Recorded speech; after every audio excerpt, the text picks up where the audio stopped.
right, we are alive here today. We should be live on YouTube immediately this time. And we are also live on Twitch. If any of you are curious where this is being broadcasted to, it is being broadcasted to uh, Made by Human on YouTube and Tia Beastie on Twitch. So we have a whole lot of things going on all at once. For some reason, the YouTube quality is normally quite horrendous. I am not sure why. Yeah, I don't know why. That's a thing. We're gonna fix that at some point. We will. Also, there will be captions on this at some point. YouTube is just being weird and isn't allowing me to put any on, so I apologize for that. We're going to be setting up everything together real quick. So I'm already here on YouTube. I am on Twitch. I can see you all chatting, coming in. Hey guys, how are you? Let's see. We've got Whitehall, Gage C. Stop eating people, never. Nice room. Thank you. We're experimenting. I'm going to change some of the colors and stuff today as well. I had a long day, but you see, I made a promise. We're gonna read 15 minutes of the Harvard classics every-ish day. Or I at least promised I would not read them without you. So even though we neglected yesterday, my sincerest apologies. I know you were just so freaking excited for Benjamin Franklin's autobiography, but alas, we skipped the day, and we shall continue today. Let's see. So I'm just going on YouTube real quick. Very, very weird. It's being so weird. Change that. Reading Harvard Classics Book 1, Part 2. Okay, there we go. That makes more sense. And then we are gonna make it go public. There we go. So now our YouTube friends aren't confused. Hey, Ansi Lurt. Yes, more Abraham Lincoln. Okay, changing Twitch title. Reading Harvard Classics Part 2. Alright, we're done over there. How's my card collection going? I still have quite a few cards, I must say. I never sold all of my cards. I'm popping over a message to someone. I am live now. They wanted to know. But we had a great day. Jeez. It was a good day. Okay, now for the fun part. Let's change the way our setup looks. So I can control the colors. Okay, I'm on YouTube now as well. Hey guys, I see you all on YouTube. Hope you're doing well.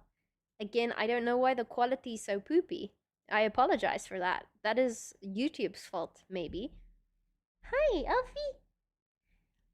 Alfie wants to say hi. Yeah, hi, Alfie. Whoa! Whoa! Wow! Wow! Hi. Hi. Hi. Hi. Hi. It's been a long day. Alfie's been missing me. Okay, you can go. Oh, there you go. Good girl. Good girl. Yeah, you're okay. Oh, you want some more? All right. Oh yeah. Yeah. Wow. Oh no.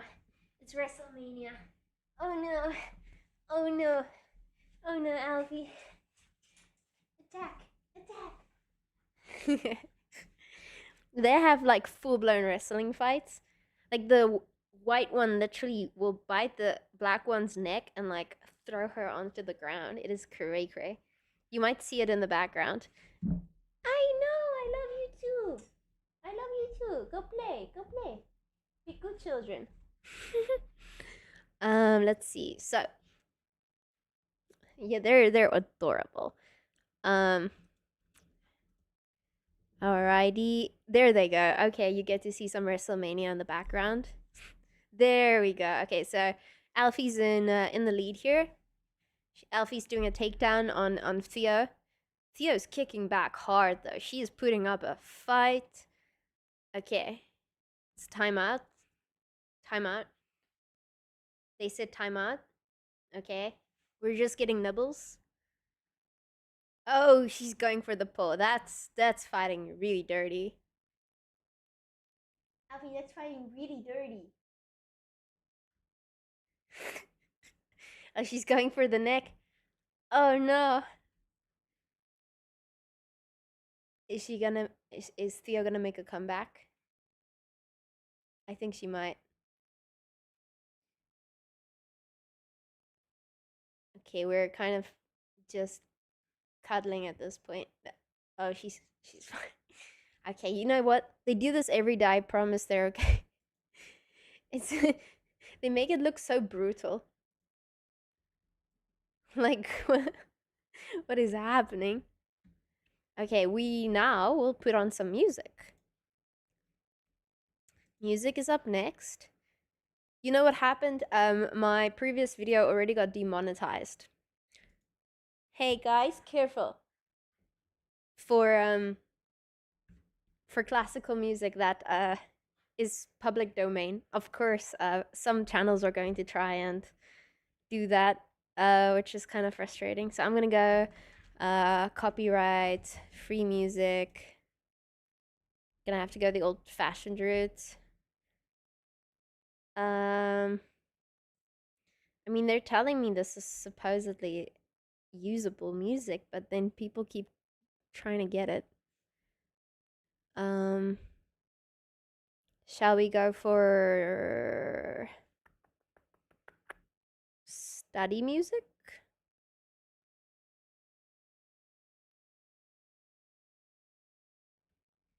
Hmm.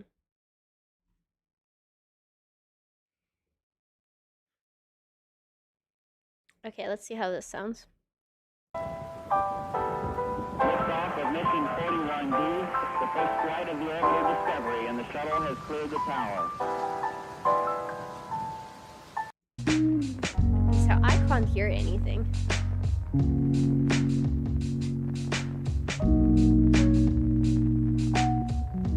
Why is that?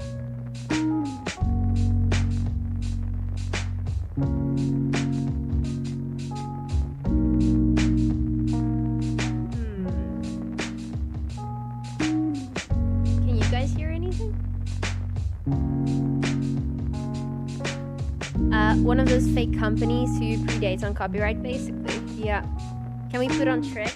No, you forfeited your Shrek rights, Rashid. We were gonna watch Shrek because Rashid has never watched Shrek before, and instead he showed me an indie horror film, which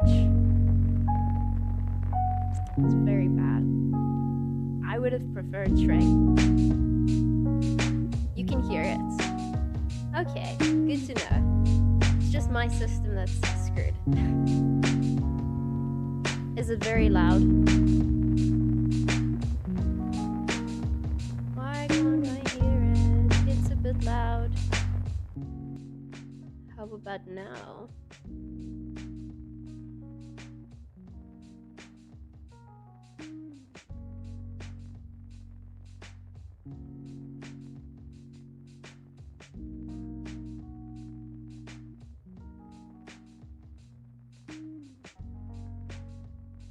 Oh, I know why.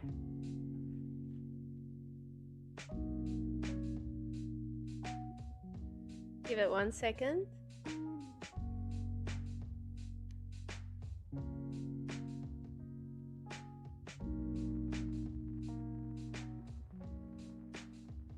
We're gonna figure this out. It's on my third monitor.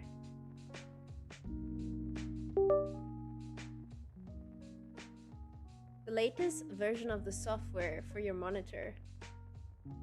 No, I don't. Ah, and I can hear it. There we go. Okay, we're back. Cool. This should be good. Okay, now for the fun part. We're gonna change the light in the background real quick. I've got Twitch open. I've got YouTube open. Life is good.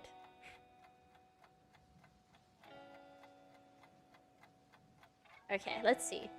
So right now we've got the scientific white background for when we do science. But let's change it to... Let's change it to purple. You know, because that's what streamers do. They make things purple.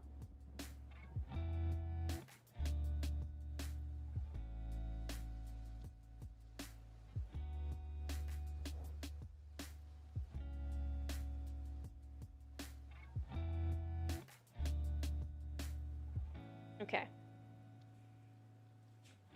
Hey Nick, how are you? I'm glad to see you. How have you been?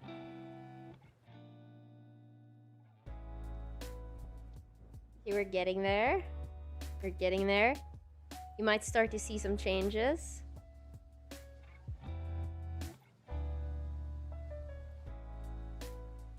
Okay. It's interesting how colors in the background affect the quality of the camera. It makes a massive difference. Okay, so we've got purple going on that side. Let's do it on the other side as well. Hey, Jasny. Sound was fine when you started? Good to know. Thank you. Okay, so purple on that side as well. We're almost done with the purple. I can make it any color. It's kind of daunting. There's too many to choose from.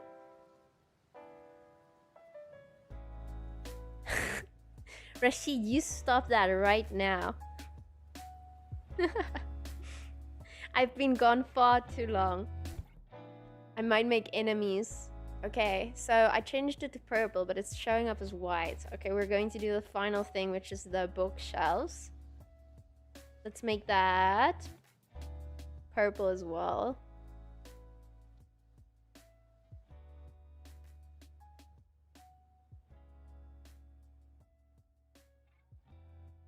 Purple, purple, purple. Oh, yes, I remember the final thing. We gotta turn off the ceiling lights. Turn off the ceiling lights for ambience. Okay, let's see. So that's my second one. That's going to be this app. Hello again. Hello. Hello, hello. Okay, now we're going to fix... Let's see.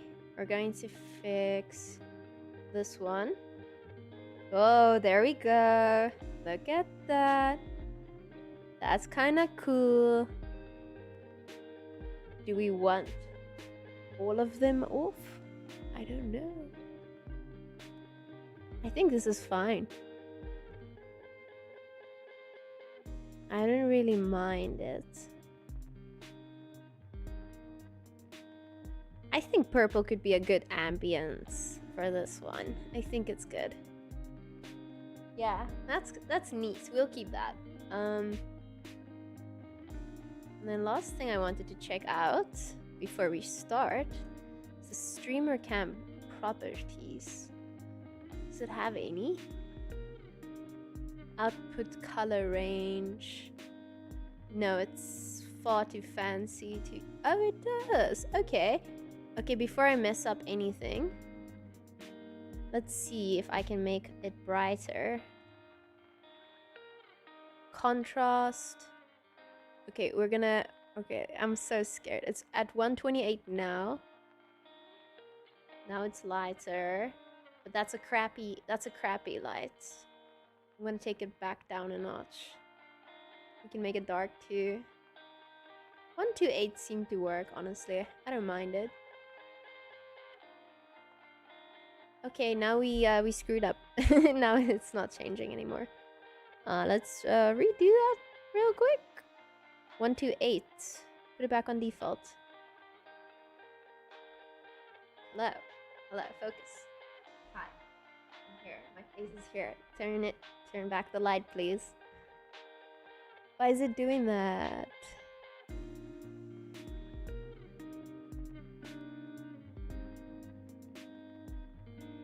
I touched one button and now the lighting is it's not changing anymore.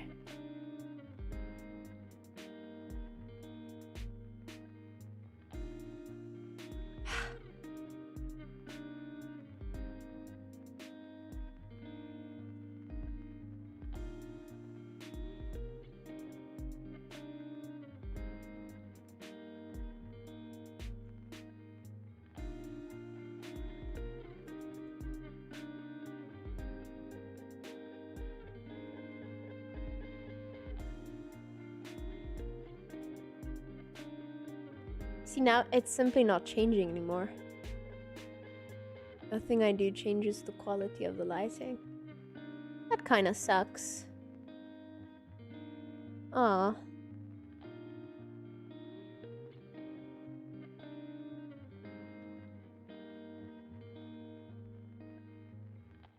Another streaming setup I see. Last one was Scotland. Yes, this one is new.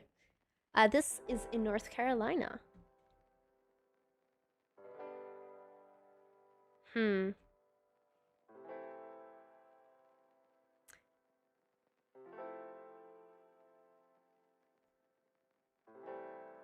Okay, well, I think we messed up the camera. That's fine. Is it at least doable? Can we get away with this amount of light? And then I'll fix it off stream.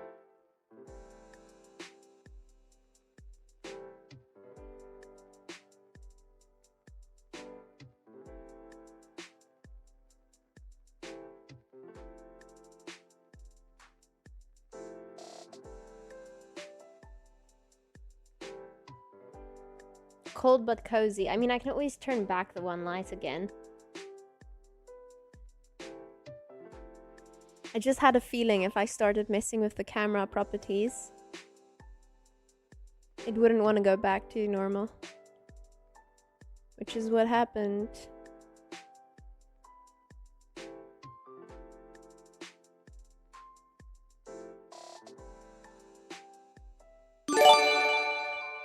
Hype train. Whoa! Nick coming in with 50 subs.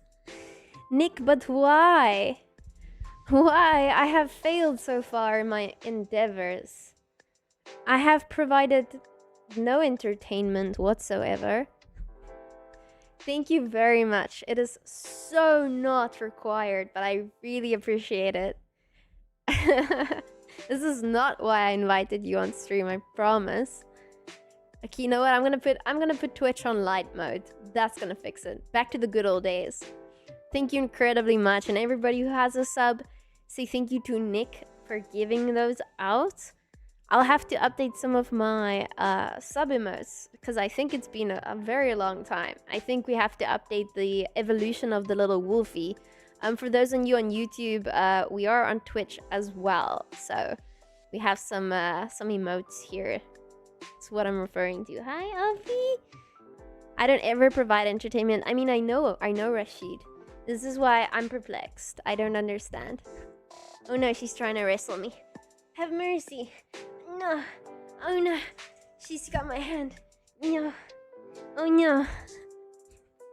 You know what they say about Wolfie? Okay, you know what? Because of that, I'm going to start reading because I know you're here for the book. So we're gonna start now. We're gonna start chat.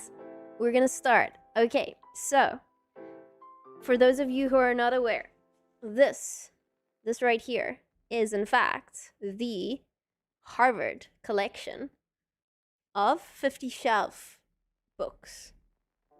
It's supposedly a 5-foot shelf of books consisting out of 50 that has been handpicked by the old leader of Harvard. I believe his name's Elliot. You see, Alfie? Do you like it? You see? And yeah, so this is the first one. They're all different books, but they are merely in a collection. So the first one is the autobiography of Benjamin Franklin. And what we have been discussing last time is the fact that he was the youngest of 17 children. That's apparently something they did. They had many children. Fun fact, His father was also the youngest, and his father was the youngest. For 5 generations, they were all the youngest. So if any of those moms decided to stop having kids, Benjamin Franklin would have never been born. You know, if some crazy woman said, you know what, I'm gonna stop at 16 kids. You know, I'm gonna go against the flow of the time. You know, Benjamin would never have been here. And I think that's beautiful. As a 27-year-old with no children, I bet you they would call me names if I was alive in that era. Okay. Also, we figured out that Benjamin Franklin was very liked, but there was some nepotism involved. Ooh. And people start to dislike him because of that. So, mixed opinions. Now, we are on page 11. We're gonna go from here. I'm gonna put up the YouTube. There we go. How you can watch all these streams later. They are available on Twitch and on YouTube. I'm not deleting them, so you can rewatch all of the lives. They're gonna be right here for you to find. Okay, so we're gonna read for 15 minutes because that's what he said. He said if you read for 15 minutes a day, you can become educated. And you know, I don't quite feel educated even after all these years. So we're gonna start. All right, so this is Benjamin Franklin writing. This is his voice. I think we ended here. Wait a second, this doesn't count. I think we ended with a poem. Yeah, okay, so we're on page 10 now. We ended with a poem. Okay. So, my elder brothers were all put apprentices to different trades. I think they were 4 children. I was put to the grammar school at 8 years of age. 8 years of age, grammar school, fair enough. No, it's not the wrong book. It's number 1. It's number 1. That'd be funny. My father, intending to devote me as the tithe of his sons to the service of the church. My early readiness in learning to read. Nia, Alfie. And the opinion... One second. My early readiness in learning to read, which must have been very early, as I do not remember when I could not read. And the opinion of all his friends that I should certainly make a good scholar, encouraged him in this purpose of life. My uncle Benjamin, too, approved of it, and proposed to give me all his shorthand volumes of sermons, I suppose as a stock to set up with, if I would learn his character. I continued, however, at the grammar school, not quite 1 year, though in that time I had risen gradually from the middle of the class of that year to be the head of it, and farther was removed into the next class above it, in order to go with that into the third at the end of the year. But my father, in the meantime, from a view of the expense of a college education, which having so large a family, 17 children, he could not well afford, and the mean living many so educated were afterwards able to obtain, reasons that he gave to his friends in my hearing altered his first intention, took me from the grammar school, and sent me to a school for writing and arithmetic, kept by a then famous man, Mr. George Brownell, very successful in his profession generally, and that by mild, encouraging methods. Under him I acquired fair writing pretty soon, but I failed in the arithmetic, and made no progress in it. At 10 years old I was taken home to assist my father in his business, which was that of a tallow chandler and soap boiler, a business he was not bred to, but had assumed on his arrival in New England, and on finding his dying trade would not maintain his family, being in little request. Accordingly, I was employed in cutting wick for candles, filling the dipping mold and the molds for cast candles, attending the shop, and going for errands. I disliked the trade and had a strong inclination for the sea, but my father declared against it. However, living near the water, I was much in and about it, learned early to swim well and to manage boats, and when in a boat or canoe with other boys, I was commonly allowed to govern, especially in any case of difficulty, and upon other occasions I was generally a leader among the boys, and sometimes led them into scrapes, of which I will mention one instance, as it shows an early projecting public spirit, though not then justly conducted. Huh. This is the first time I read an old book where somebody actually said though, but they decided to say THO instead of the entirety of the word. If you look at this, though. Did Benjamin Franklin start the trend of not finishing words? My goodness, if only he knew how far we've fallen. Anyway. There was a salt marsh that bounded part of the mill pond, on the end of which at high water we used to stand to fish for minnows. By much trembling we had made it a mere quagmire. My proposal was to build a wharf there, fit for us to stand upon, and I showed my comrades a large heap of stones which were intended for a new house near the marsh, and which would very well suit our purpose. Accordingly, in the evening, when the workmen were gone, I assembled a number of my playfellows, and working with them diligently like so many emmets, sometimes 2 or 3 to a stone, we brought them all away and built our little wharf. The next morning, the workmen were surprised at the missing stones, which were found in our wharf. Inquiry was made after the removers. We were discovered and complained of. Several of us were corrected by our fathers, and though I pleaded the usefulness of the work, as one does, mine convinced me that nothing was useful which was not honest.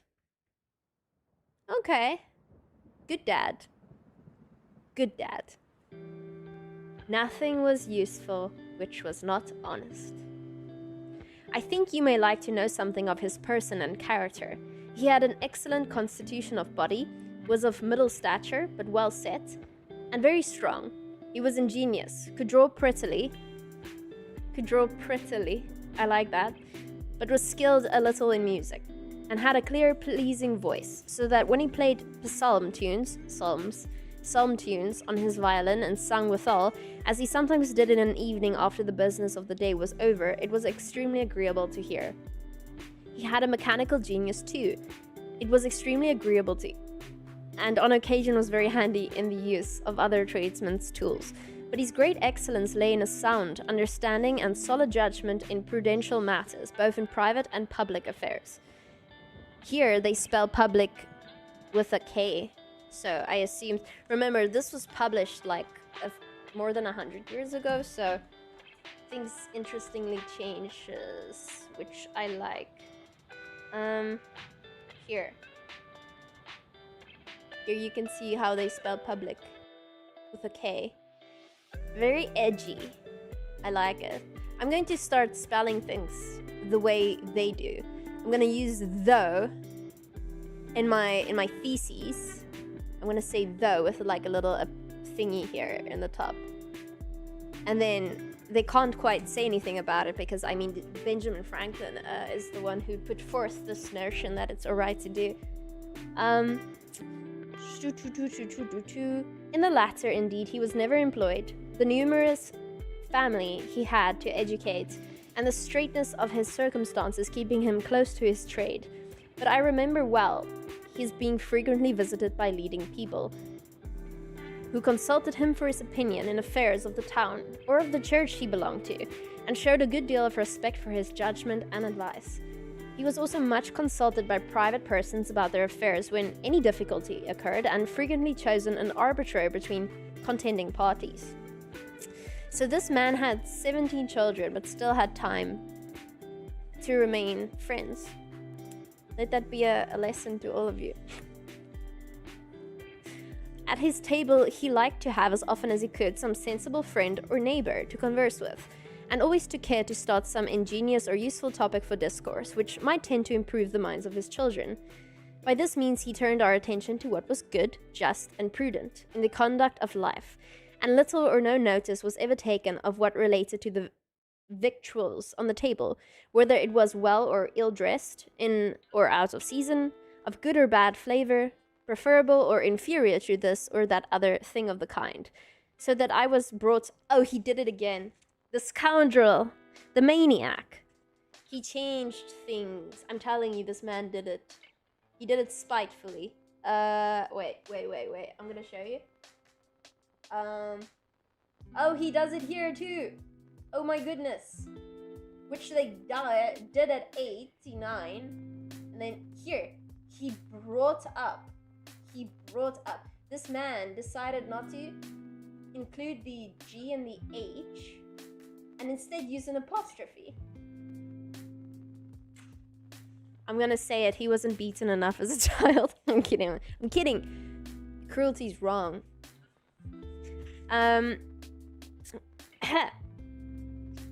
So that I was brought up in such a perfect inattention to those matters as to be quite indifferent.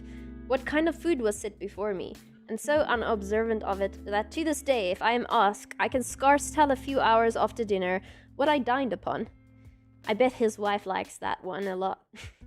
This has been a convenience to me in traveling, where my companions have been sometimes very unhappy for want of a suitable gratification of their more delicate, because better instructed, tastes and appetites. Interesting. My mother had... I can hear his mother. I was curious about his mom. My mother had likewise an excellent constitution. She suckled all her 10 children. Okay, let's go. Hey, this is incredibly important, guys.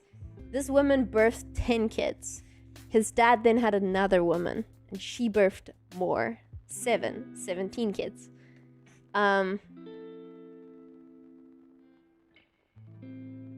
Maybe not in that order, since he was the youngest, so I assume the first woman gave birth to, like, a different amount. I'm not going to do the maths. Okay, so she suckled all of her children. I don't think they had formula back then, so what was the alternative to that? Having, like, a midwife or something?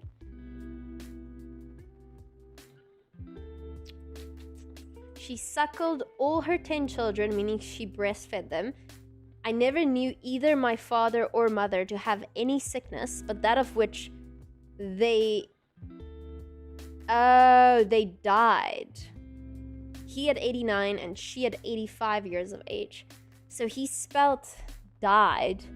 Instead of D-I-E-D, he said D-Y with an apostrophe D. What? Dungeons and Dragons? No, I don't think it means Dungeons and Dragons. He's a man and a gentleman. Yes, a nanny or a milk nurse. Exactly, so interesting. Okay. Wow, so they lived to very old age. That's very fascinating. 89 and 85, back before we even had modern medicine. We spoke about this in the previous one because, think about it. Something like 1 out of 3 women died in childbirth, very recently still. Before we invented the C-section, before we knew about germs, etc. So,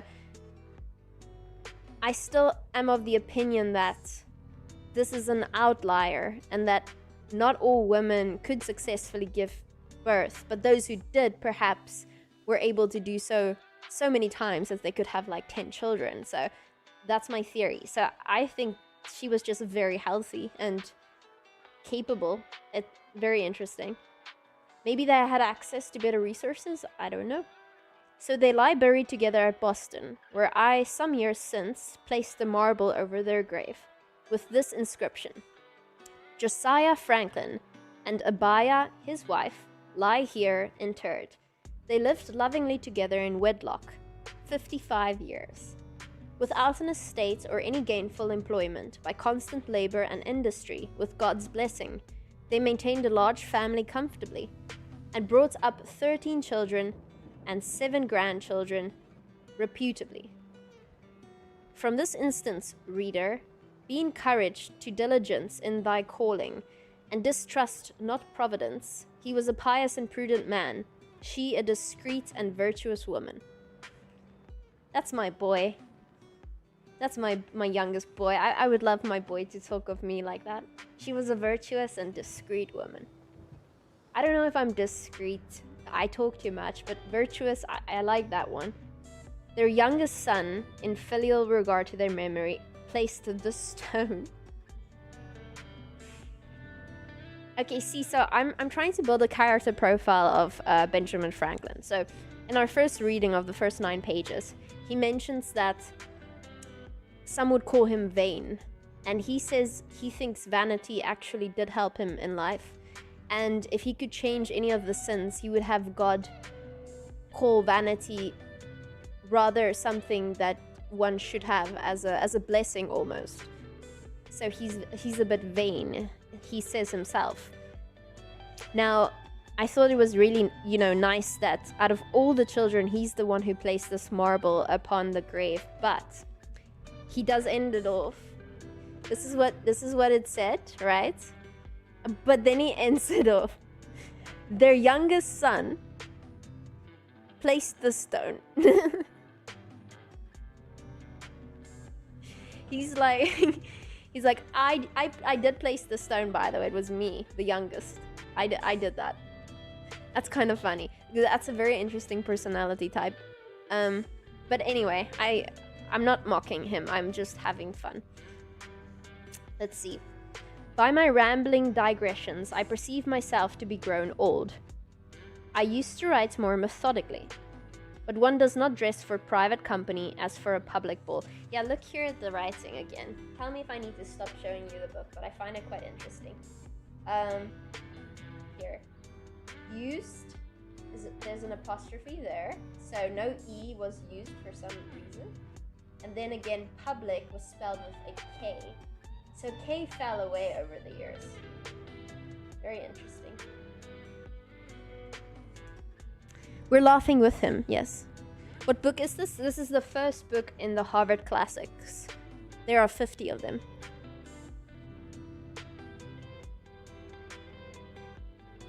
The book will arrive. Julia Ivana ordered my book, The Mark to Children. That's awesome. I hope you like it.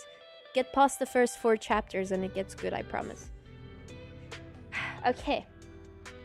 But one does not dress for private company as for public ball. 'Tis perhaps only negligence. To return, I continued thus employed in my father's business, for 2 years, that is, till I was 12 years old. And my brother John, who was bred to that business, having left my father, married and set up for himself in Rhode Island, there were all appearance that I was destined to supply his place, and become a tallow chandler. But my dislike to the trade continuing, my father was under apprehensions that if he did not find one for me more agreeable, I should break away and get to sea, as his son Josiah had done, to his great vexation. He therefore sometimes took me to walk with him and see joiners, bricklayers, turners, braziers, etc., at their work, that he might observe my inclination, and endeavor to fix it on some trade or other on land. I just keep thinking this is like a great dad, because when I think about 17 children, I think they must neglect them, right? But I mean, this guy really cares for his kids. This is an excellent dad. Even in today's day and age, if you just have one kid and you're doing all of this, respectfully, that's incredibly attractive. It has ever since been a pleasure to me to see good worksmen handle their tools, and it has been useful to me, having learned so much by it, as to be able to do little jobs myself in my house, when a workman could not readily be got, and to construct little machines for my experiments, while the intention of making the experiment was fresh and warm in my mind. My father at last fixed upon the cutler's trade, and my uncle Benjamin's son, Samuel, who was bred to that business in London, being about that time established in Boston, I was sent to be with him some time on liking. But his expectations of a fee with me displeasing my father, I was taken home again. But his expectations of a fee with me displeased my father. So he wanted money in order for Benjamin Franklin to work under him. I wonder if he knew someone will read his work all this time later. I guess it depends when he wrote it, right? Because if he was already famous, he probably would. We are all sons and daughters of parental survivors. Indeed we are. But natural selection, you could argue, has changed dramatically since we have enhanced access to resources and the medical industry in and of itself. I mean, we can cure so much now. Natural selection really doesn't have that much of an effect in today's society. I mean, one could argue that at least. So when I say these things, I think back in the day, people did give birth unmedicated, etc., and they somehow survived. But yes, today we do save all women. Well, we try, not all women, but we have remarkably increased your chances of survival, even if you would not have survived long ago. A title. Okay, so this one is quite literally called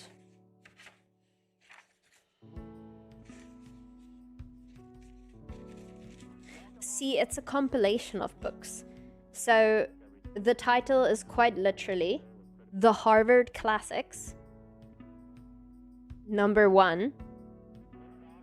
And in it is a compilation of the autobiography of Benjamin Franklin, which you could probably just buy on its own, and then the journal of John Woolman, which you could also just probably go read up. So it's a compilation, if you understand what I'm saying. Okay.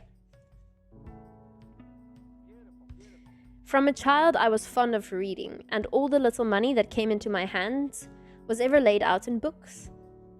I was like that when I was young.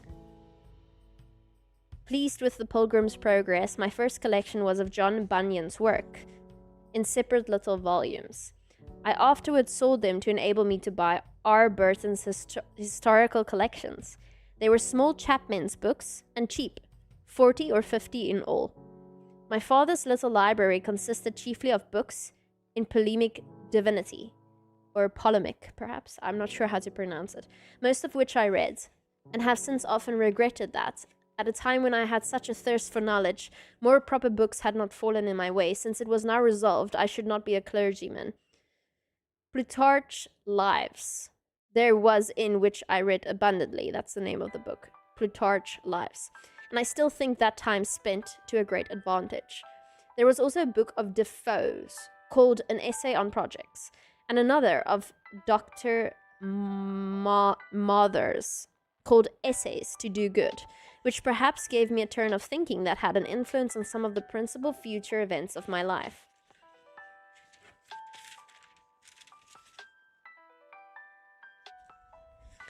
I was curious if they maybe added those books into this. You've never heard of it before? Me neither, but I received... Jimmy and I received all 50 as a gift from his mom, which is probably the coolest thing ever, because it's actually quite hard to collect the entire collection. These are very old. They are quite old. I mean, I need to be very careful for it to not fall apart. And if I look at the date on this one, it says copyright 1937.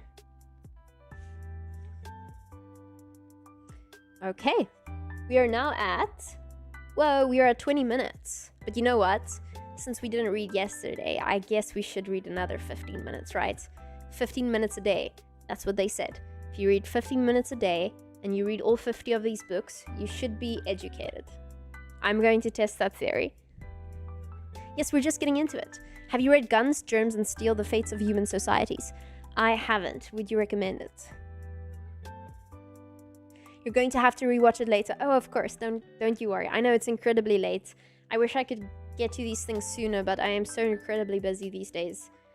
In a good way. I'm very happy. I'm working very, very freaking hard. Hey, Jeffries. Hell yes. It's nice to see you. Okay. Let's see, where are we now? We are on page 14, and he's talking about the books he liked to read.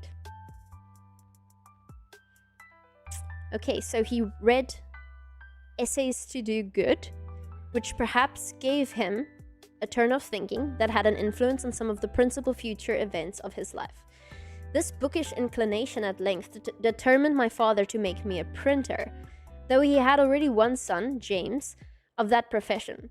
In 1717, my brother James returned home from England with a press and letters to set up his business in Boston. I liked it much better than that of my father, but still had a hankering for the sea. The boy yearns for the sea.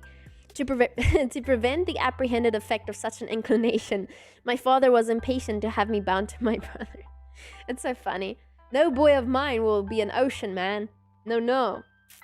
I stood out some time, but at last was persuaded and signed the indentures when I was yet but 12 years old. I was to serve as an apprentice till I was 21 years of age. That's quite a long time. That's like going through high school from 13 to 18 and doing your first degree to 21, or your associate's degree in America, I assume. Yeah, that's quite some time to learn these things. Okay. Only I was to be allowed journeyman's wages during the last year. In a little time, I made great proficiency in the business and became a useful hand to my brother. I now had access to better books. An acquaintance with the apprentices of booksellers enabled me sometime to borrow a small one, which I was careful to return soon and clean. Often I sat up in my room, reading the greatest part of the night. When the book was borrowed in the evening and to be returned early in the morning, lest it should be missed or wanted. So these are in the 1700s. That means he probably read by candlelight. It's so cool to try and picture, you know. He probably read by candlelight. Good night, Rosalind. Good night, good night. Hope you sleep tight.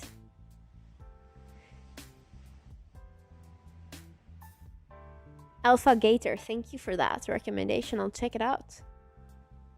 How many pages do I read in a day? I mean, I used to. I just. Whew, PTSD. I did 3 degrees, so I mean, I read a lot. In my law degree, I would read many pages. A case could sometimes be 150 pages, and you would be given a few of those to read a day. So, when I was a child, I would read books after my dad told me it was time to go to bed. And I'm pretty sure he knew I was still awake. But I would buy a Goosebumps book, and I would literally start it that morning at school, read during class, and then when I got home, I would not be able to put it down. So I would finish it until, like, I don't know what my bedtime was, but I would read for hours and hours and hours until it was literally done. So it was like a 120-page book. It was so fun. That was my level of rebellion. I would read during lunch periods, and I had this awful teacher who told me I shouldn't read during lunch periods because it's not normal. Teachers can be weird sometimes, man. If I saw a kid read, I would never tell them to stop. And then she told me that my parents are so adventurous because they were like bungee jumping, and my mom met the president. And like in retrospect, I would call myself pretty adventurous too now, Mrs. Beck. And I still like to read. You silly Billy. I don't resent my teachers from when I was 8 years old.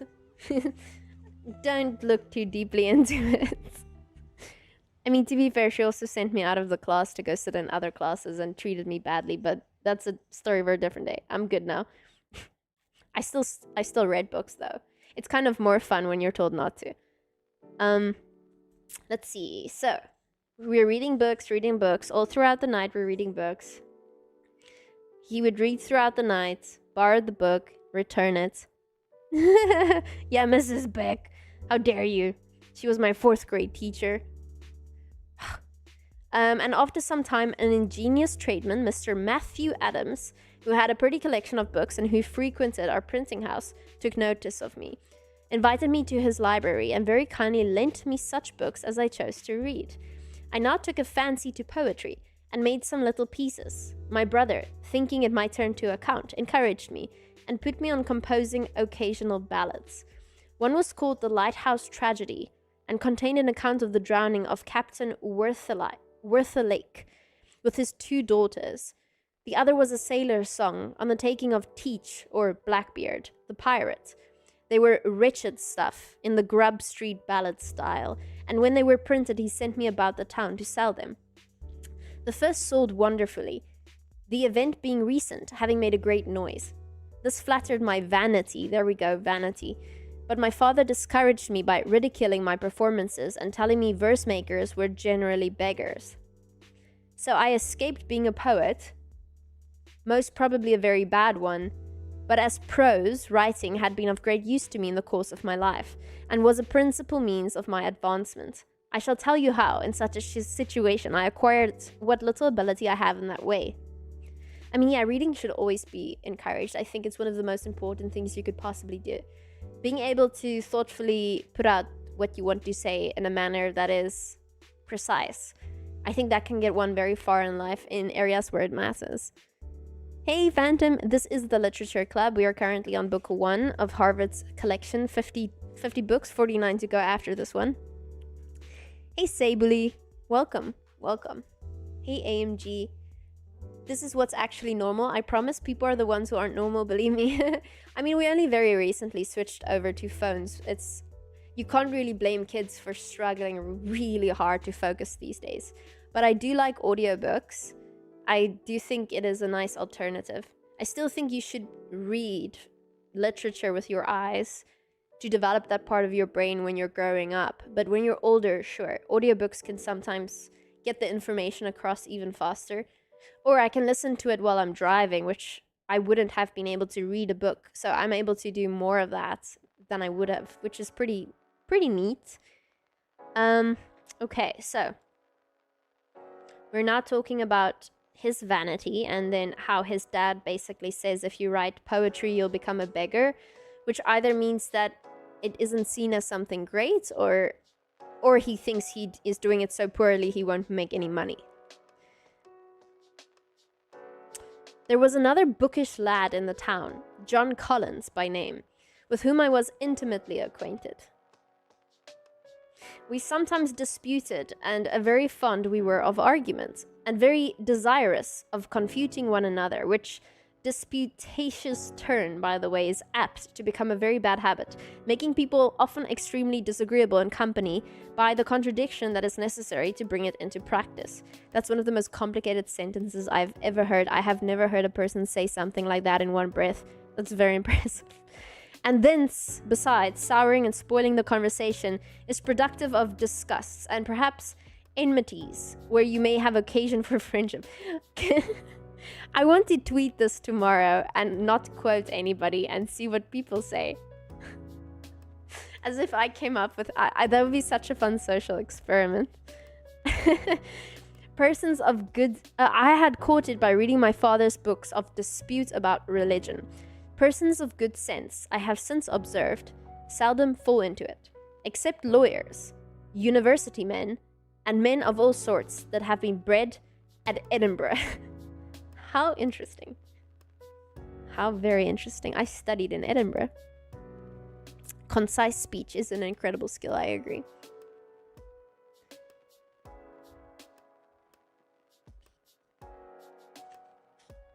It's Sable the name. Gotcha.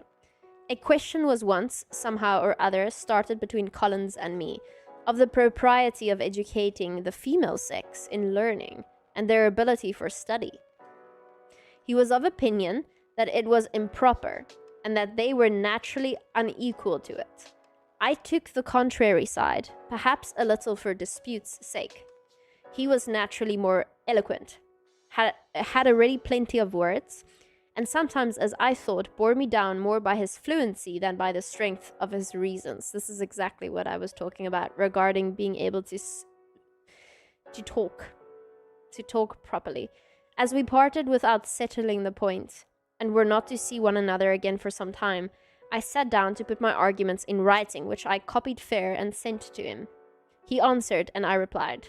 3 or 4 letters of a side had passed, when my father happened to find my papers and read them. Without entering into the discussion, he took occasion to talk to me about the manner of my writing. Observe that, though I had the advantage of my antagonist in correct spelling and pointing, which I owed to the printing house, I fell far short in elegance of expression, in method and in perspicuity. of which he convinced me by several instances. I saw the justice of his remark and thence grew more attentive to the manner in my writing, and determined to endeavour at improvement. About this time I met with an odd volume of The Spectator. It was the third. I had never before seen any of them.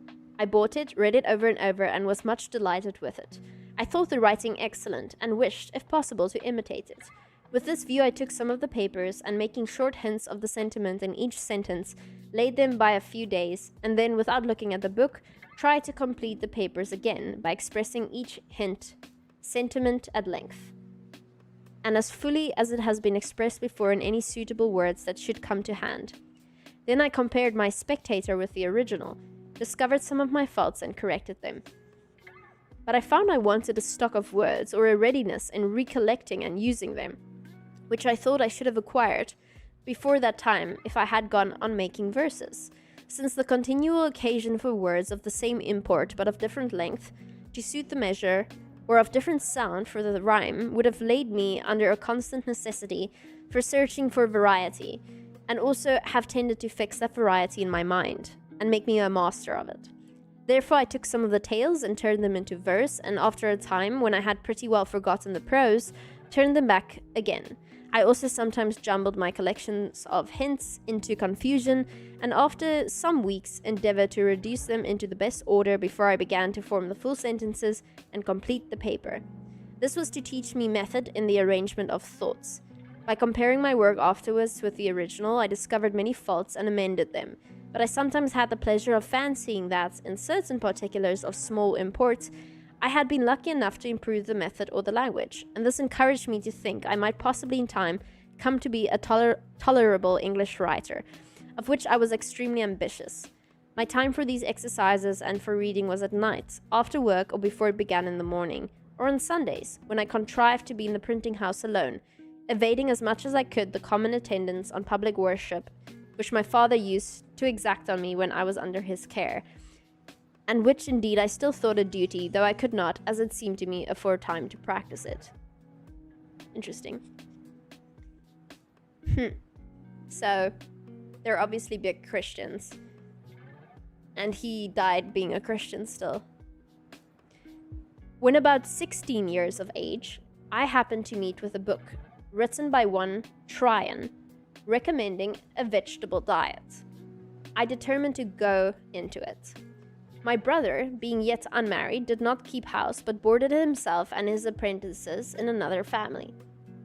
My refusing to eat flesh occasioned an inconveniency, and I was frequently chid for my singularity.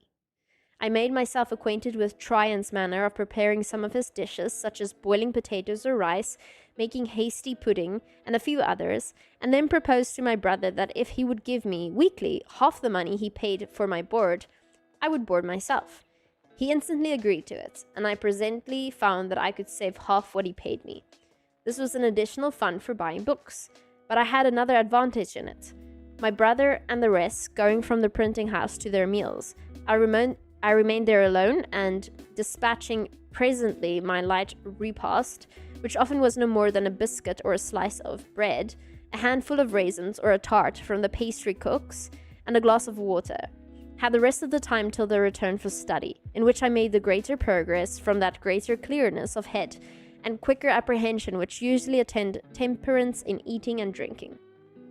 And now it was that, being on some occasion made ashamed of my ignorance in figures, which I had twice failed in learning when at school, arithmetic, that is, I took Cocker's book of arithmetic and went through the whole by myself with great ease. I also read Saller's and Shermy's books of navigation and became acquainted with the little geometry they contain, but never proceeded far in that science. And I read about this time Locke on human understanding and the art of thinking by Messrs. Du Port-Royal. So far, what we can say is that this guy read a lot, and that probably played a very big role in how far he got in life. It wasn't luck. That is certain. I mean, this guy read books. Hey Panda, what are we reading, guys? Harvard's Classics, the first one of the collection. Good night, Garrett. This video will be up on YouTube afterwards, so you're welcome to watch the rest of it if you're curious. Okay. So we're talking about his vegetable diet, which probably makes him a vegetarian, at the age of 16. So he's going through a phase.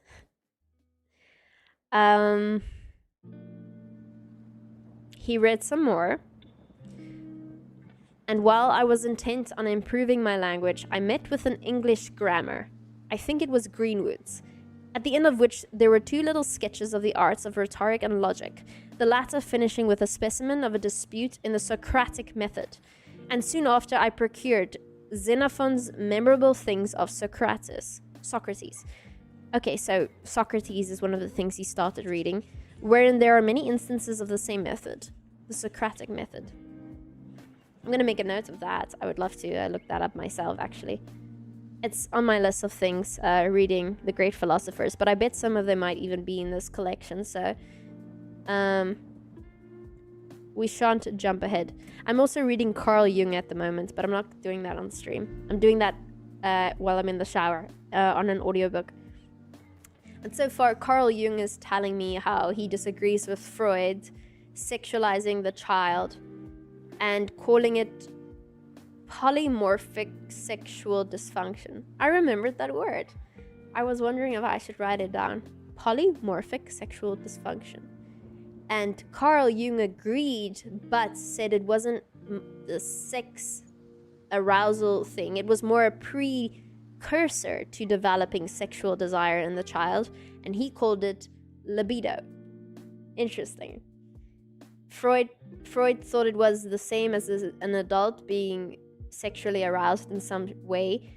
Carl Jung said, no, I think it's just a normal part of growing up into that at one point. It's very interesting. If you don't know it, Sigmund Freud is a psychologist who set up a lot of our understanding of psychology, and he got a lot of it right, by the way. A lot of it. He is basically the reason we have therapy now, talk therapy. And he studied the subconscious, and he had a lot of theories regarding that. And Carl Jung, I believed, was under him and sort of learned from him a little bit. Could be wrong, but that's my understanding right now. And Carl Jung said he agreed with all of Freud's things, and it was great. But the big thing that makes Freud controversial is that he basically says children want to sleep with their parents. Yeah, so a lot of people disagree with that one. And Carl Jung might disagree as well. Yeah. You have to ask yourself, if you think all children, boys want to sleep with their moms and girls want to sleep with their dads, then Freud wanted to do something because he believes all children do that. So he's definitely projecting in that regard. It's called the Oediplex complex and the Electra complex, by the way. Having a shower audiobook is awesome, lol. Yeah, I used to study in the shower too. When I was really pushed for time in high school for an exam, I would basically summarize my notes because I was always procrastinating, so I was always panicking. And I would write it down on a paper, and then I would tape it to the outside of the shower. Like the chemical reactions and all that. So I would stick it, and then when I was showering in the morning and I was like rushing for school in that 5 minutes, I could quickly try to summarize everything for my exam. But now audiobooks exist, so that's pretty old school. Not necessary anymore. Okay, I see a good place where we can end off for the day. It's 1 or 2 more pages. Okay, so he's talking about Socrates and the Socratic method. He says, I was charmed with it, adopted it, dropped my abrupt contradiction and positive argumentation, and put on the humble inquirer and doubter. And being then, from reading Shaftesbury and Collins, become a real doubter in many points of our religious doctrine. I found this method safest for myself and very embarrassing to those against whom I used it. Therefore, I took a delight in it, practiced it continually, and grew very artful and expert in drawing people, even of superior knowledge, into concessions, the consequences of which they did not foresee, entangling them in difficulties out of which they could not extricate themselves, and so obtaining victories that neither myself nor my cause always deserved. Okay, we should start reading Socrates, that's for sure. This man makes a very good argument for it. I continued this method some few years, but gradually left it, retaining only the habit of expressing myself in terms of modest diffidence, never using, when I advanced anything that may possibly be disputed, the words certainly, undoubtedly, or any others that give the air of positiveness to an opinion, but rather say, I conceive or apprehend a thing to be so. It appears to me, or I should think it so, for such and such reasons, or I imagine it to be so, or it is so, if I am not mistaken. This habit, I believed, has been of great advantage to me. When I have had occasion to inculcate my opinions and persuade men into measures that I have been from time to time engaged in promoting, and as the chief ends of conversation are to inform or to be informed, to please or to persuade, I wish well-meaning, sensible men would not lessen their power of doing good by a positive, assuming manner that seldom fails to disgust, tends to create opposition, and to defeat every one of those purposes for which speech was given to us, to wit, giving or receiving information or pleasure. For if you would inform a positive and dogmatical planner, in advancing your sentiments, may provoke contradiction and prevent a candid attention. If you wish information and improvement from the knowledge of others, and yet at the same time express yourself as firmly fixed in your present opinions, modest, sensible men who do not love disputation will probably leave you undisturbed in the possession of your error, and by such a manner you can seldom hope to recommend yourself in pleasing your hearers, or to persuade those whose concurrence you desire. Interesting. Loading Kindle books into Speechify as I actually use Speechify too. I know the dude who does it, Cliff. He's a good dude. I think my book is in there as well, weirdly. Don't buy it though, I'd give it for free. He didn't even know what projection is, some psychologist. Hey, if you are the first to invent psychology, then no, you have not yet covered the bases. I mean, you're not gonna know everything, right? We often struggle to see the error in our own ways. There's a book called The Interpretation of Dreams by Freud. I have it, and I have read most of it. Some of it. I read quite a bit, and it was very off-putting, but I still do need to finish it. It's one of the first books I bought. It's actually, I think it's stuck in South Africa right now. Sigmund Freud paved the way for his nephew, Aaron Barney's the father of propaganda and marketing. His books are amazing. Yeah, the passage I read in Sigmund Freud's book was how some girl had... He basically said, like, a lot of dreams people have almost always is something from the unconscious that is coming up into the conscious. If, you know, dreams were one of the... He wanted to access the unconscious, right? So you had the ego, the superego, and the id. And he believed the only way to access those were through hypnosis or dreams. And, I mean, so the one story he said was of a girl who came to him and told him about a dream she had. And it was something as simple as having some... She stepped into the house with her shoes on, and there was, like, some poop under her shoe. And I don't know how, but he jumped through so many hoops that he eventually said it was symbolism for the penis of her father, which she craves. So, yeah, I kind of put it down there, but I mean, I would love to read the rest of it. I'm sure there's a lot of good stuff in there too. Привет, Iskander, привет. Ça va?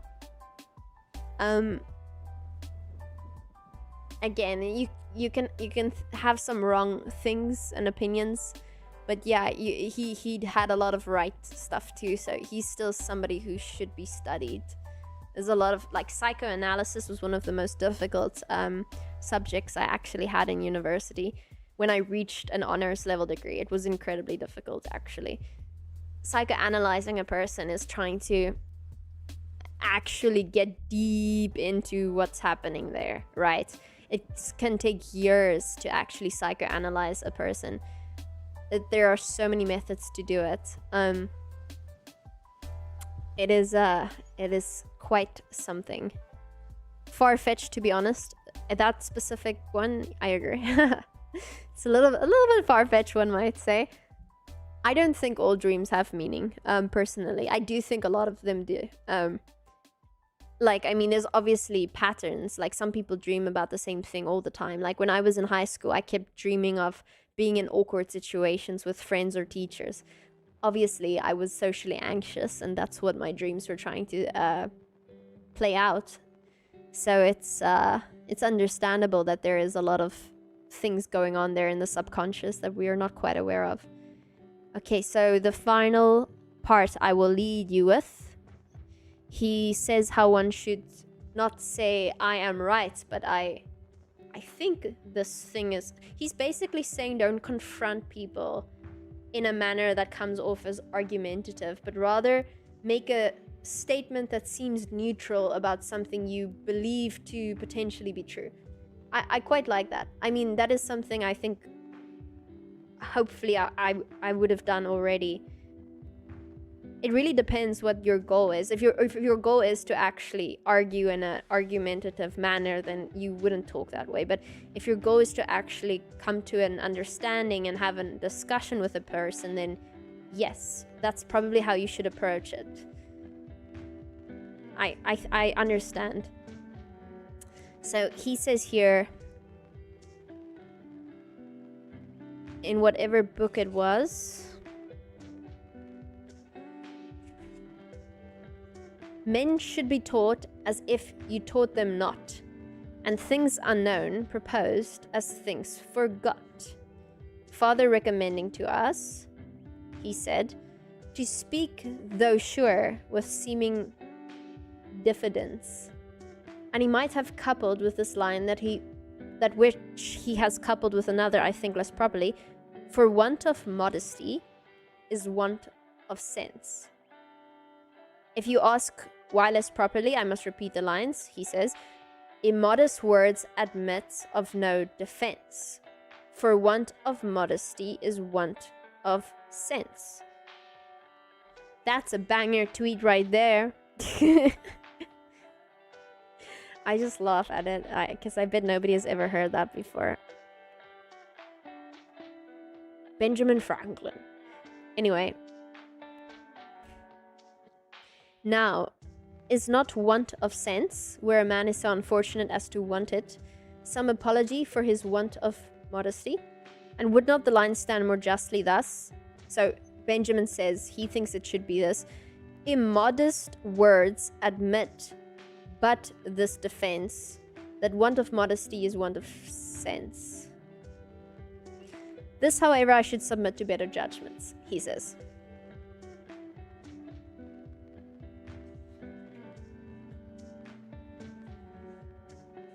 Okay, I think we can end it there for today. Page 19.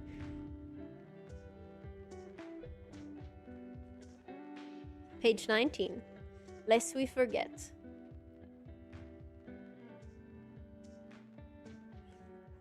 All right. How many pages do we have in this little book? 387. We're gonna have to read quite a bit more. I don't mind. I'm having fun. Do I still collect Lorcana cards? I wouldn't say I collect them, but I do still buy them every now and then, and sometimes I play. And I have kept some of my favorite cards, yes. Especially the signed ones. People who are aware that probably they would get answers if they talk to the therapist, this is because most people deny it.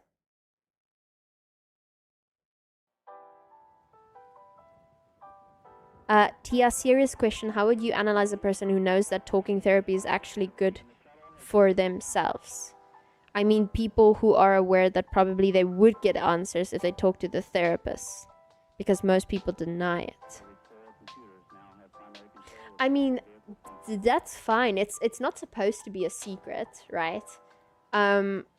You're not trying to interrogate your patient. So if you are attempting to go through talk therapy and the person is aware of talk therapy, That's totally fine. um I think the only thing you'd be more interested in is if you are trying to if you're trying to get into some weird cases where you're trying to analyze people who are not quite there, and they're trying to play you. Maybe they're there because they're institutionalized. Maybe they might have committed a crime and they're in custody, and it's your job to figure it out. Often parents, actually. So what happens is, I read a book. It was a heavy read, but I recommend it. It's called People of the Lie by M. Scott Peck. It's an excellent book. It's not very long. And he talks about these insidious cases. He called them people of the lie because he believes evil is founded in lies. It's like the root of it. And he talks about his time as being a therapist, and how some of the most sick individuals he has encountered was because of the child. The child is the symptom. The child comes in. The child has problems. The child is hurting themselves, or is not doing well in school, or depressed, and he investigates and talks, and you get to the point where you're like, it's like a horror movie. It's like, oh, the parents are screwing you up on purpose. And then getting a parent into the room and attempting to divulge information from them without them knowing that is a different ballgame. But yeah, anybody who's willingly going to talk therapy, that doesn't matter, because there aren't like sneaky methods to get there. It really is just talk, go deeper, and then things kind of start popping up, and you're like, oh yeah, I remember this happening when I was a kid, and oh yeah, like, and you're like, so why do you think you don't like your mother so much? And it kind of, you get people to start thinking in ways they haven't yet, and that's how you get down all the way to the very root is the goal, but it could take a very long time. Crime and punishment next.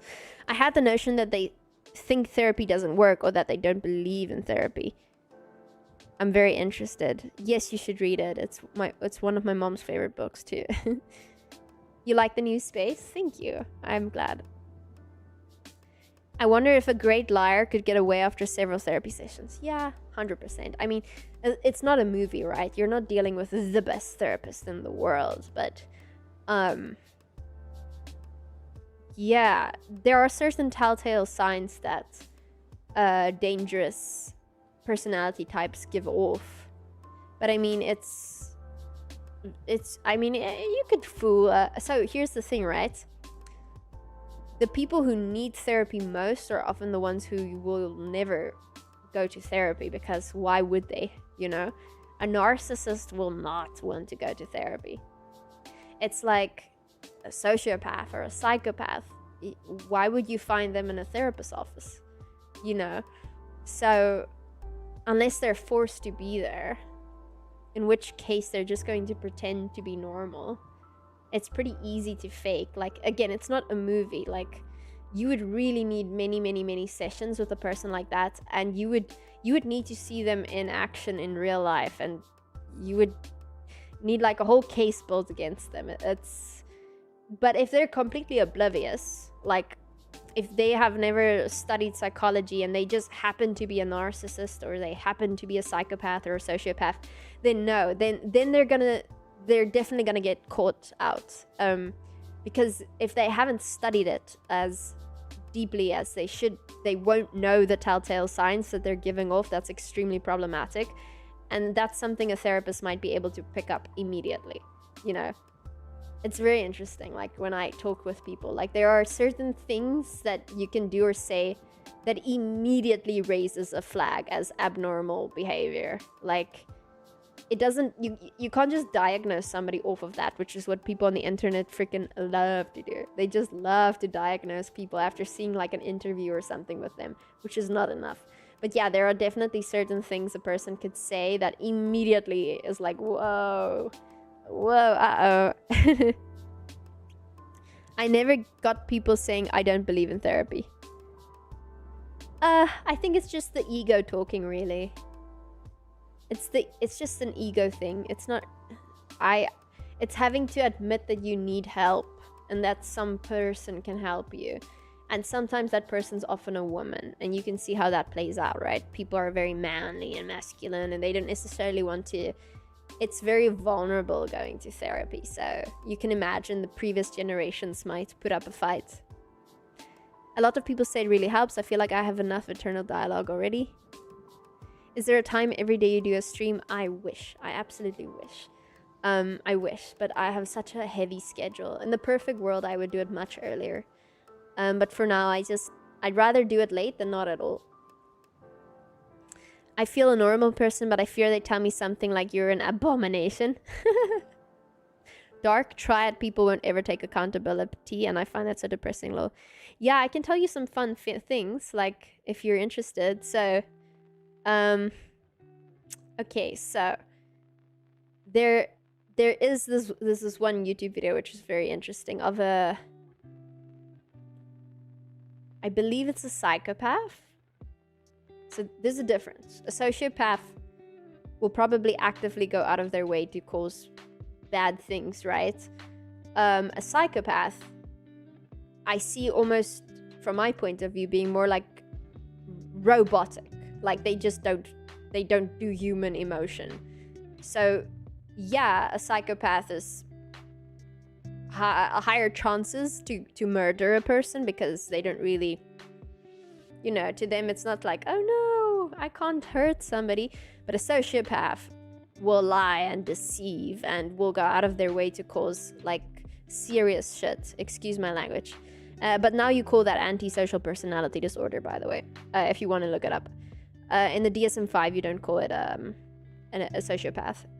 But so there was this woman who actually went in for therapy, diagnosed as a psychopath. And it's interesting because she's a lawyer, but she had to go into therapy because she was struggling to maintain relationships throughout her daily life, and she wanted help. And remember, just because you're a psychopath doesn't mean you are an evil person at your core who's gonna murder people. If anything, you should actually feel bad for a person who is like that, because they are truly incapable of being normal. And they can learn how to imitate. It's very creepy. They can learn how to imitate, and they can understand why humans feel the way they do, but they truly can't feel that themselves. They don't even feel the entire spectrum of emotion. Like they can register that a certain feeling in their chest means they're angry, but it's very hard for them to actually feel all the emotions. So to me, I see it more debilitating, and it's actually quite sad if you think about it.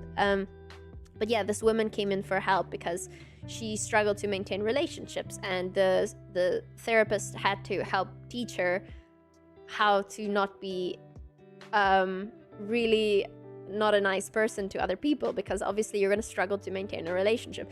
So here's an interesting example of something that happened, right? The lady, like one day she walked outside her house and the neighbors left their bikes outside. So she took the bike and she drove off, enjoyed her day, came back, and the neighbor meets her at the door, and the neighbor's furious. Like, why did you steal my bike? Why did you do that? And she's like, here's the bike. And it's like, but why would you steal it? And she's like, I just wanted to drive the bike. It's that like actual, it gives autism vibes almost, but in her mind, she didn't think, if I take this bike, the neighbors are gonna wonder where it went. They're gonna assume it was stolen. They're gonna be very upset. And if I come back, they're da-da-da-da-da-da-da-da. She thinks like, there's a bike. I want the bike. I'm gonna take the bike. I'm gonna go for a ride with the bike. There's no like extra, nothing extra to that, So the therapist has to teach. So if you do this is what a normal human's going to feel when you do that. They're gonna feel very angry, and you'll be like, well, I don't care. But then you're like, okay, well, you want relationships, you want to maintain relationships, so what do you think an angry neighbor is going to do in the future? They're not going to want to talk with you. They're not going to want to spend time with you. You have to like teach them because it's not obvious enough for them. You get what I'm saying? That's psychopathy I'm talking about. What I think about the Oedipus complex, you tell me, Rashid. You tell me. How much information can you get out of interviewing parents? I mean, geez, probably a lot. It really depends. Are they intellectual? Are they smart enough to not say anything? Are they aware that they're being interviewed? Are you trying to trap them into admitting something? Like, there is a variety of different ways this can be done, right? But parents are hard because you can't force them to change unless you get police involved. It's a whole thing. How much information? Psychopaths have something like cognitive empathy, right? They don't have empathy. They don't. The best way for me to describe psychopaths, to make it very easy for people who don't study this to understand. When you are in nature, right, and a lion hunts down a gazelle and eats the gazelle, that's completely normal. As humans, we don't even analyze it. It's just how it is. It's nature. That's just, lion's gotta eat. Lion eats gazelle. He's stronger. As humans, we have evolved to develop empathy. So we feel bad for things. But that's very human, okay? A psychopath is a lion. That's literally it. A psychopath is a lion. The lion eats gazelle. The lion doesn't think about it as evil. It doesn't think at all about morality. It doesn't think that way. So if person sees object on table and it wants object, it takes object. There's no morality. I am lion, I see thing, I do thing. The only thing that makes them not do it in front of people is because in our society there's repercussion. So if somebody sees it, it's like, oh, I could get in trouble and I would go to jail, and I don't want to go to jail. So, but it's like, if nobody's there to see it, it's like, this is just nature. I'm strong, I can do what I want. That's just how things are. So just think the way a lion would think, and then think how they think. And obviously you can imagine why that's incredibly dangerous and why most killers make up sociopaths and psychopaths, right? Because why not? They don't really think about it like we do. That brain architecture is crazy. Yeah, it's very odd. It's like they simply haven't evolved yet. It's very interesting. It's very interesting. That's why when you think of a psychopath, you think of somebody, you think of a small child, right? The small child steals from his friends on the playground. And the friends keep crying and making a scene. And the kid doesn't care. It's just, I see toy, I want toy. Kids cry. It creates a hassle where the teacher needs to start intervening because it's causing disruption. So kids stealing toys, no friends. Kid's weird. Kid doesn't care about friends. He wants to be human, so he has to learn how to mask the lion that takes. So he looks at friends cry. Okay, when person cries, they are sad. Okay, I understand that. He goes back home, he looks in the mirror, and he starts trying to make the same facial expressions. And he's like, okay, this means sad. Okay, sad. And he starts learning how to do it because it doesn't come naturally for him. He's like, okay, when they are happy, they smile. So he's like, tries to smile in the mirror. He practices.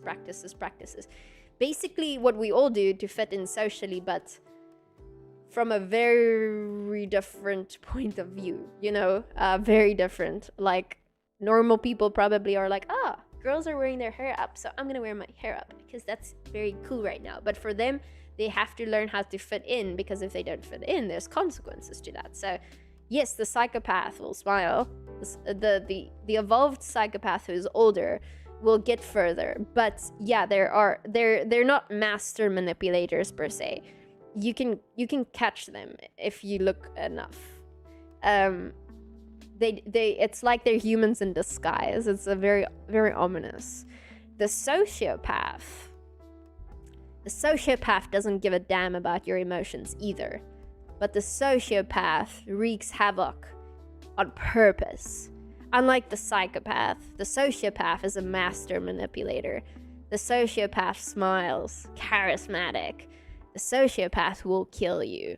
The sociopath will do it on purpose. The psychopath is just a weirdo who, for some reason, decides he wants to see what the inside of a human looks like.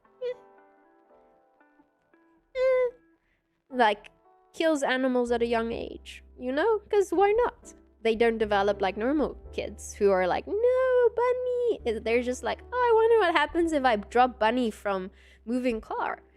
So that's how you often see serial killers as kids. They start harming animals. It's an interesting trait. But the sociopath is the most dangerous one, I would say. Sociopaths start to develop in their teenage years, and they are first labeled as having something we call conduct disorder.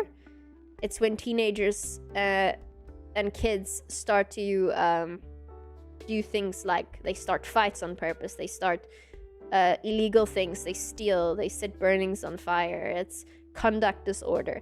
When you turn into an adult, we take you from conduct disorder and we can diagnose you with antisocial personality disorder, which is sociopath. But the correct terminology for it is antisocial personality disorder. And it's like there's a saying, not all sociopaths and psychopaths are killers, but all killers are sociopaths and psychopaths. Generalized, but you get what I'm saying. Faking facial expressions is crazy.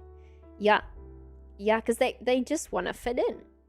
But yeah, so very charismatic, lures you back into their apartment, kills you, sociopath. Psychopath, there's a hobo on the street.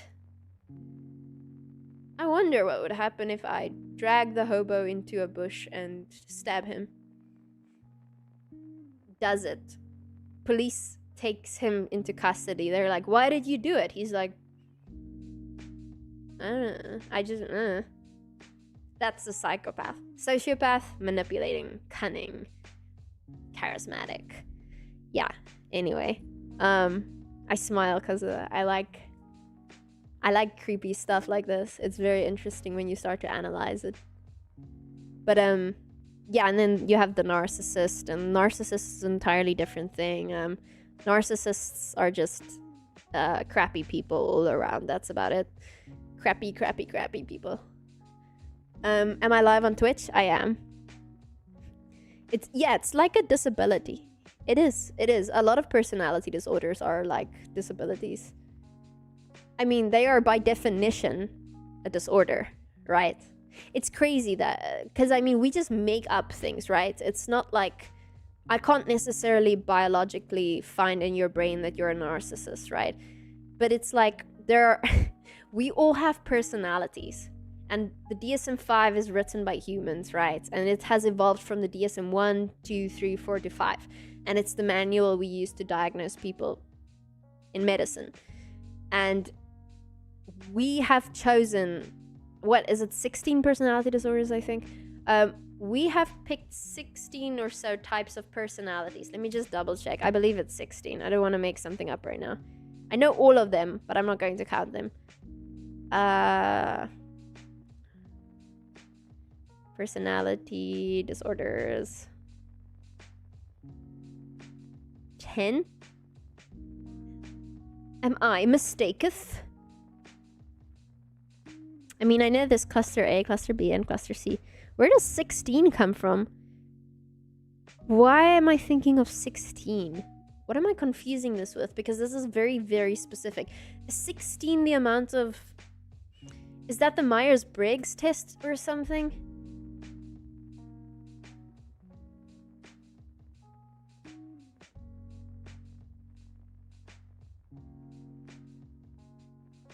Yeah, there we go. Yeah, Myers-Briggs has 16 different personality types. That's why I was mistaking. But yeah, there are 10. So like we decided, you know what? There's so many different types of personalities, but these 10 types of people we see in life are so incredibly freaking problematic. We're gonna actually write down in detail exactly how they act, all their characteristics, and we're gonna warn people that if you find a person who does this, they are actually this type of personality and you should be aware of that. Like there are 10 different personality types and those are bad. It's funny because I mean think about it, there's endless types of personalities that you could probably label in that amount of detail, but these are so problematic we're gonna label them in a book. Like imagine being the woman who was so problematic for having histrionic personality disorder that they were like, you know what, enough women have this, we're gonna write this down. In all fairness, histrionic personality disorder was overdiagnosed in women by quite a bit. It's become a little bit of a, you know, women are hysterical in the olden days. And yes, more women have histrionic personality disorder than men do. It is like it's more often found in women, but they are also overdiagnosed. But it was bad enough to become a personality disorder. You know what I'm saying?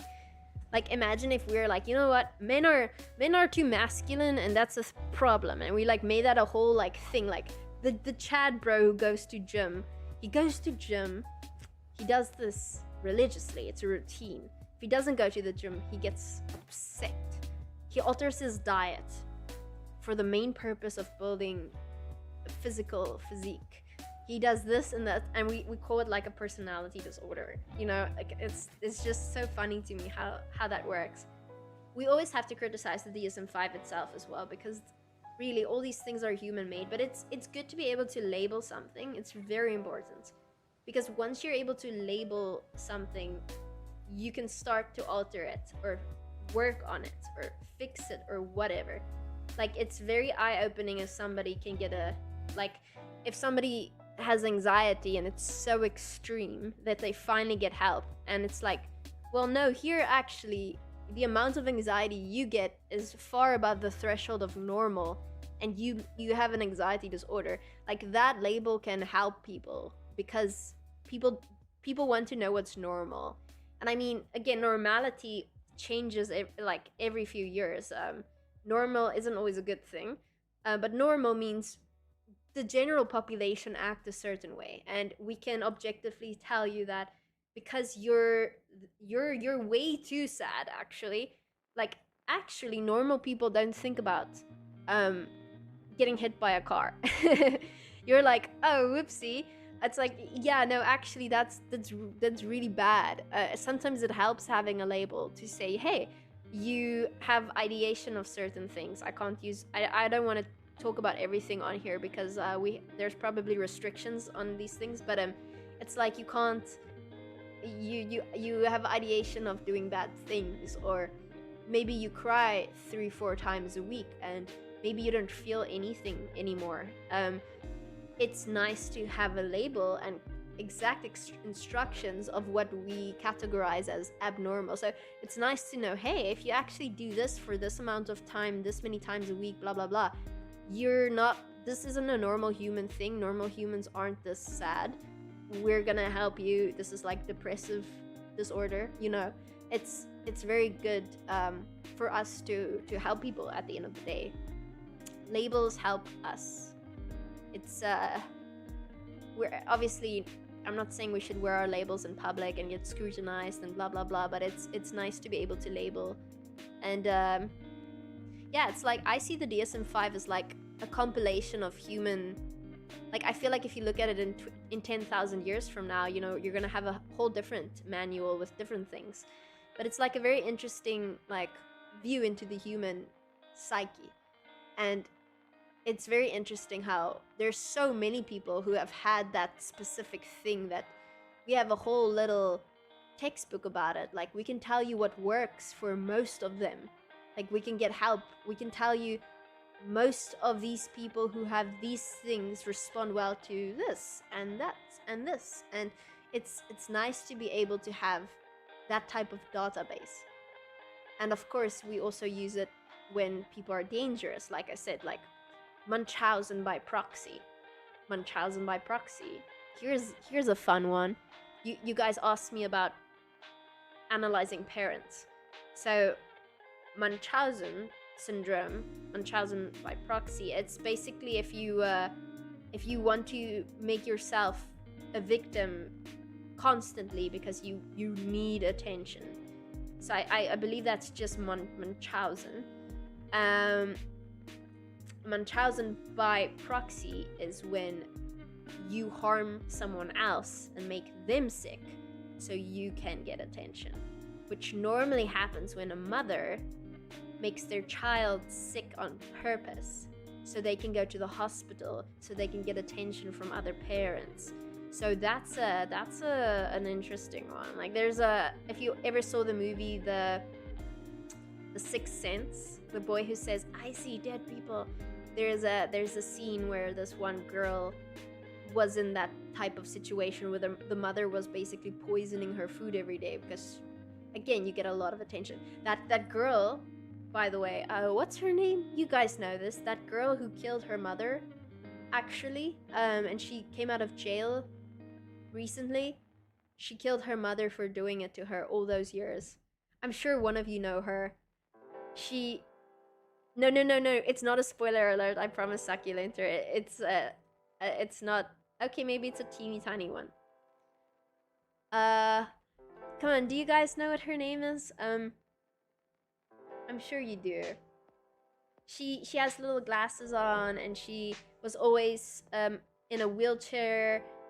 And this isn't a movie. This is real life. And her mom always had her pretend to be sick even as a child, and she eventually thought she was sick. It's in the back of your mind. I'm sure one of you should know this. Come on. No, it's not Beetlejuice. Okay, I'll Google it. She's out now. Girl Munchausen stabs mom.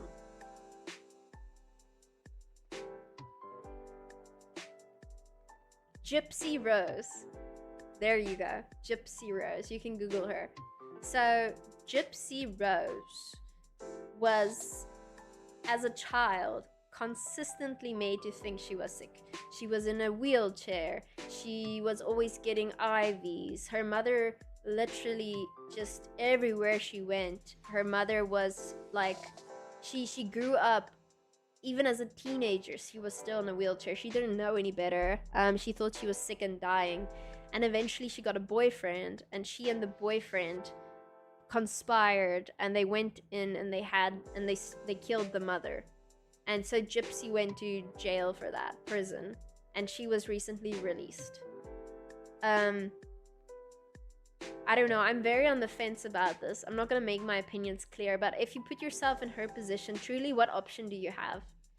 Because if you're so brainwashed as a child, I mean, obviously what you need to do is you need to go to another adult and tell them. But when you don't even know what's wrong, really, like, I can't imagine being trapped in that type of scenario, because she wasn't even allowed to walk around. So she was very weak. She was literally weak and malnourished. And in her mind, the only thing she could possibly do was to kill her mother, which is obviously not something that should be encouraged in the law, and there should be punishment as a deterrent. But you can also sympathize with the... You're so screwed up as a kid. Like, I can't even imagine what a normal child would think. Her mom was a monster, of course.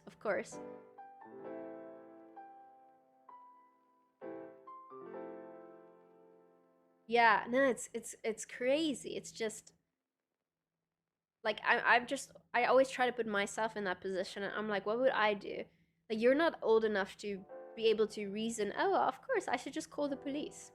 Call the police and tell them that my mom is Munchausen by proxying me, and she's been doing it since I was born. so I don't know any better, and she's basically holding me hostage. It's like you don't necessarily think like that, because you must assume that the child's brain is already completely messed up. Completely. Like your reality is skewed at that point, and then you're like, the only way I can stop this is by taking out the thing that is doing this, and I don't even care what the consequences are. I'm just gonna do it. Um, yeah, as a criminal defense attorney, I would probably have a ball at that case, I guess. I mean, she would have been there far longer in jail. I assume the court actually did take it into account because she was released. I believe it's the boyfriend who got the really long sentence, because he obviously was well aware of the situation and he encouraged it, and I think he was the one who also went in there and did a lot of it, if I'm not mistaken. Technically, CP is supposed to look out for children, but they don't get as much.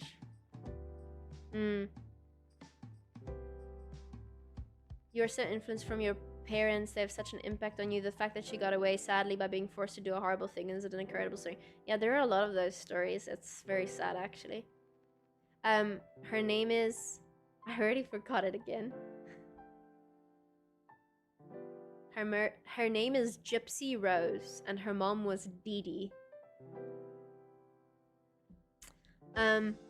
Yeah, so let me tell you how you try and figure out if a kid is in that situation. So, hopefully there are no moms in the chat who are doing Munchausen by proxy. But I'll let you know. What happens is, if a child keeps coming in to a doctor or a hospital, and the child is constantly sick, and they think there's a possibility that the mom could be doing this to the child, they will find an excuse at the hospital to make the child stay overnight. But the mom is not allowed to stay. They will innocently try to separate them from each other for long enough to see if the child miraculously recovers. Because what's often happening is the moms aren't just faking it, they are actually poisoning their children or doing something to them to make them ill. So if you separate them and the child suddenly becomes better, they will know that it is being done by somebody. I believe there is actually a case where they found the mom literally sneaking into the hospital room and trying to inject the child's IV with the thing she was using to poison the kid, by the way. I think there was such a case where they literally called the mom, because the mom isn't supposed to come in. It's like they find a reason. I mean, they can even straight up tell you. So let's say you're an innocent person and your child gets sick all the time and doctors grow suspicious. I wouldn't be offended. It is not a personal thing. If the child is truly showing abnormal signs of being sick all the time and they want to separate you for a night or two to prove it, you're gonna be irritated as a parent, sure, but I would certainly allow it if it's really necessary to determine it, because they're just doing their job, right? It's I would say it's actually because they care. So, I mean, it's a hard one, but yeah. So they often separate them, and then they'll see if the kid miraculously makes a recovery or not. Why do these moms do it? It's Munchausen by proxy. There's something very, very wrong that happens in that mom's brain. They get a kid, they get a lot of attention, and they start craving that again.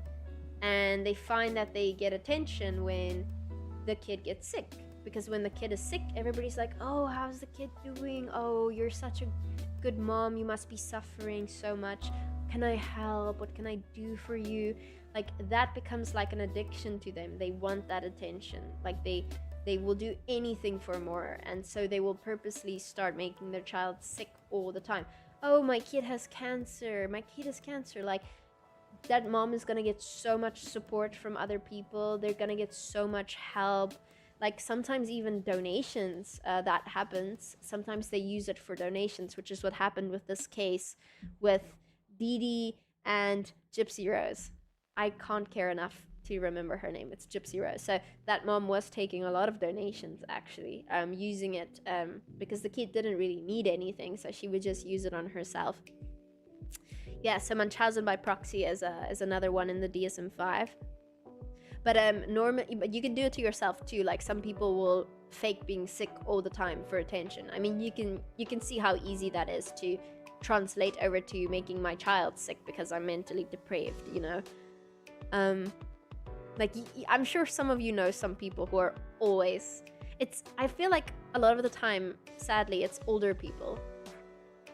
Sometimes some older people really don't have anybody in their lives anymore, or their family don't show them any care, they don't visit them anymore, like they're completely lonely and they have nothing, and then it's like they start getting sick or falling, or they're doing it all the time all of a sudden, and maybe it's real, but sometimes it's like, just please come check up on me, I really need attention. Like they're always complaining about something hurting, and they're really just looking for some sympathy.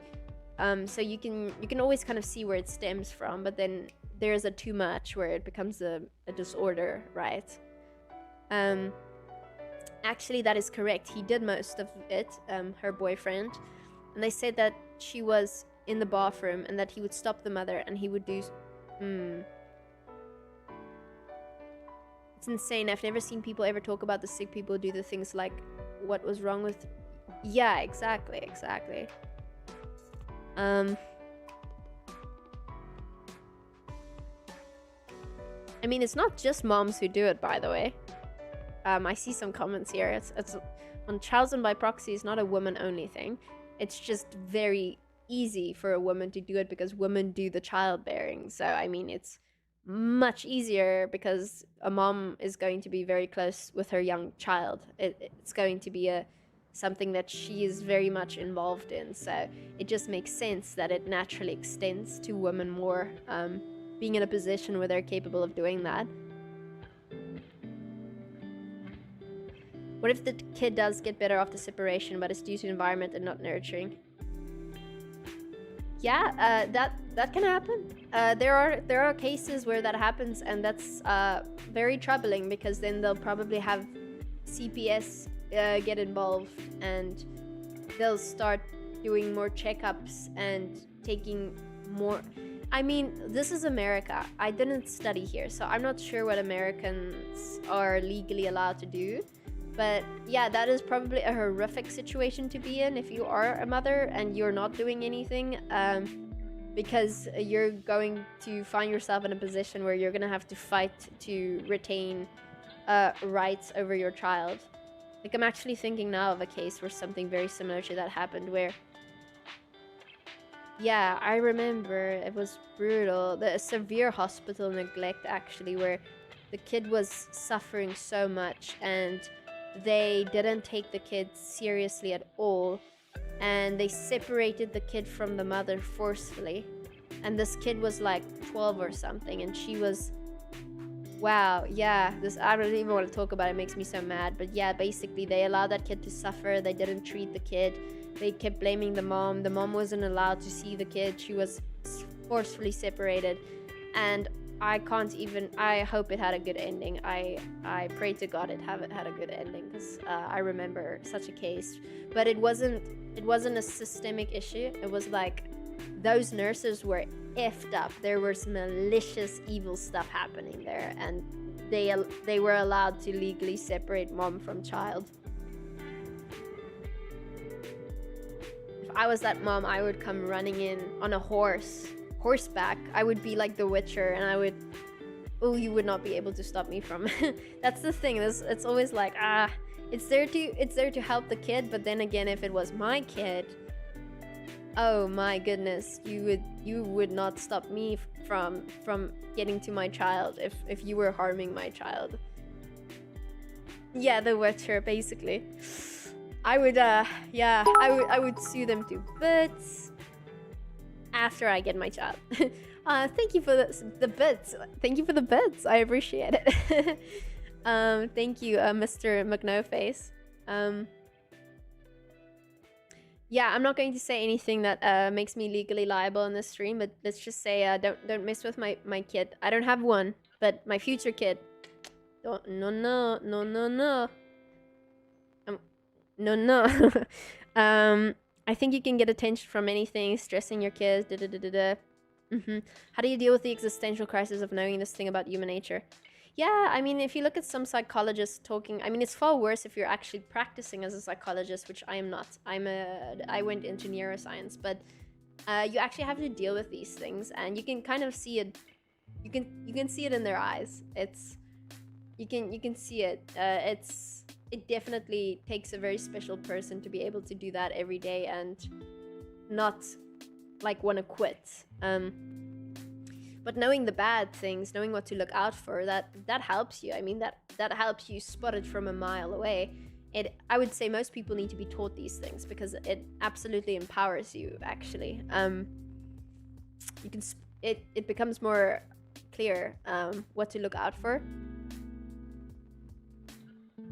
A lot of my family members are like that. Was her mom a single mom? The Gypsy Rose one, yes, I believe so. I believe so. Many conditional problems have very particular symptoms. Like CO2 poisoning has symptoms that stand out. Yeah, like having isn't it like having delusions, seeing things, lightheadedness? We have CO2 detectors in this house, just in case. If it was purposely, they lose the license. Oh yeah, no, I mean, it was broadcast. It was pretty bad. Good night, Mr. McNoface. Thank you for dropping by.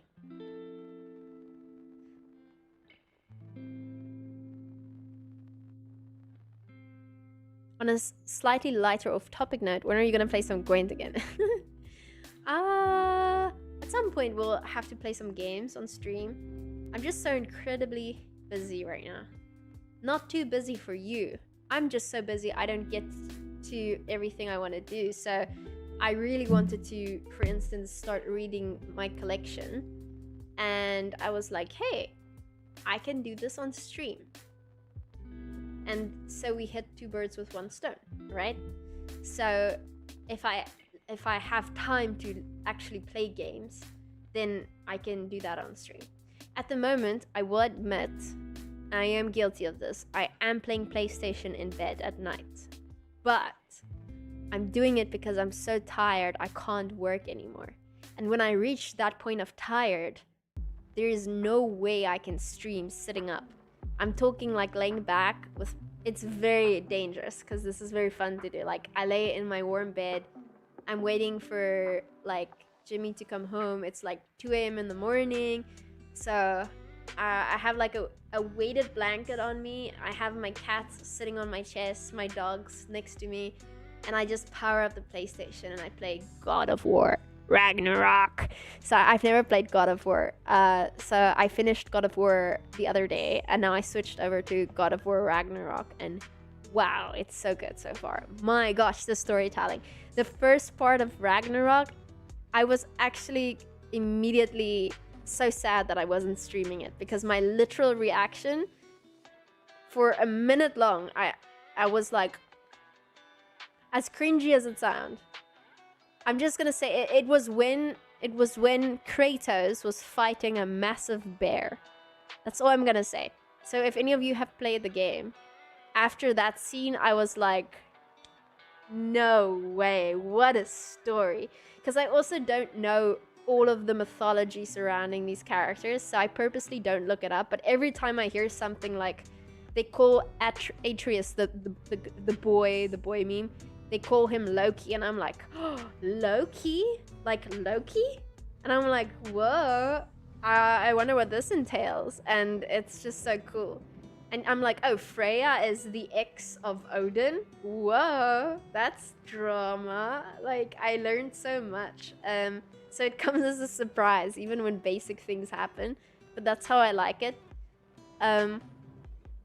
Anyway, Hollow Knight. I do want to play. Is it called Estrals or something? I do want to play something like that on stream. What is it called? Estrals. It's a new game where there's like a bunch of clones. Game. No, I don't. I think Altars? I think it's called Altars, actually. Altars, yeah. I think it's called Altars. I wouldn't mind playing that on stream. Are you excited for the upcoming handheld Xbox? You can play games from Steam on it. Oh, that's nice. I do yearn for a day in which we can have all games on the same console and we don't have to buy others. The Altars, yeah. I would like to play that one. Probably on the computer and stream it.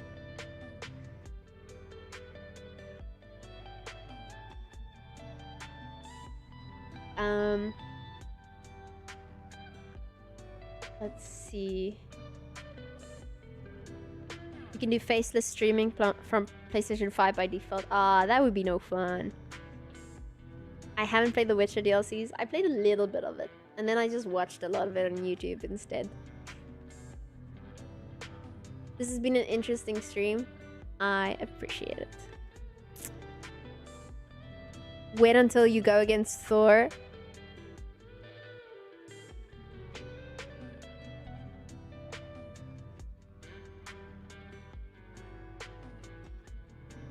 Yeah, so my fear is if I just read on stream, I'm going to build a community of intellectuals. And then when I do want to go back to playing some video games, it's gonna be very off-brand. Probably doesn't matter. But yeah, kids don't want to hear me read Harvard books, and people who want to listen to Harvard books don't want to see me play a video game per se. There is an overlap. I just came to the stream. Hey, playing any tabletop games at the moment? No. I mean, what comes to mind is Lorcana, which I've recently still played long after I stopped streaming it. So once in a blue moon, I'll buy a pack of Lorcana cards and then I'll play it against Jimmy. And then I am keeping an eye on the new Riot card game, League of Legends. So that's something I'm keeping an eye on. Yeah. But again, I'm not really playing much at all. I don't want to talk about this until it's actually a thing, but I am designing a video game with a small team. It's like 4 of us right now. But I mean, if you clip this and show this to me in a year and I say, oh, that never happened, then you know what I'm saying. Like let me first actually get this thing going. If it yeah, I don't want to. I've learned by now not to hype up anything until it's done. You know, it always bites you in the butt. But I am actually doing a lot of it right now. It keeps me busy quite a bit. It's a lot of work, and I'm super duper passionate about it. So that'd be great. That'd be great. Really cool. If it becomes a thing, you will definitely know about it. It's actually focused on it's a POV type thing where you would have to live other people's lives and see their lives through their eyes, and you would kind of have to maneuver through the game by being another person every single time. It's what I would say. What is the genre? It's definitely creepy, but it's also supposed to be like educational, but it's a game at the end of the day. I can't really say much more. I wouldn't be able to do that without my team's consent. But yeah, I'm working on it quite a bit. A bit more overlap in the audience for reading sessions and a niche title like The Altars. That's not a bad idea, you know. Game developers trigger on neural pathways. Oh yes, I'm well aware of that. I am well aware. and I have oh yeah, I understand the bad psychology of games and the addictive psychology of games, and also just normal psychology. It is impossible to make a game that is good without using some form of human psychology, because think about it, why do you feel the need to even finish the game? It's that dopamine loop going, right? So normally a good story. Nick, thank you very much, I appreciate it. It's very, very kind of you, Nick. Everybody say thank you, Nick, for giving subs. That will go right into my gaming budget. I tried making a game today, it sucked. It was the internet dinosaur game. Oh, you actually did try to make it? No, ignore me, I'm just trying to keep chats up. No, well, I appreciate it. Just so you know, I am paying out of pocket right now for most of my gaming things. So anything I appreciate, no need for it, but I'm not gonna use it to buy a mansion. I'm gonna pay some artists to do some cool stuff for my little passion project. What console? It would be on computer as well as PlayStation and probably Xbox, I guess. Yeah, I mean, I already like kind of wrote the story of the game, so I'm pretty excited. I think it would get me pretty hooked. I'm just gonna say it. Like, but yeah, it's yeah, the psychology of a human. Yes, that's my point. So it has to be interesting. You have to have little things that make you like want to explore, want to maybe collect items. Stuff like that is very like, that's very on par. I think the moral way to go about getting human attention would be a good story. As simple as that. That should always be at the core. It shouldn't be cheap dopamine, you know, like little dopamine circles where it's like flashy lights and oh, you gotta buy packs to get things and buy more and more and more. Like there is a level to doing things ethically, in my opinion. There's absolutely a level to that. But yeah, this, I don't have to worry about it with this game. This is not really a game where you can manipulate people into playing it. It will be very evident. We'll probably, I think the goal would be to release like a demo, and it will be like a full-fledged level of the game. And if people like that, I guess we would probably make like a page, like a Kickstarter, like, do you actually want to buy this game at some point? And then you can pre-order it, and then we could use that to actually hire like a team.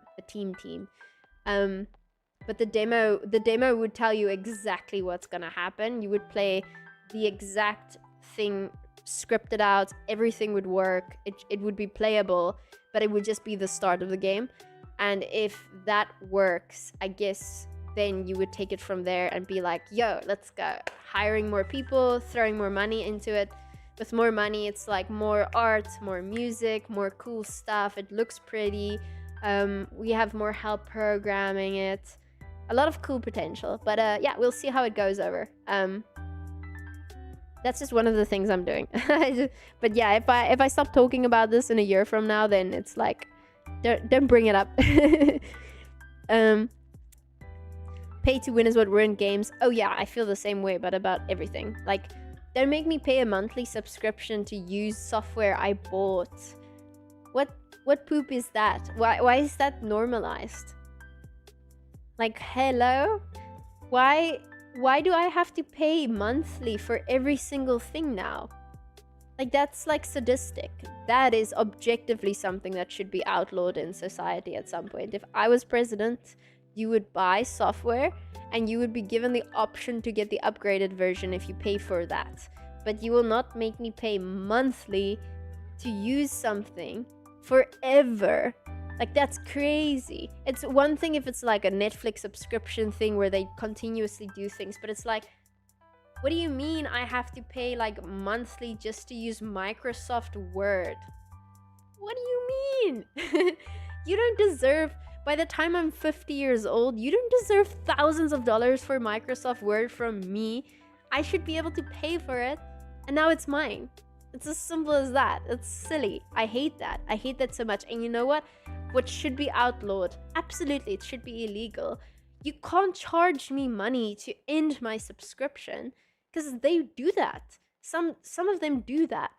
They literally make you pay more money to end a subscription. That's just illegal. What do you mean? You can't do that. It's so crazy. It's crazy. I hate it. I hate that so much. It's sociopathic. Let's go back to that word. It's sociopathic. Somebody knew that was morally cruel and they did it anyway because they could. And we should outlaw it.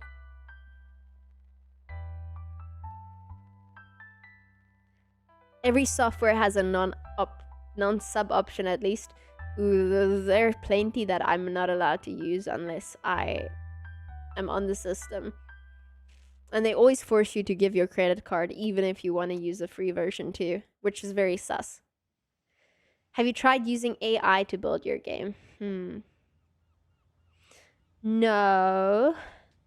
But I mean, this is like Unreal Engine level game, so AI is definitely not capable of doing that for this type of game yet, you know? Yeah.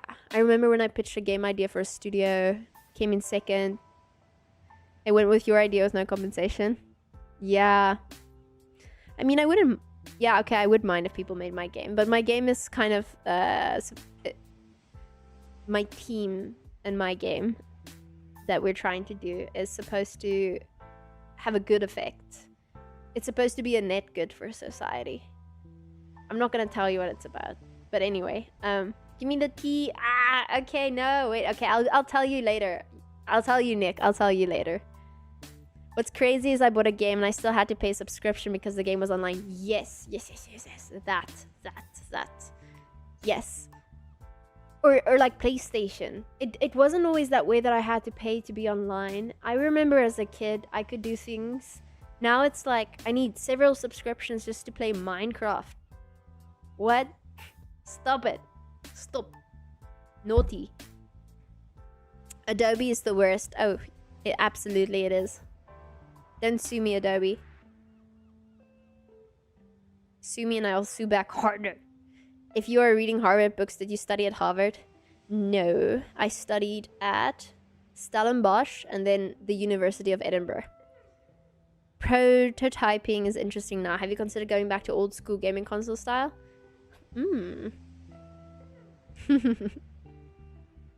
I want to be involved. Interesting. I'll pop you a message. I'll tell you what's happening. Dobby, it's not free. Damn it. I'm not a communist, but I should be able to play with people online for free, dang it. I bought your console. It costs so much money. I bought all your games. And all I want to do is play with my friends. Why are you charging me a monthly fee for that? Like, that shouldn't be how it works. I don't like that. Stop it. Get some help. Do you have a license to do consultations? You can make money from that too if you're interested in this. No, I don't have a license, but also it's not really a route I would go down. I feel very weird about charging people money for giving them help. Like, I would rather just go about it without going that route. I don't know how to put it. Think about it. If I were to actually do this, I would have to set up a service. I would have to give a price for my time. There would probably be more demand because a lot of people will have parasocial relationships simply from going on social media and seeing me, etc. So there might be an unhealthy relationship there where people just want to talk with me because they want to talk with me. Then because of that, I wouldn't be able to fill demand for everybody. I would have to start charging more and more and more until I'm charging an exuberant amount for some person to talk with me, probably only because they really feel like they need to talk with me, Tia, not because like I would feed into a very, it's like OnlyFans. There you go. That's the word at the top of my head. It's like OnlyFans. I would have people pay a lot of money just to have a conversation with me by the end of it. It might start wholesome, but I would still rather have people seek out a licensed therapist than paying me money to give them advice. Yeah, that's the word I was thinking about. Yeah, it would make me feel like I would become an OnlyFans. There would be no sexual conduct involved, but people would end up paying me money because they just want to speak with me, and that feels very icky to me because it feels like I am abusing that, and I would feel like it's morally rotten of me to exploit individuals like that. So no, I would probably not do it because I can see where it would end up. You know, I'd rather be on Twitch and talk for free, and if you want to say something in the comments, we can talk about it. And I'm not a licensed therapist. I studied neuroscience. I have a degree in psychology, but I'm not like practicing. To me, that's more fun. If I did want to go into that route, I would just become one, and I would get a clinic, and I would help patients, you know. I once made a game as a beginner in business, but the game wasn't as good as I wanted, so I never launched it. Yeah, I'm curious what it's about. What about only doing it with celebs?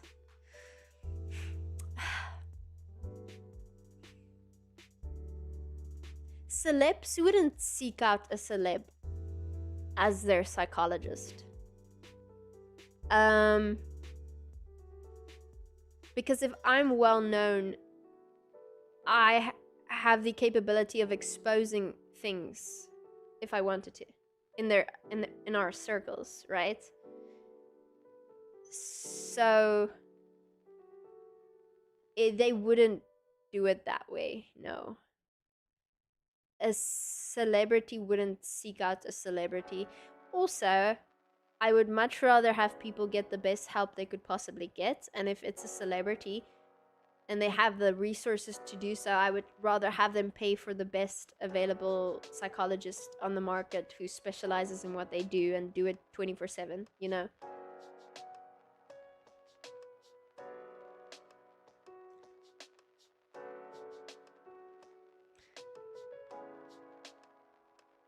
And they are paid top dollar, exactly. Yes. Basically, no, I don't want to make money off of helping a human being one-on-one. I feel very uncomfortable because it's an extreme amount of responsibility. I would have to take it very seriously, and it would have to become my full-time job because I would want more experience to become better at it, you know. It's the goal would never be to make money. So it's just kind of like, if I didn't pursue that direction, then that's not what I should do for money. Also, I don't really need to go out and make money. Like I work as a neuroscientist currently. I'm employed. Have I told you this? Recently, yeah. Yeah. So I'm yeah. I'm okay now. I do this and it's a lot of fun, and I'm very much enjoying it. It's one of the things I do. I'm learning quite a bit. Focuses on dementia, and yeah, that's one of the things I do. And then I try to make some content on science, try to educate people. Sometimes I do experiment, have a little bit of fun, like make content that isn't necessarily supposed to perform well or anything. I just do it because I can, like arts and creative, and yeah. Yeah.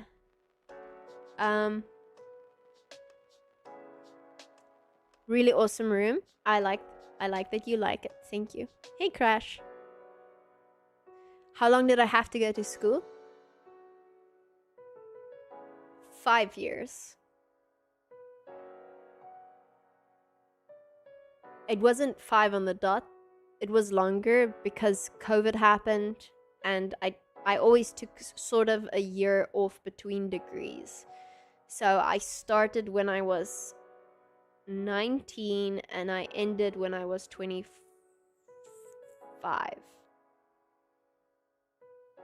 Yeah.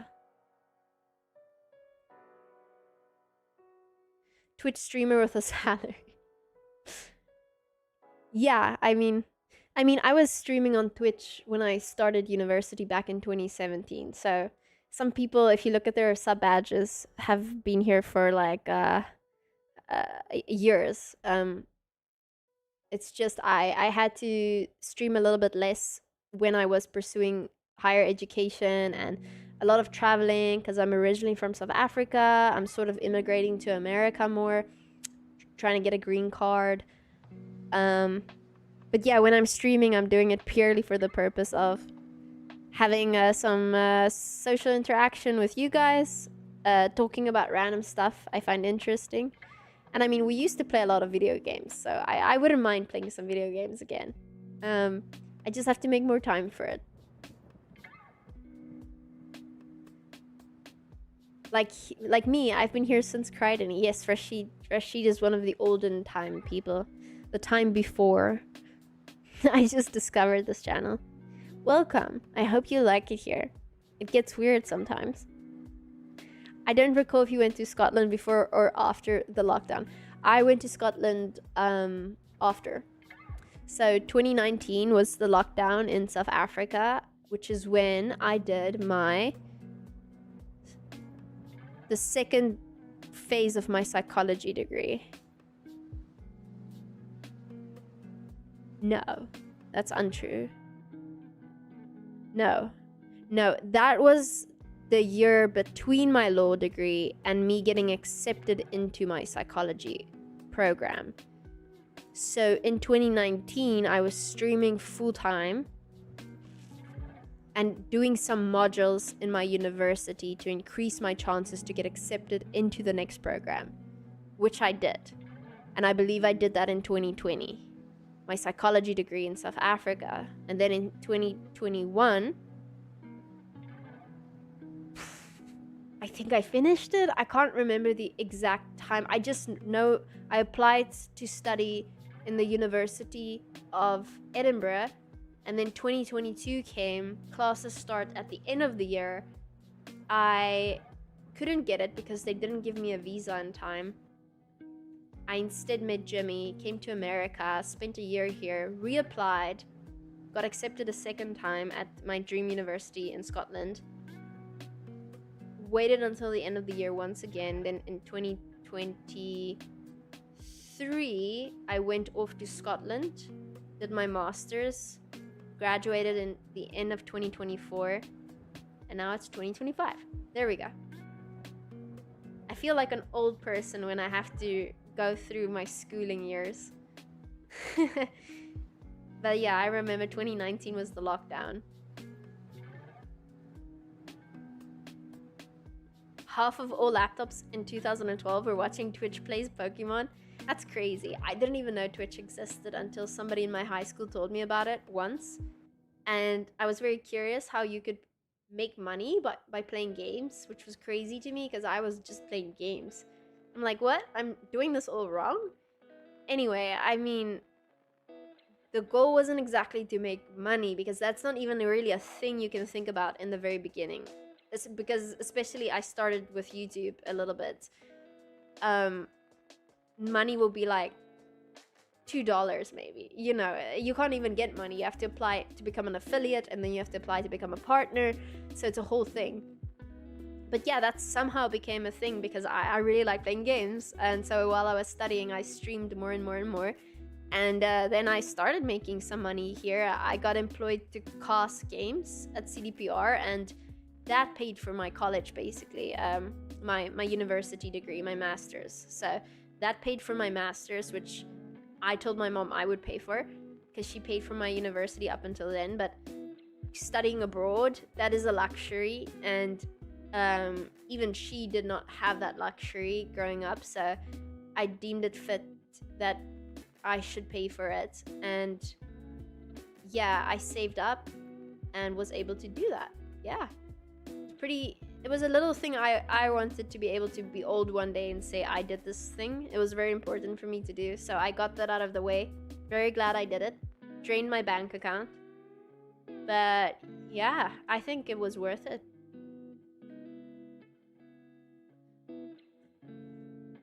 Half naked? Yeah, I don't do the half naked thing, so if you're here for that, you're gonna be sorely disappointed, I'm afraid. You've been here since Outlaws. Yes, if you do something with money out of the question, it will be a higher degree of entertainment. Yeah. The thing is, money, in some type of way, is often reflective of how well you're doing in that thing, ironically. So let's say my goal is to make a really good video game. Money probably will automatically come as a consequence of more people playing the game. You know what I'm saying? If only 10 people play the game, even though money's not needed, you failed because your goal was for many people to experience that story you wrote, etc. So it's interesting how that works. Like, almost in all aspects of life, money often comes as a consequence of success, even if the goal was never to get the money. I mean, there's obviously a lot of ways where I'm talking for the average person. I mean, if you have a massive business, you can often exploit people. I mean, you can probably overcharge or use child slavery, you know, but I'm not at that level. So for me, I've just noticed a lot of the times, like, hey, if you're successful on Twitch and your sole goal is to talk to people, you will still see the analytics go up every month as a consequence of that. It's just an interesting way how it is. Is my mom still single? I'm not gonna answer that question because I cannot trust you with that information. Child what? Child slavery. I'm saying child slavery if you really want to go there. There will be a new Gwen for sure. CDPR confirmed it. I don't know about that. A new Gwent? Child slavery? Dude, child slavery is rampant in Africa. Like, it's well known. People use child slavery to, like, make so much products that we buy in the West because it's cheap, so they make a lot of money. That's my point. It's not a good thing. It needs to be addressed more.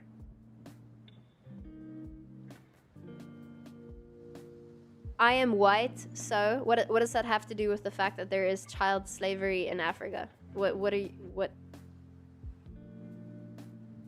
does that have to do with me saying that there's child slavery in Africa? I don't get it.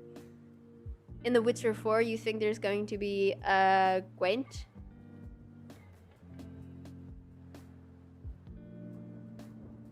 No. I'm only having this conversation with Air Mechanic because I'm really curious what they're even trying to say. I'm like really curious. Like, complete your whole sentence just out of my curiosity. You know me, I like studying personality types. I'm really waiting to get to it. What are you saying? I'm like, I don't understand. What are you saying? Are you implying because I'm white, I'm not allowed to say that there are slaves in Africa? Like, I don't understand. It's a factual thing. Like, it's not a joke. It's rampant. It's very bad. Like, China uses slaves. Many American companies use slaves as well. I mean, I'm South African, but that doesn't mean anything because I'm not even saying anything controversial. I don't even know what the issue here is. No, I really want them to finish their sentence, but I can't. I'm just so curious. Now I'm sad. They stopped talking. Dang it. I hate when that happens because I'm sometimes so curious how some people's brains work. He ran away. I don't know. He heard the word slavery and he was like, slavery's bad. You're bad because you said the word slavery.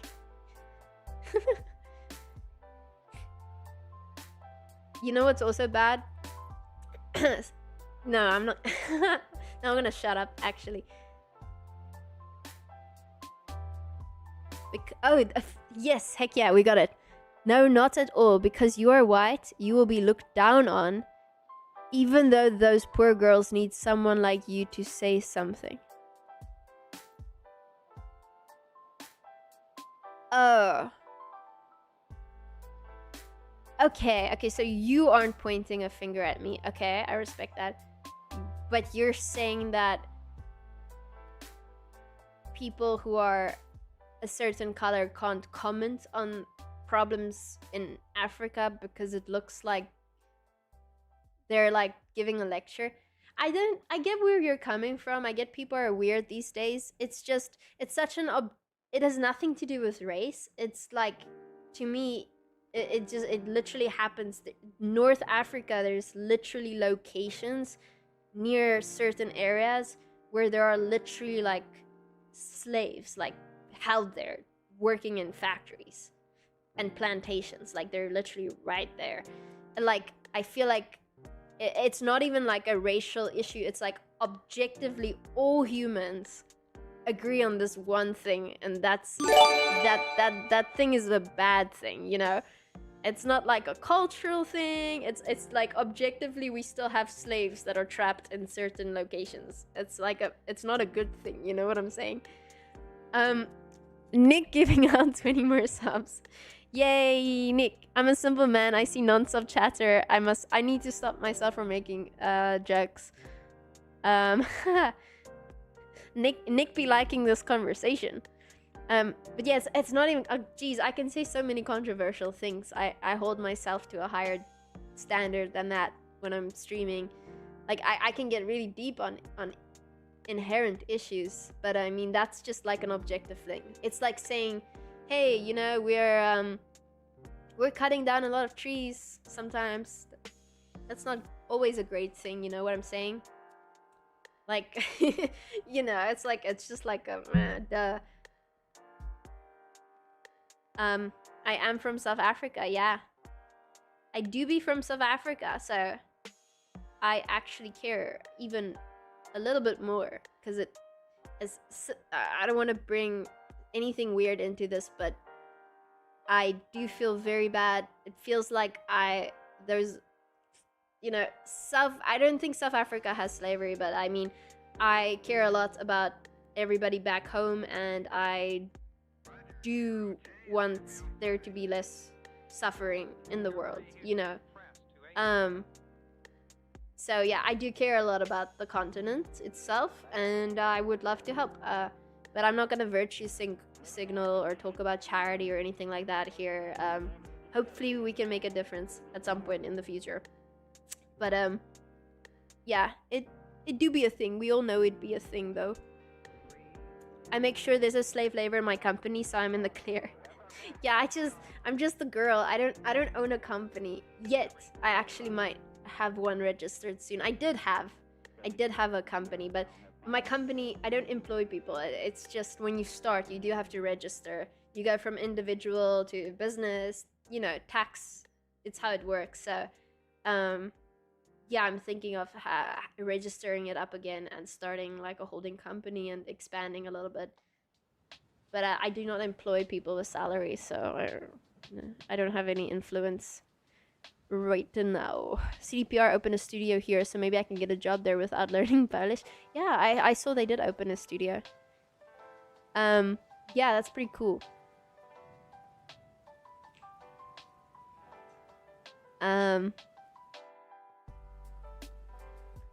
Can we unmod Zuv?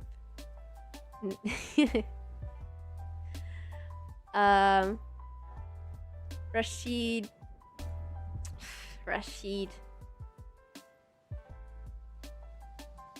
Back then you used to deal with power outages.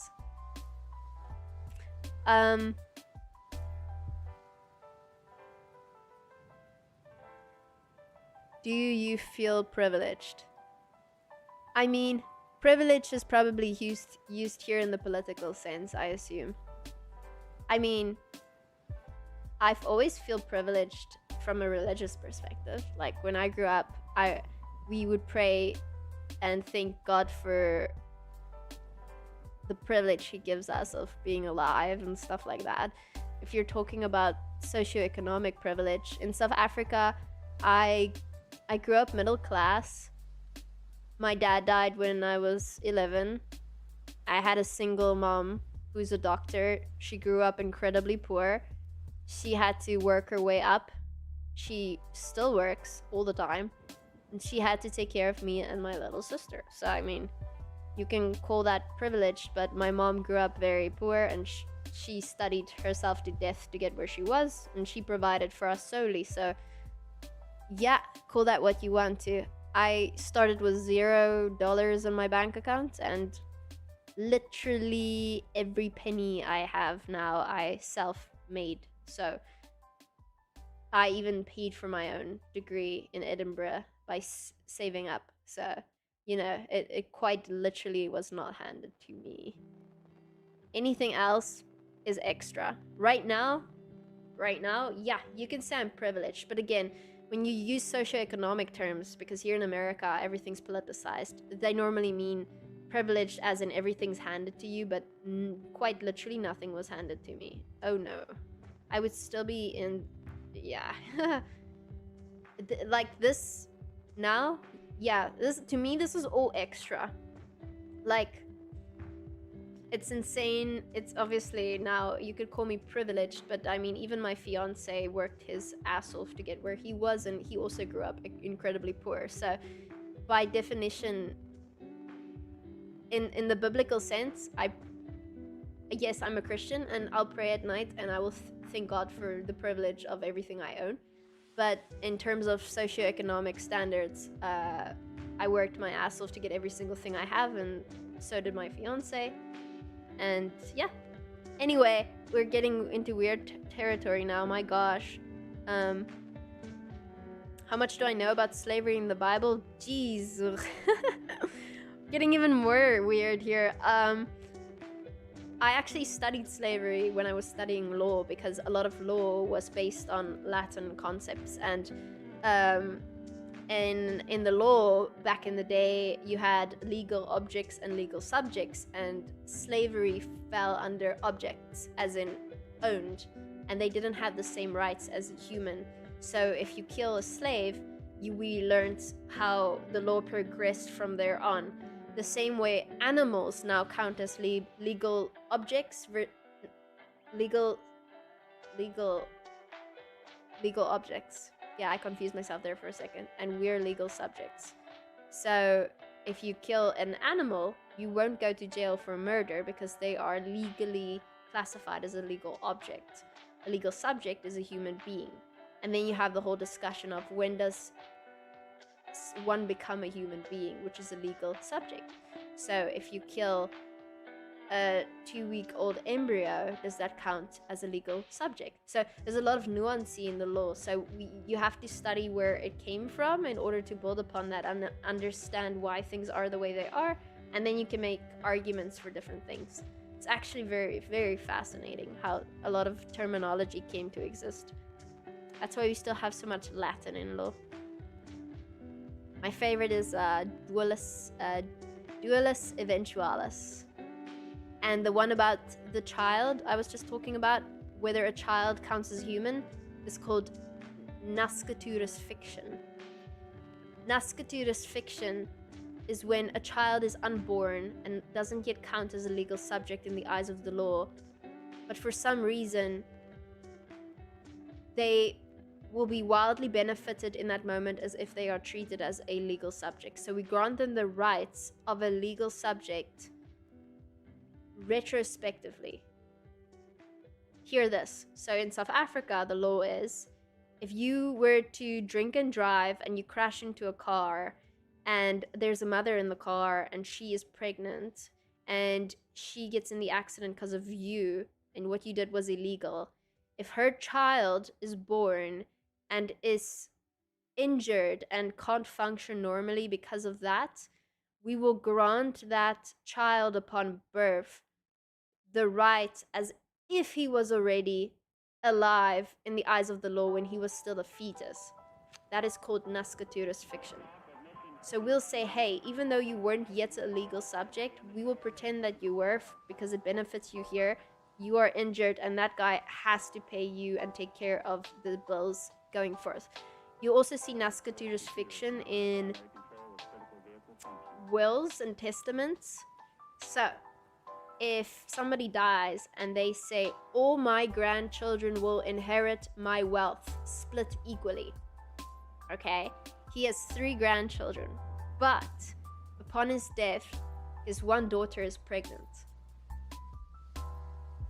So, will that count? Because that is an unborn baby. It doesn't yet count as a grandchild in the eyes of the law. The law is very specific. I'm not talking biologically or making any arguments here. The law says you become a legal subject upon birth if you survive it reasonably. So if the child, there's a lot of stuff, but anyway, so does that unborn child get an equal share of the estate? Yes, because of nasciturus fiction, at least in South Africa where I studied law. So in South Africa, we would grant the unborn child the rights as if it was already born, and it will get its share of the estate. Now, you can become very specific here, like they start saying in the will, all children who are already born at the time of my death, stuff like that. So that's why you have lawyers, because very, very specific language might come into play sometimes.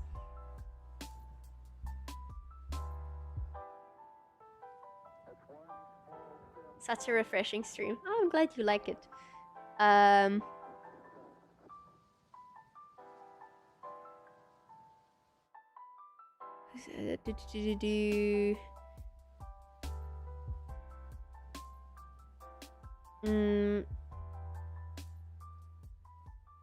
Whether I'm privileged or not does not. Yeah, I know I don't have to explain myself. I don't know why I felt compelled to. I feel like it's a topic that always got you like baited into an answer back in the day, and then people like got cancelled and stuff. So I was like, you know what? This is my moment to address it. It's more like a practice round if I ever get into an argument with somebody and I'm put in that position. I like to know what I would say, and I think this is like a little bubble in which you can test your thoughts and you can get an immediate reaction from people telling you you're weird or telling you you're saying something not appropriate, and it's like a little practice ground in case I ever get onto some podcast and somebody asks me that exact same question, and instead of refusing to answer, I can have a appropriate. I don't know. It's cringy to me. I don't even like talking about it. Can I ask you a question, dear gosh? Yes, you can. Game design. When will I play games? Soon. How long has this stream been? It's already been almost 3 hours. I always do this. I had so much work to do, but I knew I would get caught up here. I don't mind it. I'm having fun. But yeah, I definitely got carried away as always.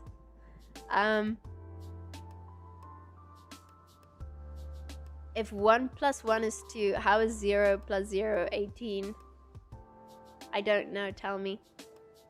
I mean, if you ask ChatGPT, they might give you that answer. It kind of struggles.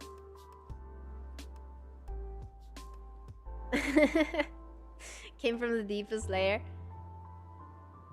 I'm trying to think of more interesting law stuff. But a lot of it is it's too gruesome. Like, I don't know. Sometimes kids watch these streams, so I don't really know what I can talk about. But there are so many interesting legal concepts. So it really does help. So South African law, our legal system is based off of Roman Dutch law. So the British and the Dutch who colonized South Africa brought with them their customs.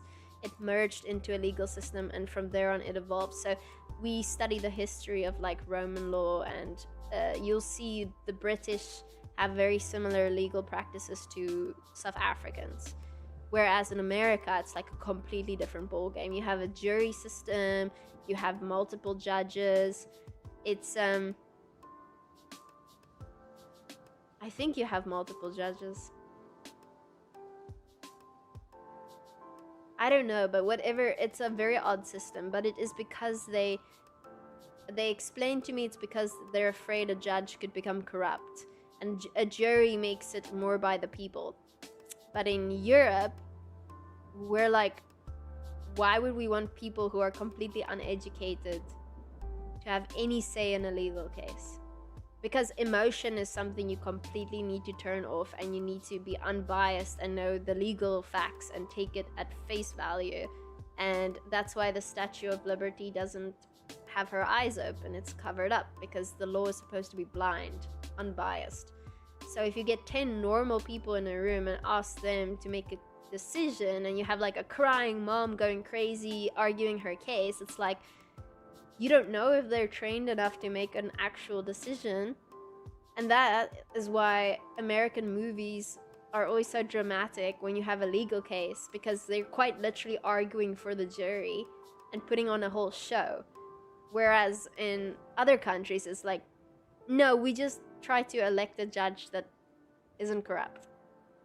I mean, I guess you can argue for both systems, but geez, I would never want lay persons to be in charge of my fate, when it truly is a case of the law is as it is. Just enforce the law. Enforce the law. I don't need any normal people who haven't studied the law to, like, what's even the point? They don't have law degrees. I don't understand. The law is very complicated to get into when you first do it as a student, but once you get a grasp of how it works, yeah, then you can just read legislation at face value and you can understand it. But the complexities of the things I just told you, like the Nascaturus fiction rule, like, normal people don't necessarily get that. I mean, they don't study it, understandably, so I would never want that. Like, here's another one for you. Okay, so in South Africa, I say South Africa because I don't always specifically know the exact legal precedent in your country, but okay, if you shoot a woman in her stomach and she is pregnant and the child doesn't make it, do you think the guy will be sentenced for murder? I mean, as a jury of my peers, what would you say when I am a crying mother? You would say murder, murder, right? You would say justice. I hate this man. I think with my emotion. In South Africa, the law states very clearly, and here as well in America, I mean, though you're having a lot of arguments about it now, it's not a legal subject until birth. It is not. Even though we can have a moral argument about it, in the law it's too wishy-washy, because if you do that and a woman has even a miscarriage and she did something wrong, you could argue she's committed murder because the legal subject is a human. So that man who shot the woman in the stomach will go to court and he will be jailed for attempted murder of the woman. The child is not even part of the equation. Isn't that weird? He harmed the woman and could have killed her, but the unborn was never born, and therefore it doesn't qualify as a murder. See how you need to have a complete legal basis to even understand exactly why it is that way. Like, we can argue about changing the law, but that's not a matter in this case, right? Unless you want to set legal precedent. It's messed up, of course it is. Yes, it is. But again, the law is as it is and not as it ought to be. That's a famous saying we have. The reason we can't change the law, there's multiple reasons for this. And again, this is like why I don't like the jury system, because if I as a judge decide I'm going to change this now, I'm going to set legal precedent, me by deciding that actually is murder changes the law. By the way, it's a case. We use cases as authority. If a judge makes that decision, that becomes a law. It's like a de facto way of it becoming, even though it's not written there yet, his case now becomes the law. We all will now, every time a pregnant woman is shot in her stomach, that is the law now because we refer to that case. So it's incredibly difficult. But he would have to interpret it that way. He can't just change the law on the spot. That's tier number 2 of my argument here. You can never retroactively change the law. You can never say, oh, you know what? I know it wasn't illegal for you to, crack your knuckles in the street, but I'm gonna make it illegal now. I just made it illegal. It is a new law, and because you did it, I'm going to sentence you. You can't do that. That is completely, that is not a country in which you want to live. That is like scary dictatorship vibes, because then anybody can be sentenced at any time for any new law that is made up. Now, this makes sense, but it becomes very difficult because sometimes somebody really, really, really deserves to be sentenced, but the law doesn't quite exist in a way that allows them to be sentenced. And now, again, I can go into some really gruesome cases, but I don't really want to.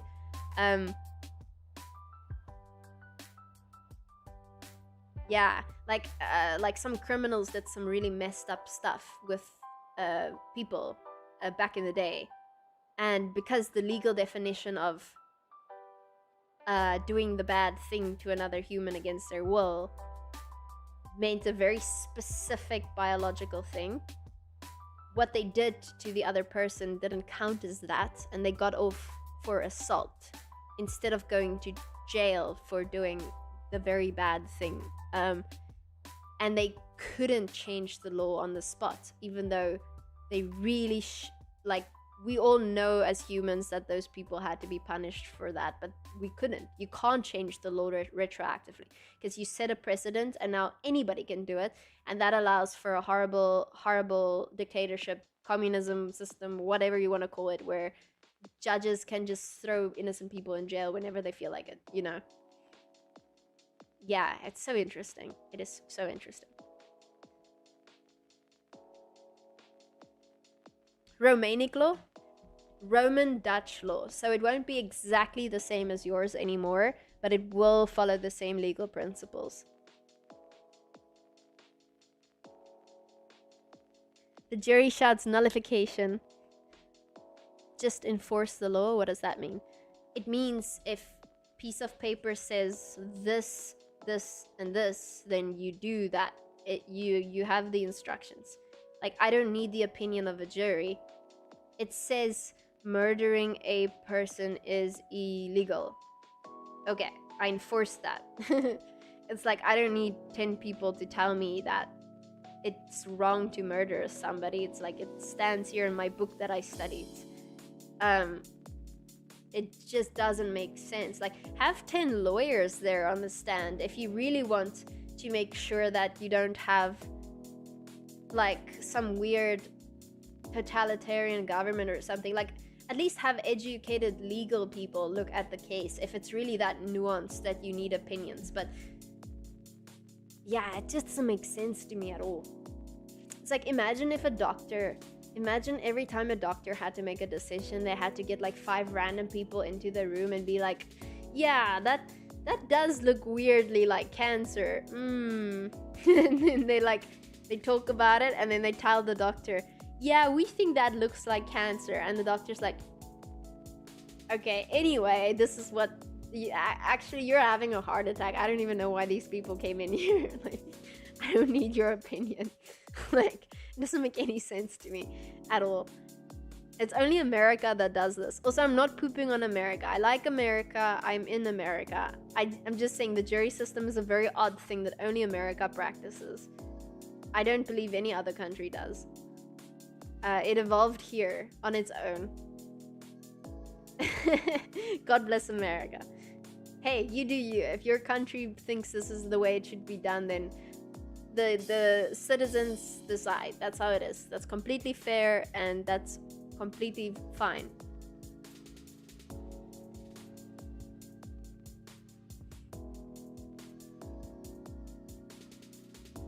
The prosecutor decides what they're trying to charge the defendants with, not the judge. Yeah, I know. The judge makes rulings and sentences. Yeah. We have the opposite problem where criminals are being let out right away. I mean, that's a you problem. I don't know why you guys do that.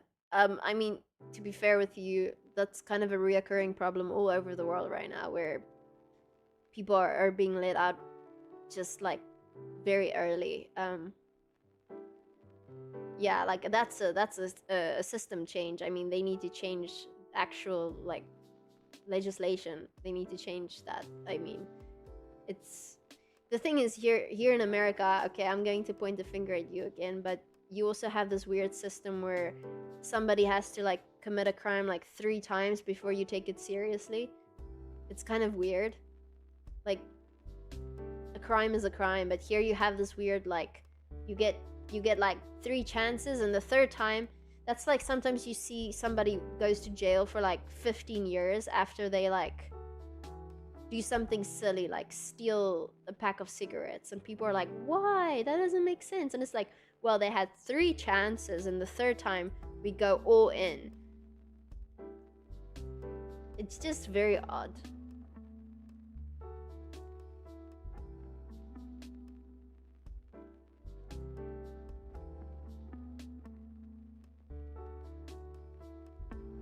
Subjectively. Guys, these are just my opinions from my observations. My opinions are not objective, so don't get angry at me, please. I mean, I can point a lot of problems in my own country's system too, believe me, and that of Europe. Um, so just because I'm talking about this particular country right now, believe me. Um, yeah, there's a lot of issues in other countries too, I promise you.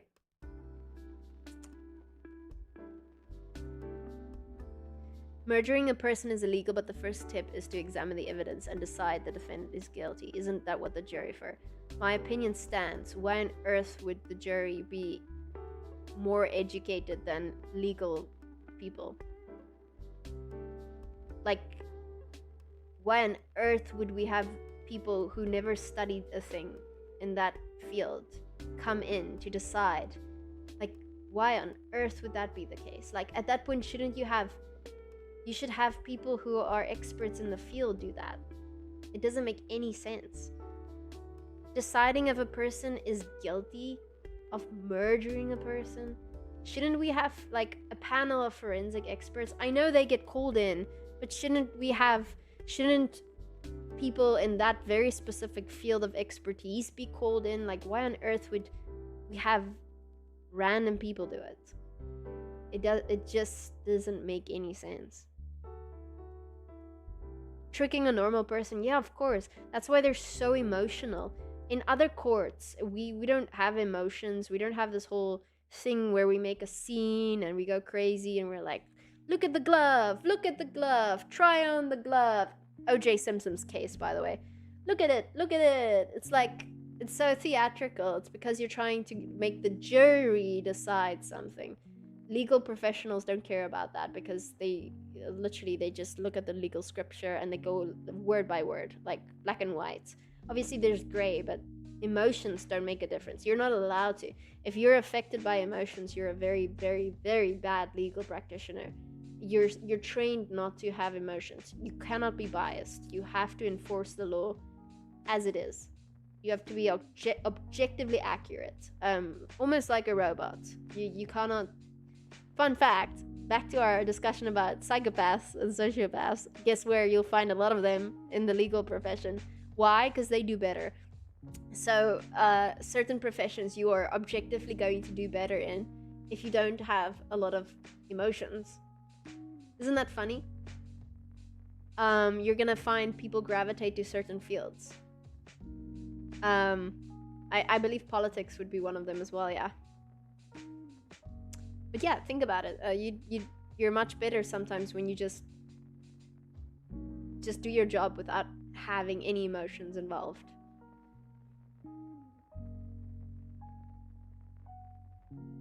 Here's a silly one. Prostitution is illegal in New York, but recording a video is legal. Yeah, I know, that's a silly one. I agree. That's always been a weird one. We always discuss this. We discuss this in South Africa as well, along with the like weed thing too. You know, it's a huge thing. I don't know. Nobody seemed to be able to decide whether weed should be legal or whether prostitution should be legal. It's an interesting thing. Ek gaan oor 'n paar minute DF toe. Wat? Dis 7:00 die oggend. That's crazy. Dis that's really nostalgic. Ja, dis Vrydag vir jou. Dis nou aand vir my. Dis 1:00 die oggend. O my woord, sê vir my, wat se graad is jy en wie is jou wiskundeonderwyser? Is Juffrou Groenewald steeds daar? Ek moet weet. Nou moet ek weet. Jy moet my beantwoord. Ja, sy is. Wow. Ek wonder of sy my nog kan onthou. Sy het my altyd uit haar klas uitgestuur. Doen sy steeds dit? Sy het my altyd in die gang maak sit. Graad 8? Wow, dis cool. Wel, ek hoop jy geniet dit. Die is 'n regte cool hoërskool. Maar Juffrou Groenewald het my altyd in die gang laat sit.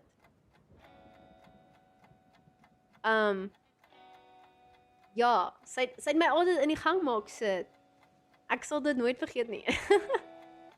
Is meneer Visser daar? Ek hou van meneer Visser, hy's awesome. Hy was my onderwyser ook. Maar ek was hoofmeisie gewees. So dit was even erger toe sy my in die gang maak sit het. My sister weet nie van haar. Okay. Sorry guys, sorry. I'm just talking with somebody who's going to my old high school and I'm just being all nostalgic. Okay, wel, good luck. Ek hoop jy het 'n lekker dag. Ek moet seker nou afskakel. My reunie is soos volgende jaar. Meneer Visser is nog daar. Ek's mal oor hom. Hy's awesome. Hy was regtig streng geweest toe ek daar was, maar nou is hy so super vriendelik. I think he softened up. Oh, thank you for the bits. I appreciate it. Hope you're gonna have a nice day. Okay, wel, as jy ooit vir hom sien, kan jy vir hom sê ek sê hallo, maar ja, ek hoop jy het 'n lekker dag by skool. Wat, julle het seker nou amper eksamens, nee, dis nou wat, September. Ja, September, so in Suid-Afrika, ja. Yeah, that's crazy. My reunion in high school is next year, basically. So that means it's been 10 years since I graduated high school, which is crazy. Because if you told me it was 3 years ago, I would really have believed you. Dankie is plesier. Like seriously, I would believe you. I can't believe it's been 10 years. It's so crazy. I'm like, I need to go back to the reunion and see everybody. Like, I think, like, people are getting married now. Some have children. In 2 weke. Good luck. Graad 8 is okay. Het behoort nie te moeilik te wees nie. Graad 9, graad 10 raak 'n bietjie moeiliker. Maar is fine. Dit is nie so erg, ek beloof. Universiteit is makliker as hoërskool. Universiteit is fun. Ja, matriek in graad 11 is 'n bietjie meer ernstig, maar graad 8 is nog fun. Doen baie activities, like doen sport en jy weet, doen whatever. Like jy het nou lekker baie tyd, so jy kan ek het hokkie gedoen en ek het nooit regtig vir my eksamen studeer in graad 8 nie, want dit was so nie nodig nie. Maar toe kom graad 9 en toe moes ek maar 'n bietjie harder leer. Looking forward to see all those high school friends and enemies. That's so funny that you mentioned that. Yeah, I'm thinking about the old teachers who might actually still be there. I heard exams. Yeah, exams. So in South Africa you start. Jy doen hokkie. Yeah, ek het hokkie gespeel. Hokkie's great fun. Hokkie is amazing. Die se hokkie is baie goed. Ek weet nie hoe ons rugby nou doen nie, maar ons hokkie is pretty good. Charlize Theron. Like, ignore the H. Like, with my name. My name's Tia, but it has an H in it. Charlize Theron. I speak Afrikaans and English, and I do a little bit of like a little bit of, I don't know. I don't think it really counts when I say German. But I mean, you can really understand a lot of Dutch if you're Afrikaans too. Ons rugby is met. Ja, dis maar hoe dit was vir ons ook. Niemand gaan deef toe om rugby te speel nie.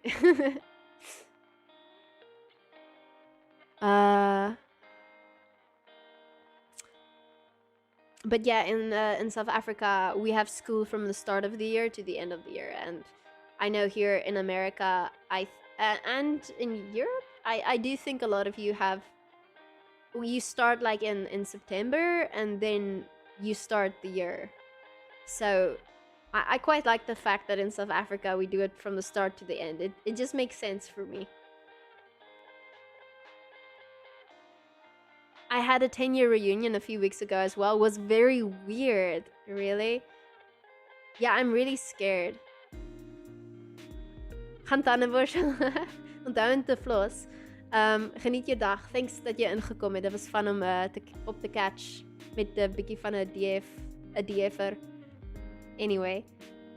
Hey Mama Llama, how are you doing? I hope you're well. You can understand a lot of Afrikaans too from a German perspective. Yeah, a lot of it is pretty similar. It's similar, some of it. You know, you can kind of catch on to a lot of words. So great to catch you online. Yeah, it's a little bit late. I'm sorry about that.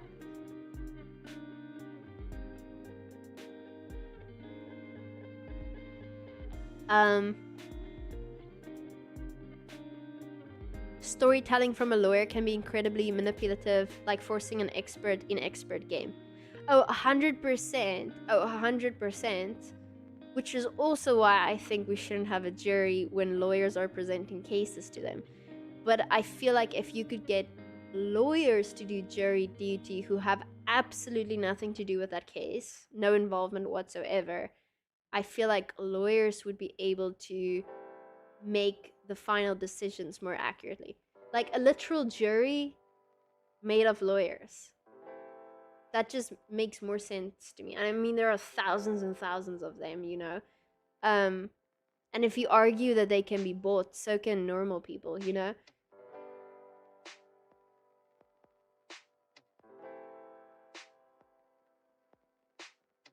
We don't do high school reunions because they're cringy. Yeah, I mean, I don't know what to expect, really. I would have to fly into South Africa to attend mine, but I feel like missing out would be bad. But I can imagine a lot of people not even going. Like, I wonder how many people even go to reunions, right? I bet a ton of people avoid them, actually, for that exact same reason. You loved the video interview? Oh, I'm glad you liked it. Thank you.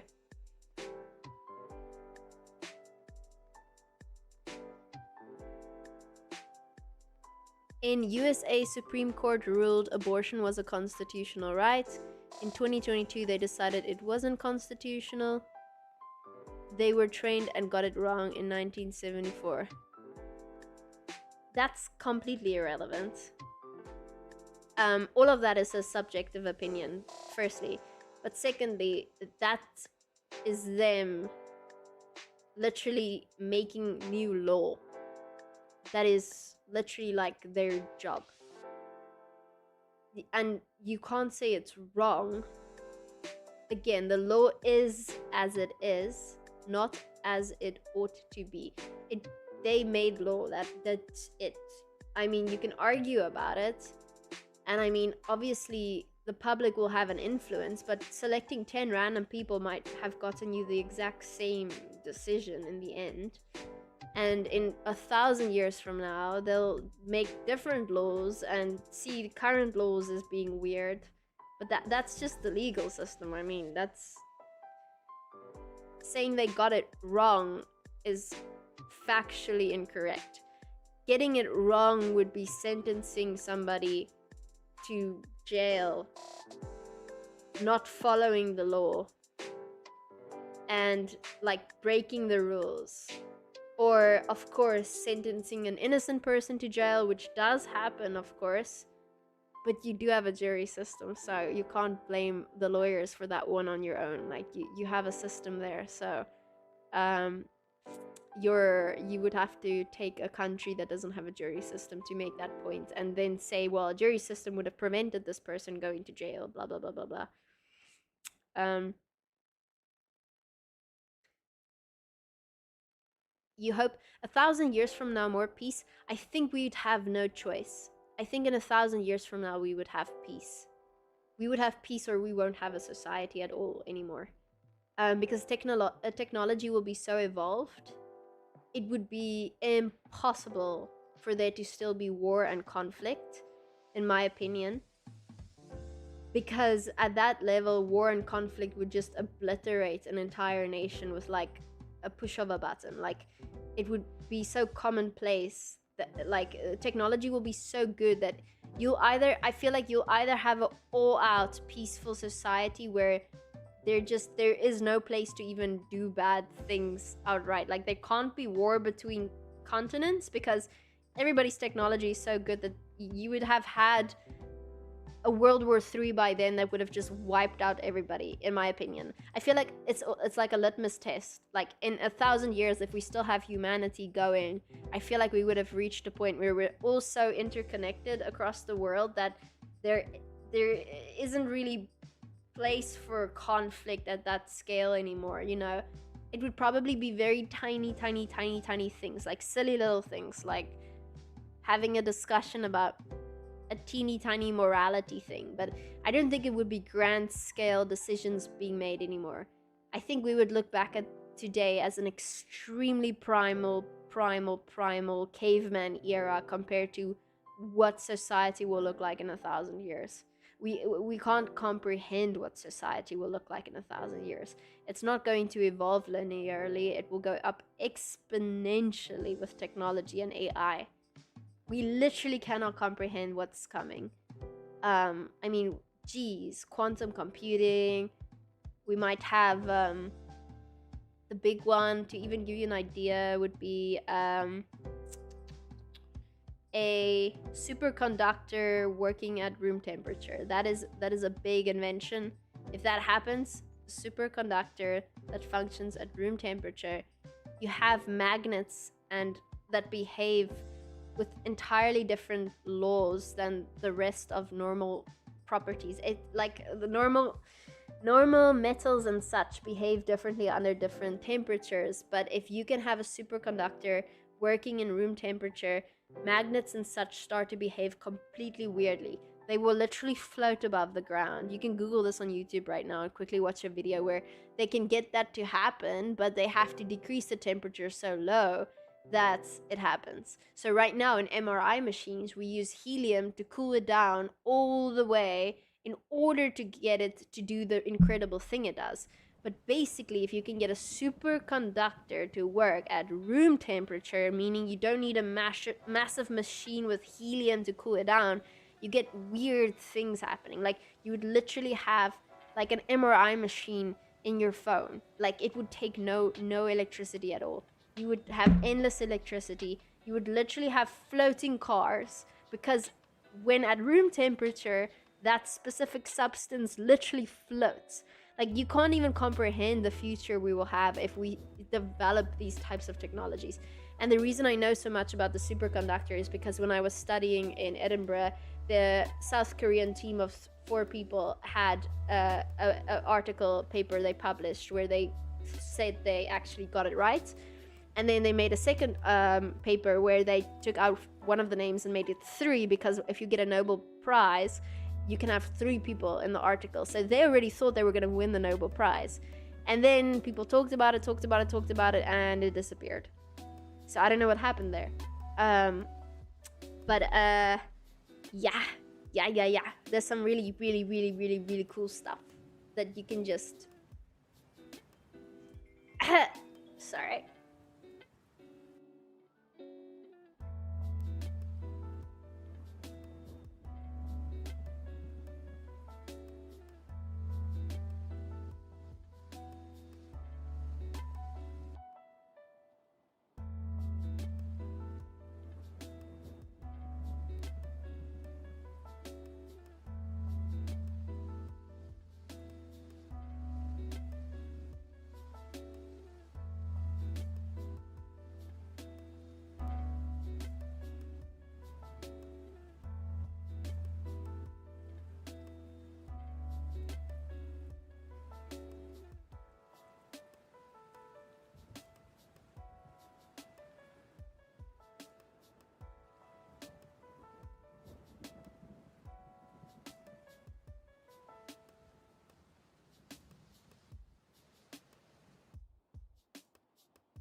Sorry.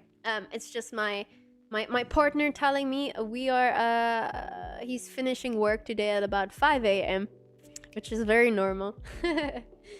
I try to stay on the same schedule, so that means I am going to go to bed at 5 a.m. today, which is in 4 hours. You know, we're watching an anime right now, which is... let's switch over to the fun topic, anime. It's the highest rated anime of all time, called Beyond the Journey. Freyan Beyond the Journey. And we're about halfway through, and I don't understand why it's the highest rated anime of all time. It doesn't make any sense to me. No, Freyan. Yeah. I don't... Like, it outperformed Attack on Titans, all of that. I mean, it's cute. It's cute. It's like a slice of life. It's cute. It has an original concept, but I mean, outperforming all the others, I just don't get it. And after that, I think we finally, like, we ran out of anime. We watched all the really good stuff.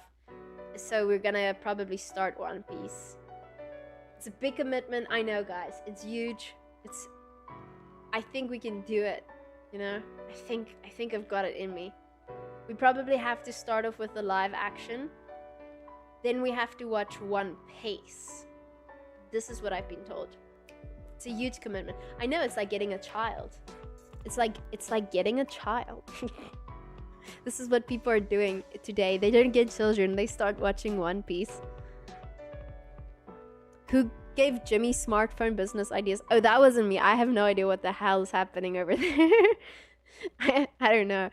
Leave the business to them. I don't get involved. I just like watching the content and seeing how it's made. It's very cool.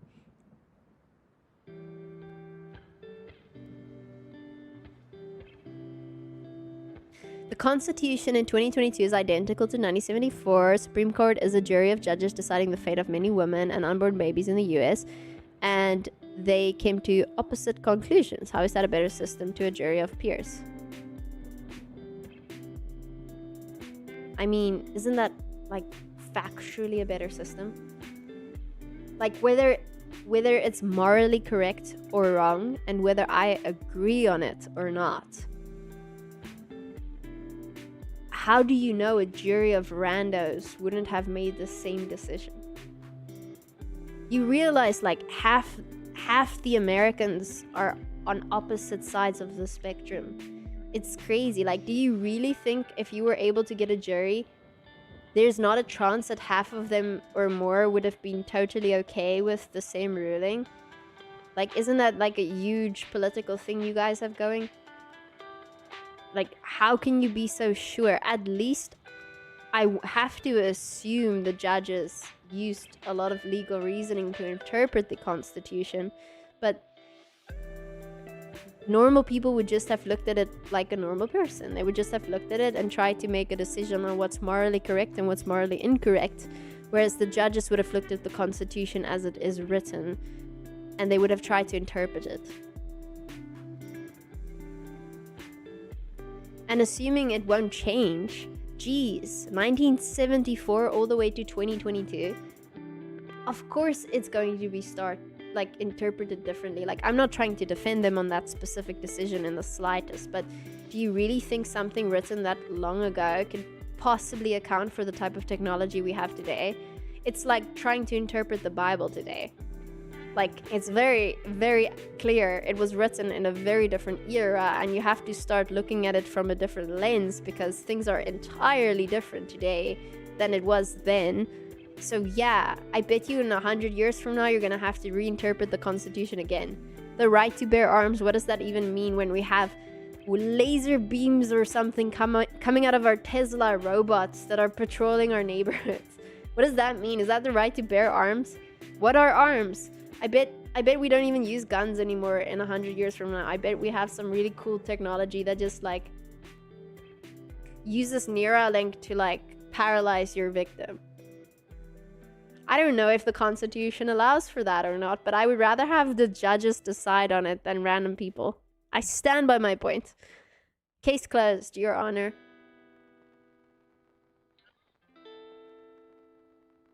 One Piece has more than 400 hours. Scary to think staring at a screen for that long.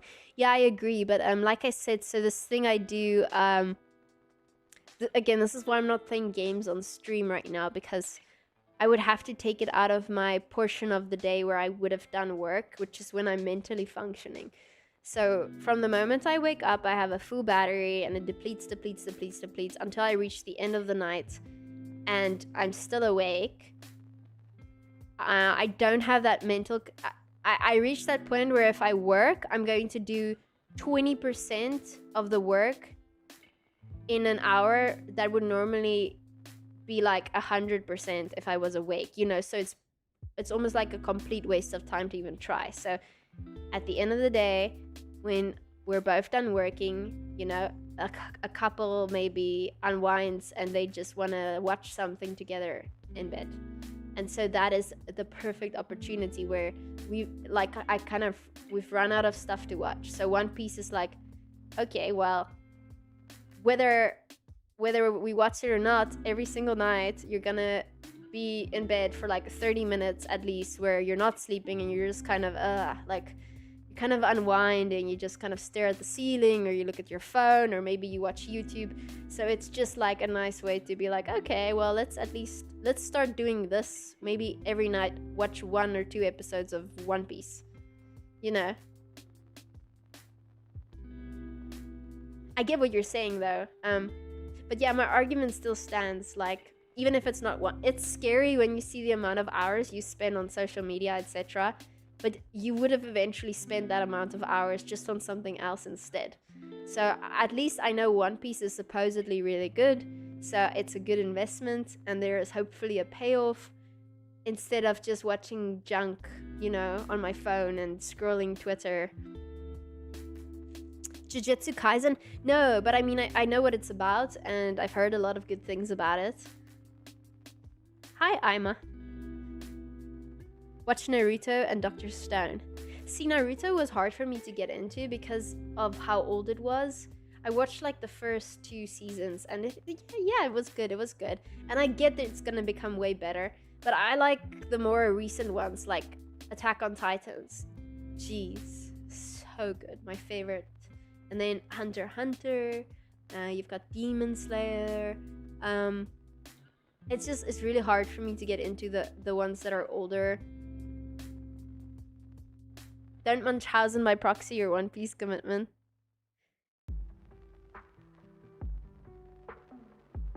Solo Leveling, yep, very good. Watched all of it. Avatar, I haven't. The only reason I haven't is because it's probably really good, and I get emotional just thinking about it, and I'm like, oh, I don't want to watch it right now because I'm gonna like it so much, and then it's gonna be over. It doesn't make any sense. I know what I'm saying makes no sense. Take this for example, Harry Potter, the movies, was actually like my favorite of all time as a child. I can't watch it anymore because it is so incredibly nostalgic for me that I get a full-on existential crisis just thinking about it. It is the weirdest thing. You know, people who like literally obsess about certain things, like certain genres or movies or whatever, and they make it their whole life. If I was that type of person, I could see that. But instead, I cut it off completely so I don't think about it and obsess about it and become weird about it. Because it's like, to me, Harry Potter's universe seems... I don't know, J.K. Rowling somehow nailed that story, but it's like... It's more... It feels more real and better than real life to me. So it's an unhealthy awesomeness that I just don't even want to watch the movies. I try not to think about it even. If I watch it, I'll probably be really depressed after it, and I'll be like, dang, this isn't real. Isn't that crazy? I mean, some people are like that with Lord of the Rings, Star Wars, exactly. But yeah, when I was a kid, I watched the first 4 Harry Potter movies so many times. I could probably recite it all to you. I played the video games, which were awesome. And then after that, when I grew up, The other ones, like the last 3 or 4, I watched once and then never again.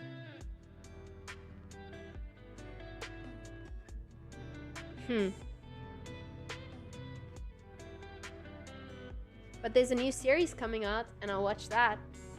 Because it's not the same, it doesn't count. I'm hoping it's not as good. Just so I can watch it, because I want to watch it. But if it's too good, I'll get emotional and I'll have to stop again. What's wrong with me? I don't know. I feel like I'm a Gryffindor and I never got my envelope. And I live in a fake simulation where I have to be normal. But actually I'm a wizard, dang it. Nobody understands. She one-shots an entire generation. It's not my fault. I didn't want the Dark Tower series to end.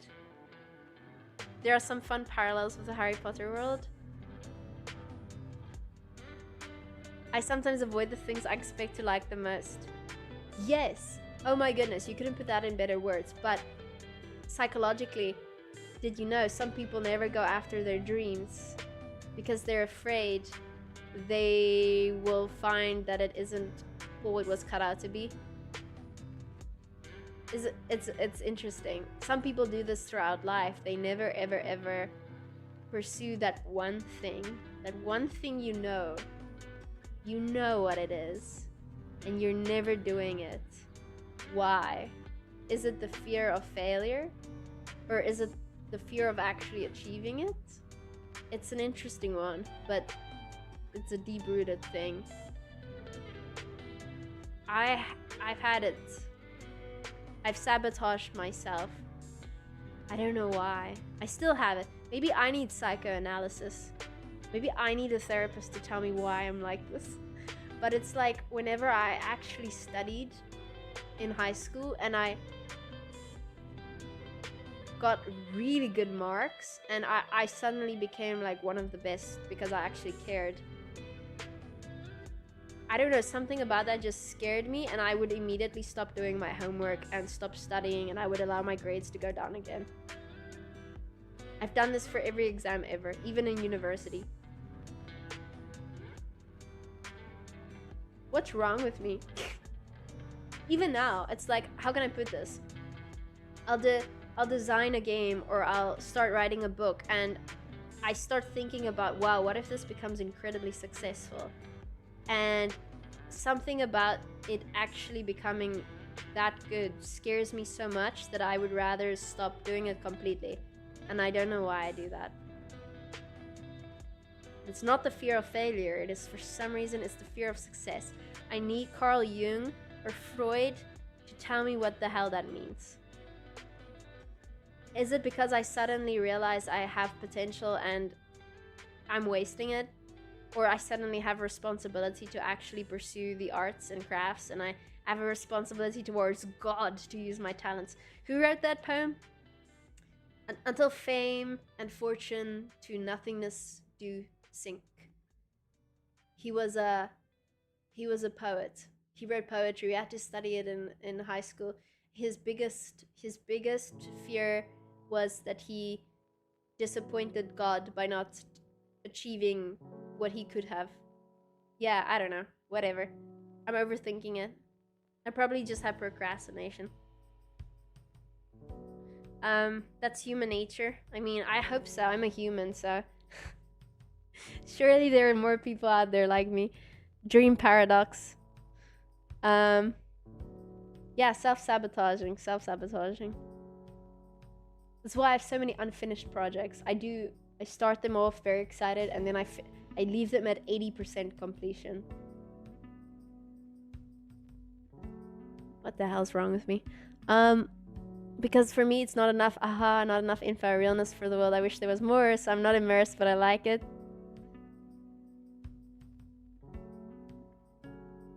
Maybe if you overthink different outcomes, then you have decision paralysis, but if you just do it, then you just do it. Maybe accepting success is defining or restricting yourself in a certain way. You're like Leo da Vinci. He has more unfinished. Oh, thank you for the sub. Community sub from Ben Adaminio. Thank you very much. I appreciate it. Sounds like ADHD. Okay, well, I do have ADHD, but surely that's not it. Hopefully. Are you telling me I'm just an undiagnosed person? The stress of maintaining the relevance. Oh, yeah, the thing about meeting your heroes. Oh, I know that. That's literally just parasocial relationships to their core. I've been in this situation now a lot, given where I am here in the States. And every time it's like you meet your hero, quote unquote, a celebrity, they're just a normal person. Like, they don't have to be weird. They're just literally completely normal. It is such a break with your reality that you created in your head. Like, I thought, me having studied psychology, I would be above that whole thing. But it was absolutely reality shattering to me when I met one of my favorite speakers. Your Mama Llama coming in with a resub. Thank you very much. Appreciate it. Yeah, I met them and I was, so in awe of their years of speeches they've given on different topics. And they didn't return the awe when I met them. And they just behaved like a normal human would, meeting a stranger. It wasn't unprompted, like I didn't walk up to them, like it was a meeting with them. But still, it was like, it felt so weird, and I had to sit back for a second and think, my gosh, you have exactly what you would call a parasocial thing. You look up to them so much, they've almost become like a parental figure in your mind, and you've watched all their speeches and you expect them to also be like, wow, nice to meet you, like, oh yeah, like endearing, but they're just a normal person, so they're just talking normally with you. And that was like a bit of a break from reality, where I was also like, wow, I did the thing, like I get it, I totally get it, like I did the thing. Because I never would have done that with any celebrity, but when it comes to people I look up to in academia, it's a whole different story. Yeah, so I went through that. I get how it works. I still say social media has completely ruined a lot of human things. Social media is completely new. It has never existed up until now in humanity. We have clearly not evolved yet for it. By definition, we have not had nearly enough generations with this technology to even rule out natural selection. We are not built for this. I'm not saying it's bad. I'm saying we will have adverse reactions to it. We're not... Of course we're gonna develop parasocial relationships if we see someone on a screen talking to us. Like, what part of our brain could possibly have interpreted that differently? We're literally evolved to do this in real life, and now we have a screen within the last 10 to 20 years popping up out of nowhere with the ability to see strangers talk with you. Of course your brain is going to interpret that weirdly. Like, we literally haven't evolved to do it in any other way, to be honest with you. Like, yeah. Like, 1 out of 5 people suffer from depression or anxiety. And then people are like, well, yeah, are you seriously saying today is worse than when we had war? Like, no, but we factually do have an entirely different environment. It's not necessarily worse, but it is absolutely enough to create like en masse of depression and anxiety. It is a very, very, very normal response for this new stimuli that we are not at all built for yet. Maybe in a few hundred years from now we will be, but no, it's absolute. We were never up until now able to communicate with millions and millions and millions of people at a time. Like, a viral video will actually cause a panic in most people. If somebody took a video of you and it went viral, your brain is not ready for that type of reaction. Normally, like, even before phones, we were able to literally, you would able to do something stupid in the club. Nobody would ever be able to see that. Nobody but the people that night in the club. And even then, it's just a story. Now it's different. It's different. But we have our first generations growing up with cell phones. They have social etiquette. They're learning. They're different than us. I say us because I didn't grow up with social media. I only got social media in high school, so I was able to adapt, but I recall the stark difference.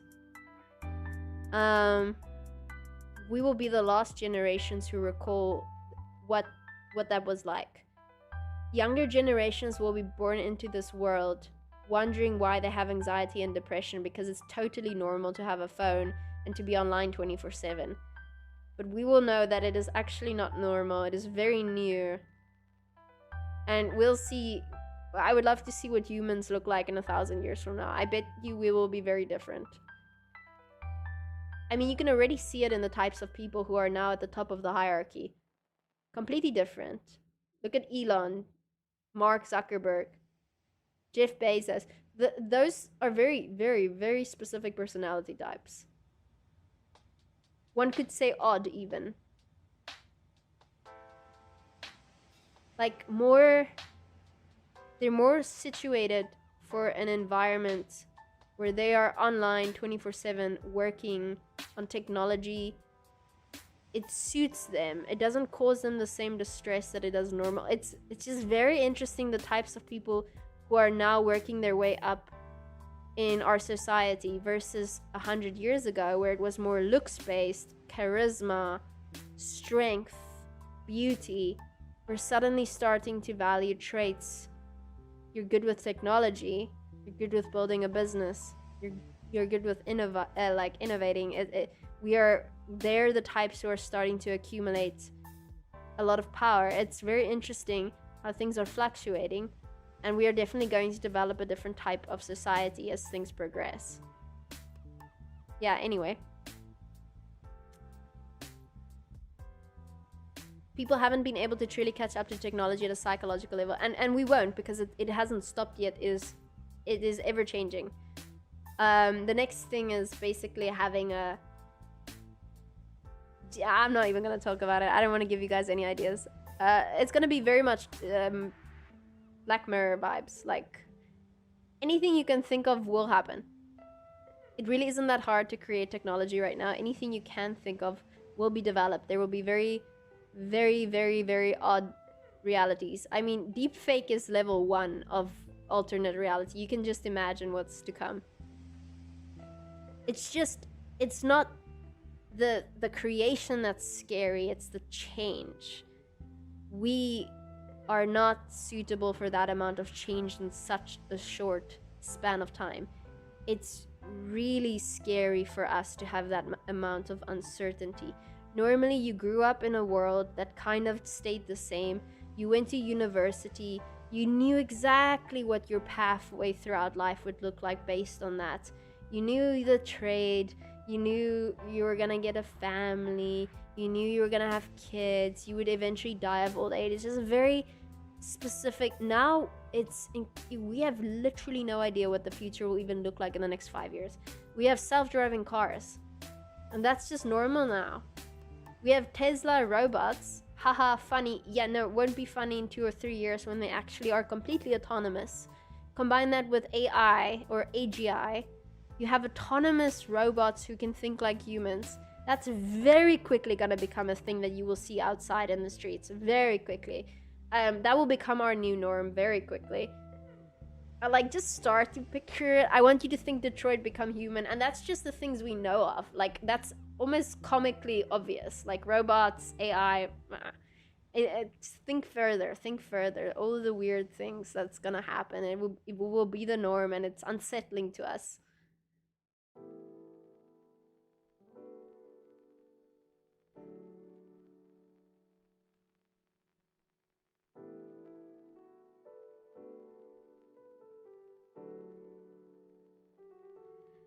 Yeah, anyway. We could extend our lifespans significantly. Yup. Goofy psychics can't even guess the lottery numbers. We have to just be hopeful it will be used for good. I mean, in a utopian society, yes, it ends up being an awesome place for humanity where nobody has to work, nobody has to suffer. But first, you're gonna have to go through the conflict that comes with that change. we're still humans, and different countries want to be in power. You're still gonna see a lot of that, and I have no idea where that will go, to be honest. But if we somehow did reach utopia levels of technology, then yeah, you would just like be living like in the Robinsons, like that cartoon from back in the day. ChatGPT, people, people don't like all these things because of how, again, it's just the change. Objectively, ChatGPT is an excellent device. It saves you a lot of time. Yeah, it's not perfect yet. It's going to be before you know it. Yeah, a lot of bad can happen. Yeah, we're in the early stages of it being a thing. We won't even call it ChatGPT in 5 years. We'll just have autonomous types of devices all over. You'll just be talking with it. It will be installed in your home on your phone. You will just be like, "Hey, can you quickly send $20 to my friend John? Thanks." And AI will be good enough to just do that on your phone. Like, we won't necessarily have apps dedicated to these things. I think it will just be the norm. It will make life significantly easier. But yeah, you're hoping it plays out in such a way that it doesn't get hacked, and there isn't warfare, and it doesn't suddenly all shut down, and we're reliant on it, and suddenly we don't know what to do anymore because it disappeared, you know?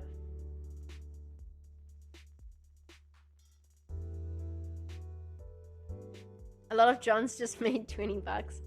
If we had the internet 100 years ago, you would see people complaining about cars being normalized. Yeah. Oh yeah, that's very normal. It's my favorite thing is the guy who literally got put in a mental asylum. He was institutionalized by his colleagues for saying that germs exist. And then he died, and a year later, they discovered the microscope finally, got to look down and see the germs on people's hands, and they finally started washing their hands before helping women give birth. Because childbed fever was taking out like 70% of women in a certain area, because they would do cervical examinations on those women, and then before that, they would work on the corpses in the morgue. So, yeah, a lot of stuff like that. I used to think it would be cool to live in the cartoon The Jetsons. AI can speed up innovation. We could create flying, which is going to be so fun, but then there can also be flying military warfare. It's like everything will have two sides. Of course, there's always the possibility of bad. You don't know. Surrogates might not be far off. Oh, yeah. Oh, don't get me started. China has already developed an artificial womb. Yeah. I always think too many steps ahead. So when I talk about my concerns, I sound crazy. But it's like, yeah, step 1, artificial womb. Step 2, women start using artificial womb instead of giving birth. That's a whole moral dilemma in the West. In China, not so much. Okay, only the rich start using artificial wombs because they can afford it. So the poor don't procreate as much anymore. That could be a problem. 4, we now don't need women anymore to give birth, nor do we need men. Governments can now give birth if they wish to do so by using artificial wombs in the lab. They can create citizens. They can create people who are never registered, who don't have any rights, who we don't even know exist. They can create as many as they would like, which is what every government wants, if you think about it. They want to be in charge of your children. They'd much rather take parents away out of the equation, because then you basically have a slave society.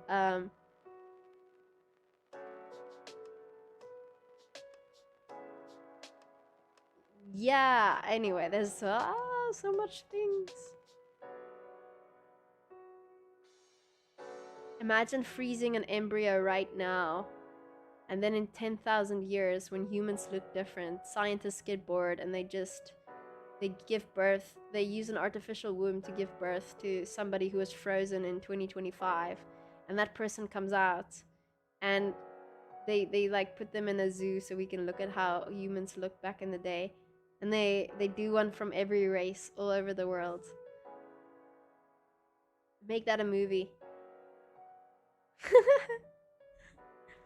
if it you can think of it, it will happen. I'm telling you, it's not that hard. If you study science, it's not that hard. We can already clone people. Artificial wombs are already viable. They just don't know the effects it has on children, so we must assume that China isn't yet using any of it.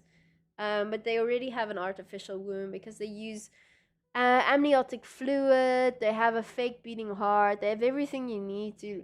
Literally, if we were on the brink of extinction, they could technically use it. It's obviously just not ethical, and they would have to make sure that there isn't any harm to the babies. There's so many futures you can think of.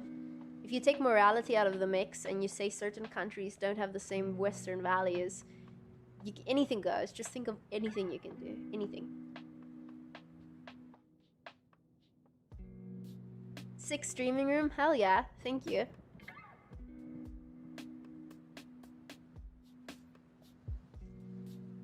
Like, they did that the other day. That's what got me thinking. They for the first time, they used an embryo that was frozen 30 years ago. Don't ask me why this couple got that embryo, but they got an embryo that was frozen 30 years ago and gave birth to a baby.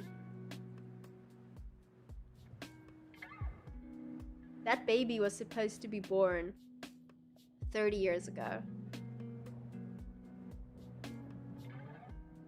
So just imagine if we had embryos right now, somehow, that was frozen from 2,000 years ago, and we had no morals, would we or would we not make that a baby and see what that person would have looked like?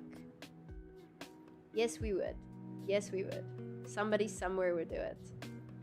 Now imagine if we do that right now, because now we have the technology, so we have a plenty of eggs frozen all over the world. Many people are doing IVF. Many of those eggs aren't utilized. You often have a copious amount more just in case. And now imagine we somehow survive and humanity has like 50,000 years after this. And then we start hatching all of them just to see what they look like.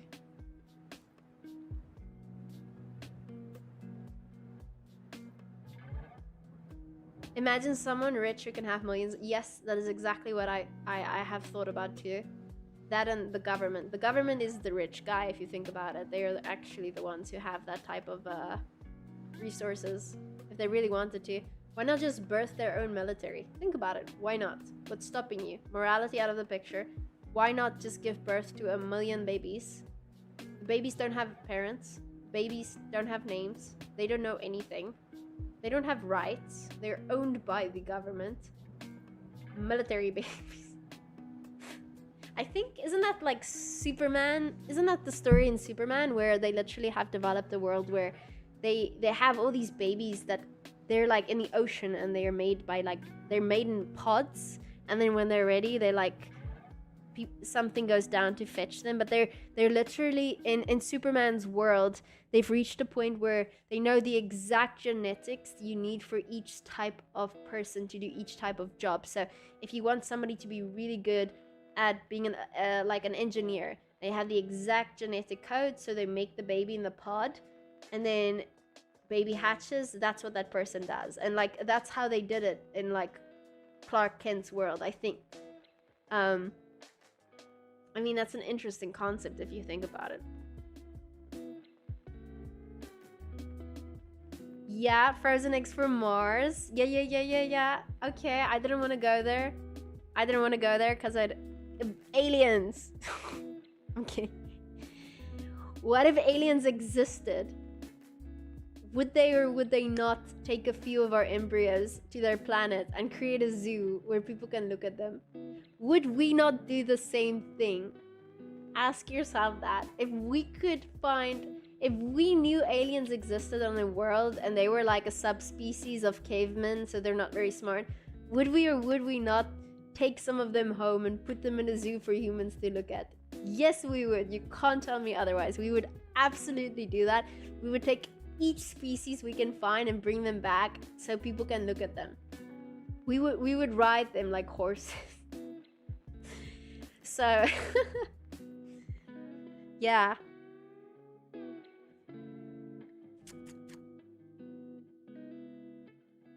Do 3,000 babies in artificial womb? Let's see Genghis Khan and Coed Island. No. Star Wars clone. Yeah, there you go. Yeah.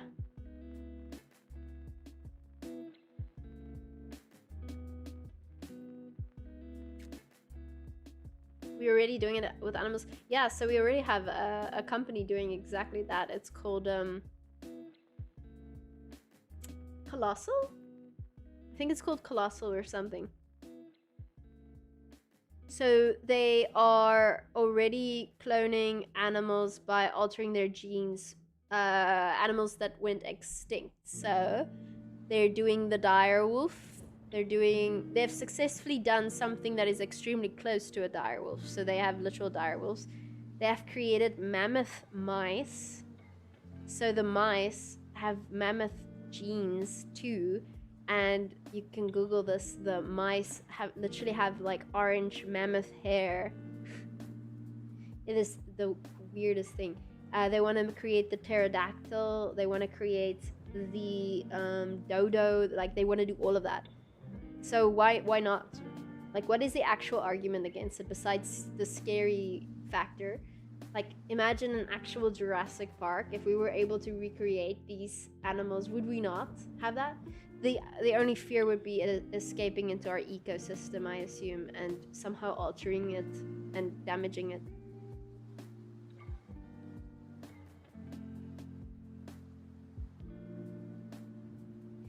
Tasman tiger. I would like to see a Neanderthal. Yeah, I would too.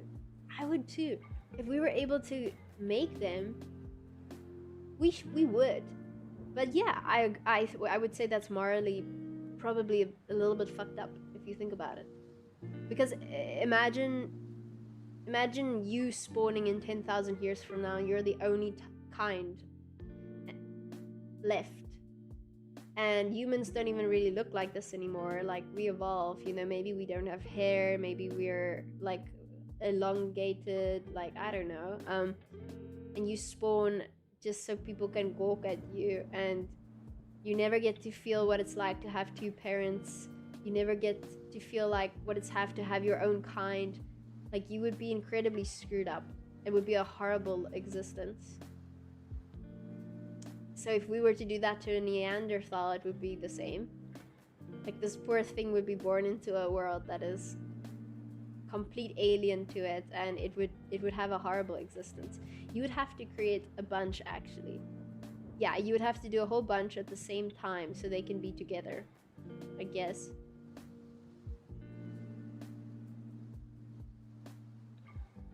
It would be hell. Yeah.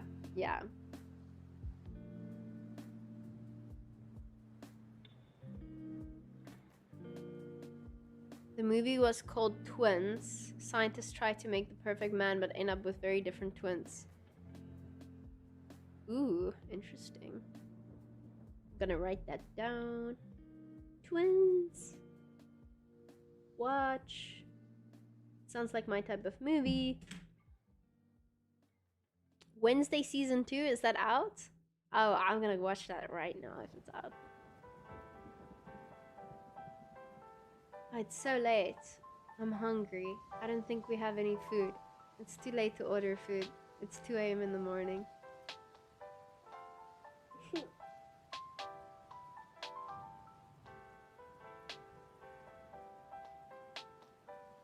Half season is out. Okay. Yeah.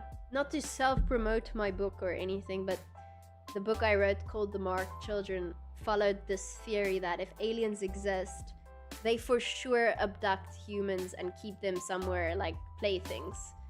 So it's basically like many of the missing children across the world are actually abducted and they're like put in a different planet, which is, I wouldn't call it a zoo, but it's like just them, and they're just like left there to survive. And it's like the wilderness with alien like creatures, like prehistoric stuff. And like, to me, that was me thinking, you know, if aliens existed, there's a 0% like actuality they have not yet taken humans to their home. There's just no way. If they're so advanced, there's just no way they haven't taken a few of us with them, never to be seen again. And I'm like, what would those humans' lives be like? Like, would they be nice to them? Would they like walk them around their planet, show them everything? Like, what would that be like? I don't know. Would they have a little human population on that world? Because there's no reason to keep abducting people. That doesn't make sense. They could simply have taken a few women and men and have them just live there and make a new little society. They could study them there. I don't know. I think about these things a lot. But that's just the writer in me. I like to think about science fiction. Elon Musk is an alien. I mean, for sure. He has like way too many children, almost like Benjamin Franklin. Can't be real. Aliens might be around us, but we might not be smart enough to detect them. I mean, that's my theory. My theory being, if aliens existed, they would be so like, think about what humans would look like in 1,000 years from now, okay? Almost unimaginable what our technology would be like. Now, think about what humans would look like in 10,000 years from now. Picture a world in which we exist in 1 million years from now. Our universe expanded at extremely different rates. What I mean by that is the Earth is so incredibly old and we just popped out recently. Look at us.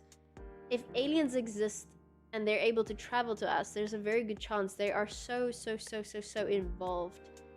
We might not even know what the hell that even means anymore. Like, yeah, it's quite possible if they did exist, they could just like supervise us all the time without physically standing here. They could be all around us in some, I don't know, like, could you imagine what Wi-Fi looked like 100 years ago? No. Can you imagine the weird type of existence they would have and how they could just like, it would be like God mode, or like in a game where you can just like supervise. And I don't know, like, do they even need physical bodies anymore? Have they reached like a singularity type of thing? I don't know. You have to assume that if aliens exist and they have visited us, that they are so incredibly evolved that we couldn't really, like, I would go as far as to say that if any physical aliens ever showed up on our planet, that those physical aliens would be like clones simply created to keep us at ease, so they can like somehow communicate with us, like bipedal looking things. Like, I bet they don't even look like that. Like, I bet that would just be some type of, it would be our way, it would be like our Mars rover. Just some way for us to like interact with them in a way that makes sense for us. I mean, we're literally like cattle compared to them in terms of intelligence. It's literally like us sending fake animals into the wild so we can, like, those little robotic monkeys and stuff, so we can just get a closer look. And the monkeys are so dumb they don't even realize it's a robot monkey. That is literally our version of it. If they even cared, they wouldn't. We're so dumb. We probably can't even communicate with them. We're so dumb. The same way we can't communicate with cattle. They're so dumb compared to us. Even though we're vastly more intelligent, we cannot communicate with them. I think that's the same. I think they would be so incredibly intelligent that it would be such a different form of life.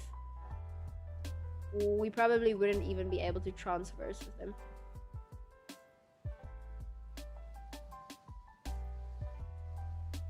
They need to keep taking people so the new population has doctors, engineers, etc.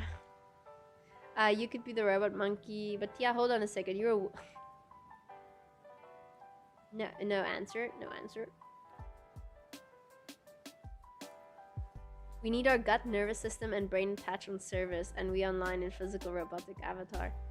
Yeah, Avatar is my most favorite theory of what life is. It's the one I like the most. If we're the smart ones, then aliens can't come to our planet. We would come to their planet. by definition, if aliens have somehow found our world before us and came here somehow, because it would be so far away, then they are by definition more smart. You know what I'm saying? Because we haven't found aliens. So we are not that smart compared to them then. Yeah, like my favorite theory would be Avatar, where we all have a soul and religion got it right, and we like our human bodies are like avatars, and we get a chance to live a human life, but we're always actually connected to an outside spiritual realm through a spiritual soul, and we're like more like a receiver, like an antenna. And humans, you get a human life because you wanted to experience it, almost like a video game. You get to feel the human things, you do the whole thing, you die, and you go back. Like that's my favorite theory. I know it sounds too good to be true, but I mean, that's my favorite one. Is we get to live all sorts of lives. We do that through a spiritual, like, under like a way we can't even comprehend. That'd be dope. That would be a dope. Should we meet aliens, or just knowing aliens exist are enough? I don't know, man. We're developing so quickly right now. What could they possibly give us that wouldn't just mess us up? Like, what are they gonna give us? Like some weird orb that controls the whole world and we don't have to work anymore? Like, I can only take so much change. Like, my brain can't handle it. It's too much. Like, I don't think we could benefit from meeting aliens right now. Like, I don't... Knowing they exist won't help. We have so much problems right now, dude. We have to figure out political... Like, there's so much things we have to sort out. We can't deal with aliens right now. If we saw a literal video of the alien meeting our president, we wouldn't even bat an eye. We'd be like, okay, cool. Anyway, we can't afford to have babies anymore. This is like, yeah. Anyway.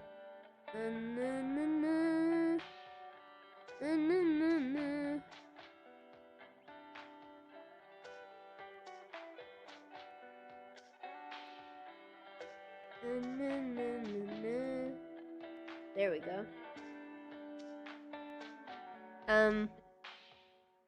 Yeah. Avoiding the allegations of a wolf. Noted. Yeah.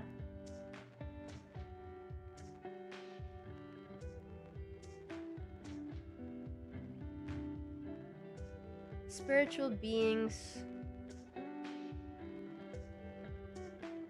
I mean, in the subjectively, I would like to.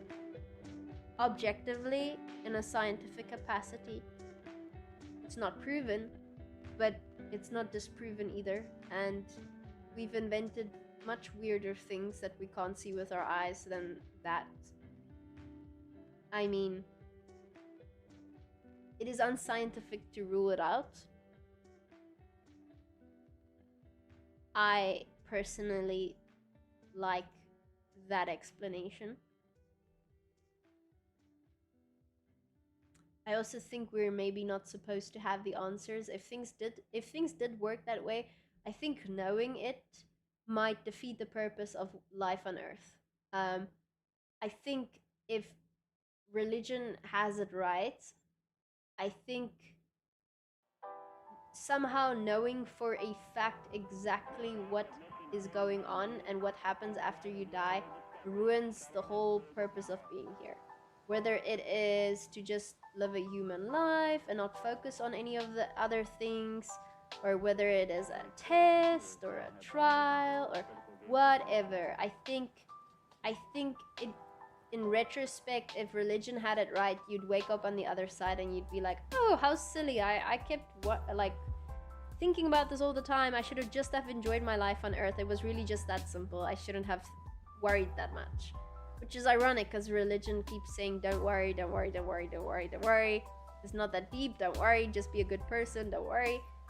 People are like, yeah, but what if I'm married and then my husband dies and then I remarry? Who am I going to be married to in the afterlife? And Jesus in the Bible is like, bro, it's literally not that deep. It doesn't even work that way afterwards. And it's just when, if you really, like, again, this is my subjective view on it. If you really look at it and you really try to look at it as if maybe it's right, let me look at this from a scientific point of view.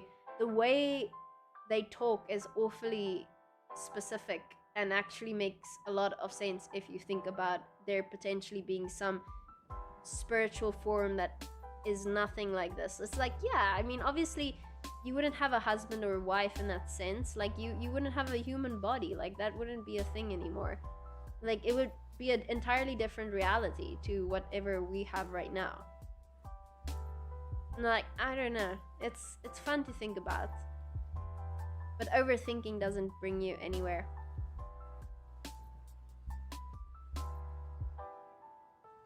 But yeah, every time humans ask in like the scripture and they're like so worried, it literally just says like, chill out, don't worry, bro, it's fine, it's gonna be fine, just trust.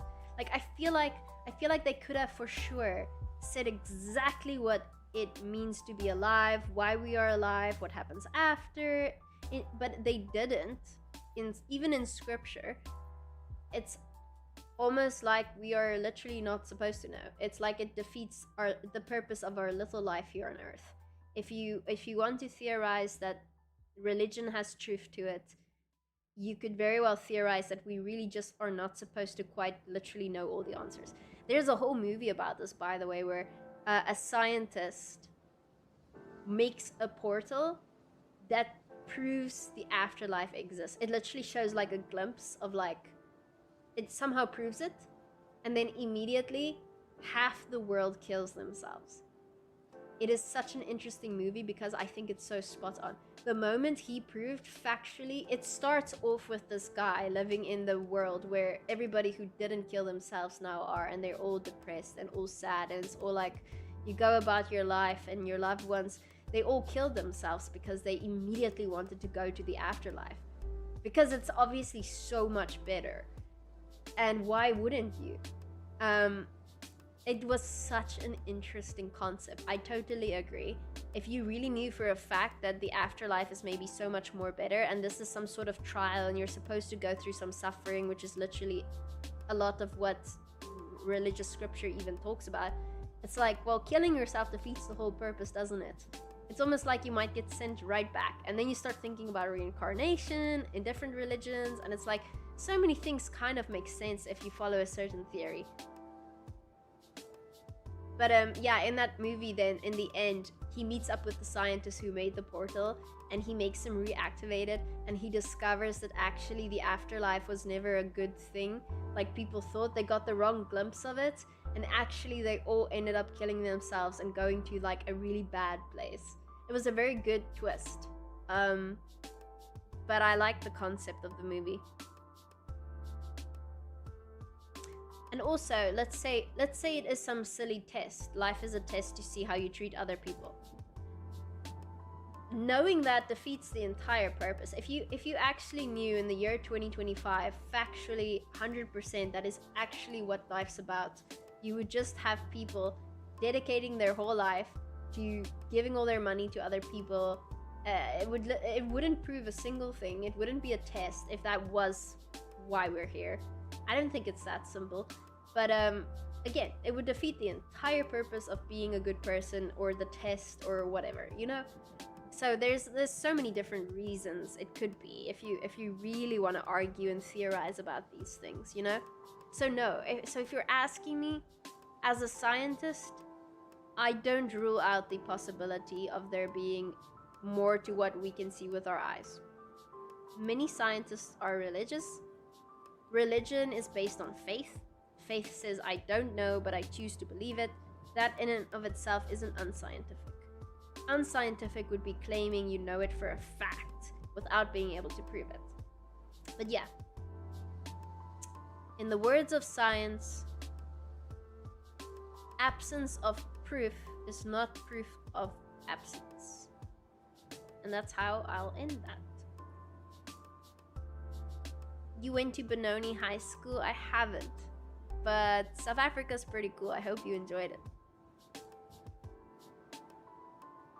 They say energy can't be created or destroyed, meaning religion is invalid. I mean, no, that doesn't make any sense, because it quite literally means that you can't destroy me. So if I die, then my energy is transferred into some other form, like a soul. Like, that doesn't make any sense what you're saying. What you should be saying is energy can't be created or destroyed, which factually doesn't make sense when it comes to our understanding of the existence of the universe anyway. Like, we don't know what the hell it even means when we're talking about the Big Bang Theory, which is the most probable theory. Like, we factually know that our understanding of the universe doesn't actually make sense. That's the entirety of quantum mechanics principle. Is it's actually scary how we don't actually know a lot yet. We figured out a lot of scientific things that work for creating things, and we have an understanding of the basics, but in quantum physics, our macro understanding actually doesn't make sense at all. Things don't work the way they're supposed to work when you start doing quantum entanglement or you use Schrödinger's principles. Einstein himself said the first thing about quantum mechanics is understanding that you don't know anything. I mean, they all studied quantum mechanics, so you can't really argue with that, because they're our world's greatest scientists we've had. But also, we know for a fact, our understanding is everything has a beginning and an end. That is, our brains can't think of anything other than that. Yet we know for a fact the universe was either always here, which doesn't make any sense in our human brains, because how does that happen? Now, something had to create it. Or the Big Bang happened and it just was created out of nothing. That also doesn't make any sense according to our laws of physics. So we factually know that we don't know. We cannot physically comprehend it. So it really isn't even that weird to say that religion might even be a possibility, because it makes just as no sense to say that there has always been some creator and they just existed. It's the same as saying the universe has always just existed. It doesn't make any sense. It doesn't make any sense. So our concept of beginning and end and time, we know from our little human brains, that's the way we interpret our world. That is how we evolved. That is just how our world works. Everything on Earth has a beginning and an end. How could we understand anything more than that? We haven't evolved to comprehend that type of thing. Some scientists said you can never understand. No, I think it was Viktor Frankl who said you can never understand a higher dimension from a lower dimension. The same way a monkey in a cage can never truly understand how society works in the human world. He will never be able to, no matter how hard he tries, no matter how much we try to tell him how it works. The same way there could be a higher dimension than the third dimension, and we just cannot comprehend it. We simply cannot, in our third dimensional brains, comprehend what that would even be like. And anything beyond that, can't even try. So I think it's moot to even argue, to try to prove these things. I think it's almost nonsensical. I don't think we'll get an answer.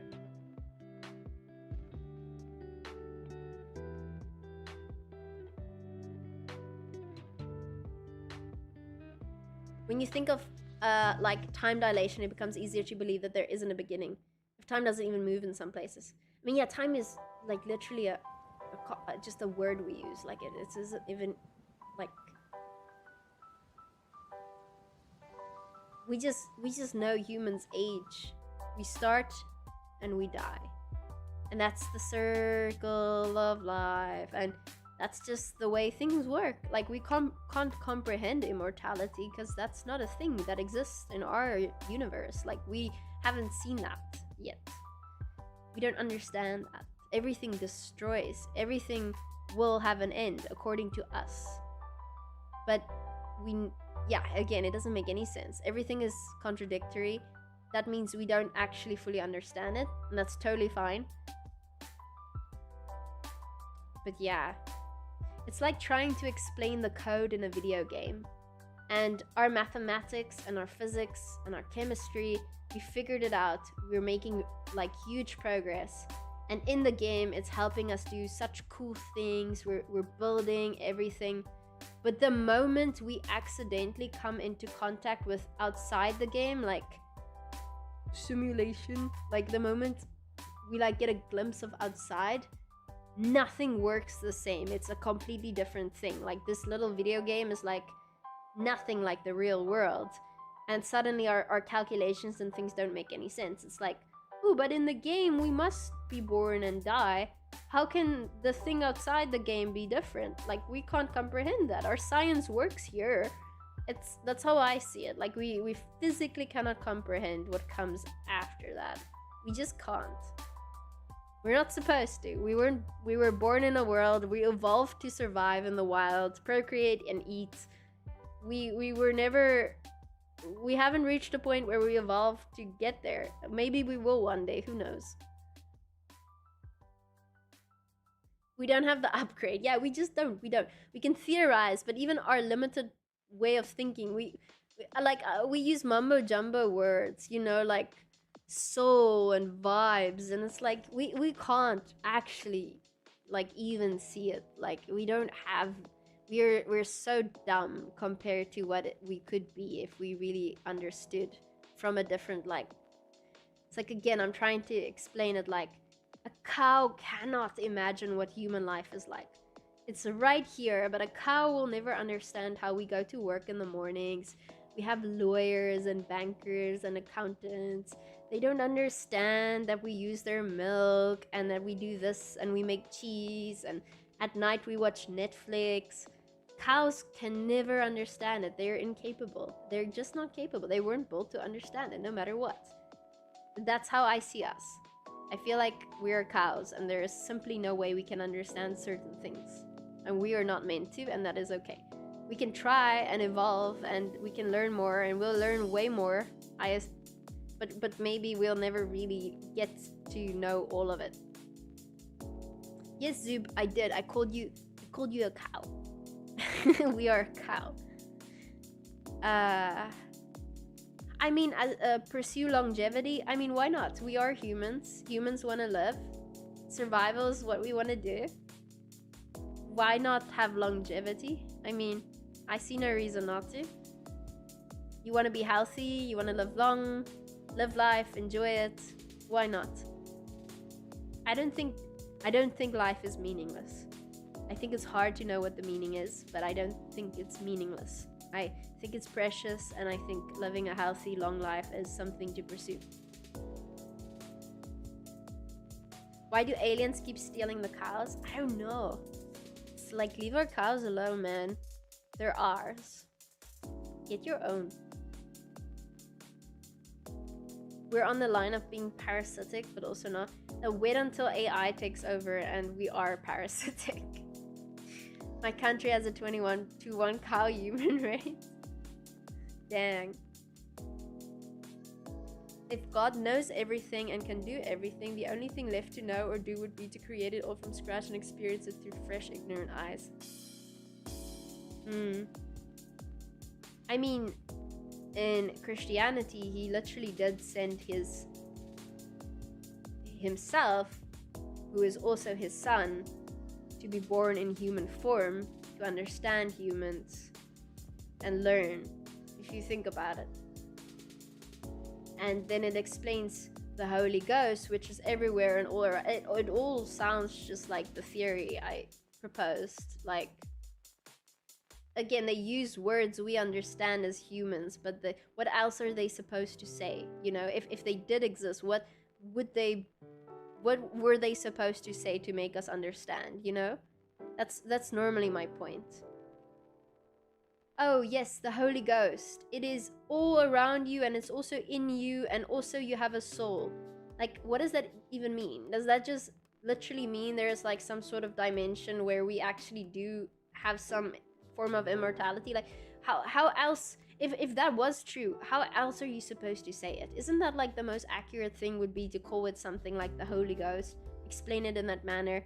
I'm not taking away the holiness of it if you're religious or whatever. I'm trying to say, like, isn't that exactly what you would say to humans 2,000 years ago? Like, what else would you say? You know, like, how else would you even try to communicate with humans and explain to them anything? Like, it's like, I can't think of any other language I would have used. Like, it makes perfect sense if you really want to think about it and take it seriously. Like, yeah.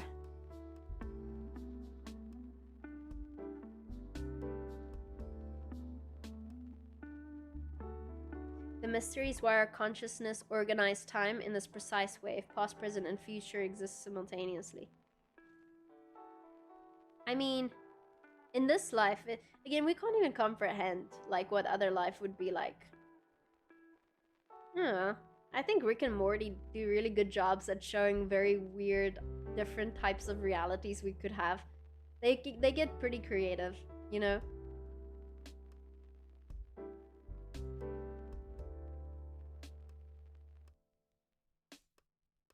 Singularity, and most humans can't grasp that. Yeah, we're not really supposed to, right? Not necessarily. At least it doesn't come automatically.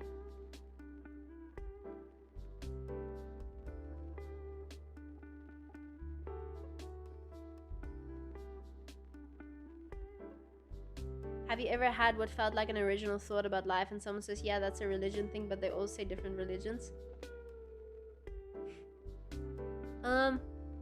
I mean, I don't think it's a bad thing that religions are so similar. I think it makes a good point, actually, for it holding some truth to it, if you think about it.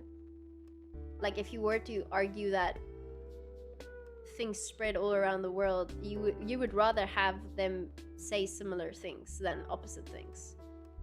The fact that they all say similar things, they all have an afterlife, stuff like that, it's almost like, I mean, that makes, in my opinion, that makes it far more valid. Like, if they had completely opposite things, like religions starting to say, oh yeah, this is it, there's no afterlife, be bad, who cares? It's like, okay, that'd be scary, I don't like that. But somehow, if you watch some of Graham Hancock's work, he really goes deep into it and look at history, and it's eerily similar how many very specifically precise things cultures across the world who've never met until then said. The same things. The same. Like, Graham Hancock, like, they all had floods. We have the Noah's flood in Christianity, but they all had floods. It's very interesting. Now, Graham doesn't say religion, but he says he thinks civilization was wiped out and we all have the same wipeout story. I like his theories. He's a cool dude. I met him once in Egypt. I do think he's spiritual as well, but I think he doesn't say that because he wants people to take him seriously, because he mostly just shows us actual evidence of what he's found. He doesn't really talk about a lot of his theories. But scientists still don't take him seriously, even though he's literally like exploring parts of the planet and finding things that show that human civilization goes back way more than we think. Like, because we say a lot of things are like 5,000, 6,000 years, but a lot of the things he has found are like more like 20,000 years.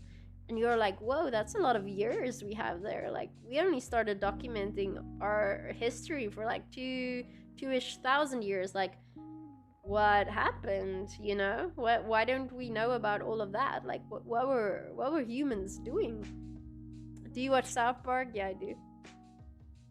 Oh, is that why Zoob's here? Did I miss our South Park session?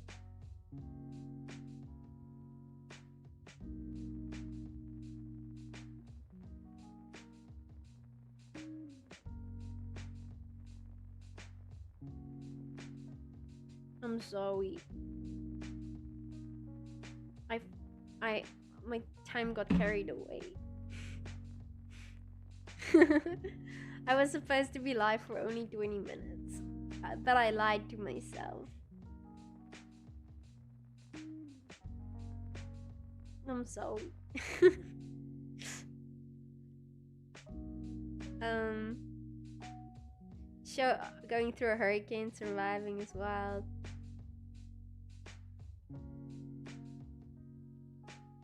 Religion is man-made. Oh yeah, that makes religious people angry sometimes, but I think that's a good thing. I think that makes a good argument for. I always use the theory. We like theories in this channel, okay? We don't talk about our own beliefs, we talk about theories. Theoretically, if we start at, we play a mind game, there is a god exists, a god created us all. Okay? That's the mind game. It exists. It exists, point blank. Okay. So if humans were to try and interpret it and write scripture and made countless errors in that scripture, and we debated that scripture 2,000 years later and found things differing, does that disprove the existence of a god? No, it doesn't. Does that show that humans wrote scripture and made countless errors trying to document things? Yes. That, like, I just, sometimes people argue about one sentence in the Bible or some other scripture and they're like, so God doesn't exist. No, that is so unscientific. A god could exist and maybe never even made contact with our planet for all we know. Nothing that we do disprove the existence of a god. You could have philosophical arguments, but truly, you can't look at scripture and say that, and therefore God doesn't exist. That's like, no, it doesn't. Not really.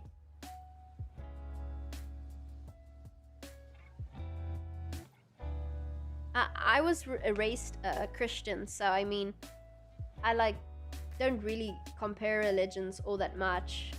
Like, I don't really see the need to. I don't think it matters as much on a macro level. I know that's controversial, but I don't think there's really that much for me to, there's no reason for me to compare religions and study all of them and find the right one. It's like, no, I'm fine with just my Christianity.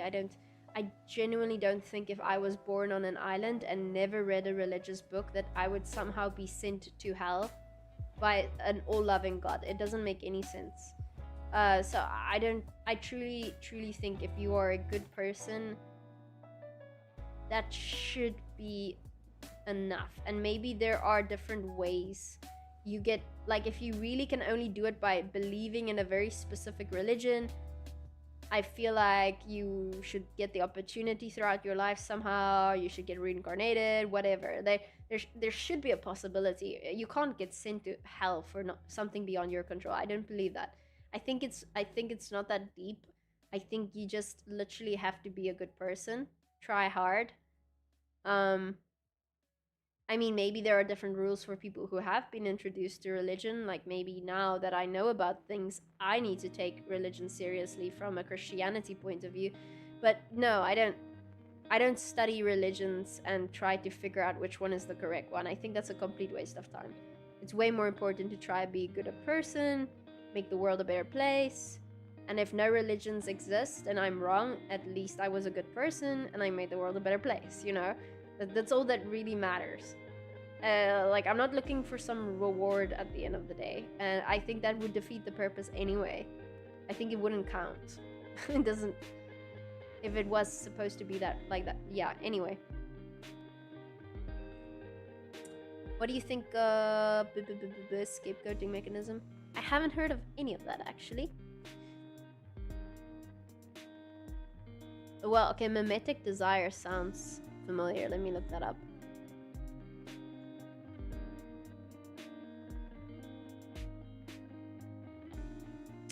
Oh yeah, I remember studying this in psychology.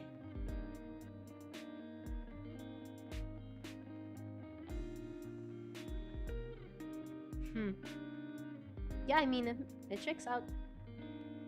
Makes sense. How long has bro been live? Too long. I need to go to bed. It's 2:30 a.m. As someone, well, you know, I'm actually gonna travel quite a bit for the next week or two, so maybe this isn't a bad idea. I 1000% believe there's something out there, but don't believe there's an actual God watching over us. I think we have too much trouble. Yeah, I don't think it's that. I don't think we can even comprehend it, to be honest. No, it's 2:30 a.m.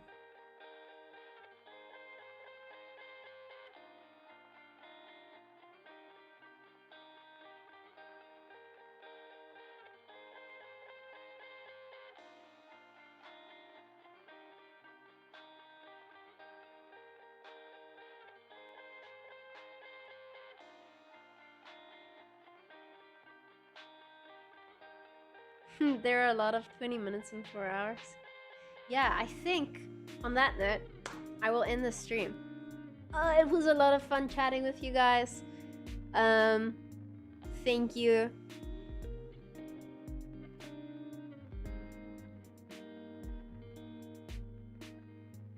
Religion or existence is just as simple as being a good person, is saying like astrology is just as simple as twinkle twinkle little star.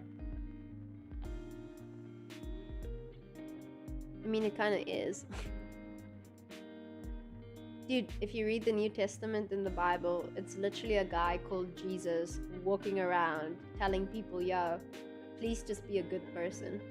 Literally. And then people get angry at him for doing that and they crucify him. Literally. It was never supposed to be that deep. People overcomplicate it. He's like, hey, be a good person. Be a good person. Be a good person. Hey, stop killing people. Hey, don't murder people. That's bad. Bad. Don't do that. And he cures people, and eventually people get so angry at that alone, they crucify him. People like overcomplicating things. But anyway, I had a lot of time talking with you guys. Thank you for everybody who joined in. You're always welcome to watch me talk about random stuff. That's me. I get distracted and talk about things. Hopefully I didn't scare you all away. If I don't talk about it, it will bubble up in my brain and I will. Wait, what did they say? Rumination is the predecessor to all pathologies. Not quite true, but I agree. Rumination is bad. So instead of me thinking about it, I need to let it all out. And you can all bear my burden. You can be my jury. Yeah. Yeah, you can be my jury. There we go. No hate.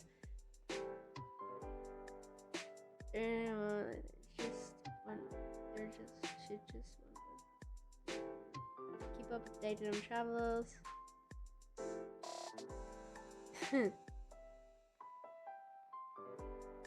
Jury of our peers. Yeah, you're a jury of my peers. Anyway, guys, I'm gonna go now. Who do I raid? Who is live? Let's see. I don't have any more friends because I haven't streamed so long, and now I know I have nobody to raid. Isn't that so sad? I don't even know if they stream anymore. Let's see. I'm gonna raid somebody. Then I'm going to find food. I will miraculously find food in this house if it's the last thing I do. Because I'm not gonna make a DoorDasher drive at 2:30 a.m. And then I'm going to shower. Or I'm gonna take a bath. That is dangerous because a bath can take 2 hours if I scroll on my phone. That's a very bad idea. No, I'm gonna take a shower, gonna climb in bed, and I'm gonna play God of War. Nick, thank you for the subs. I appreciate it. Nick alone has now bought me another drawing by some artist I can commission for my cool edgy game I'm making. Yeah, something like that. I'm babbling. It's very late. Thank you, Nick. I appreciate it. I'm gonna message you after this. If I forget, remind me so I can tell you about the thing. I'm just trying to find a streamer. It doesn't have to be the same category. Okay, this girl has a dog. She has 82 viewers and she has a dog. I mean, what more does one want? She looks nice. Yeah, she looks cool. I'm gonna rate her. I'm gonna go to bed. So I'm sorry if I don't talk with her. Sorry, I love you. You look cute. Your dog's cool. And then I think it just rates automatically soon. I'm making a game. Yeah, we'll talk about that later. I don't like. I first have to. It's too early. Like, if it doesn't work out, then I'm just gonna sound silly. But yeah, I'm trying. I have a little team of cool people, and we're trying to make something. We'll see. Anyway, bye guys. I'm getting ready to crawl into bed. Hey, no worries, no worries.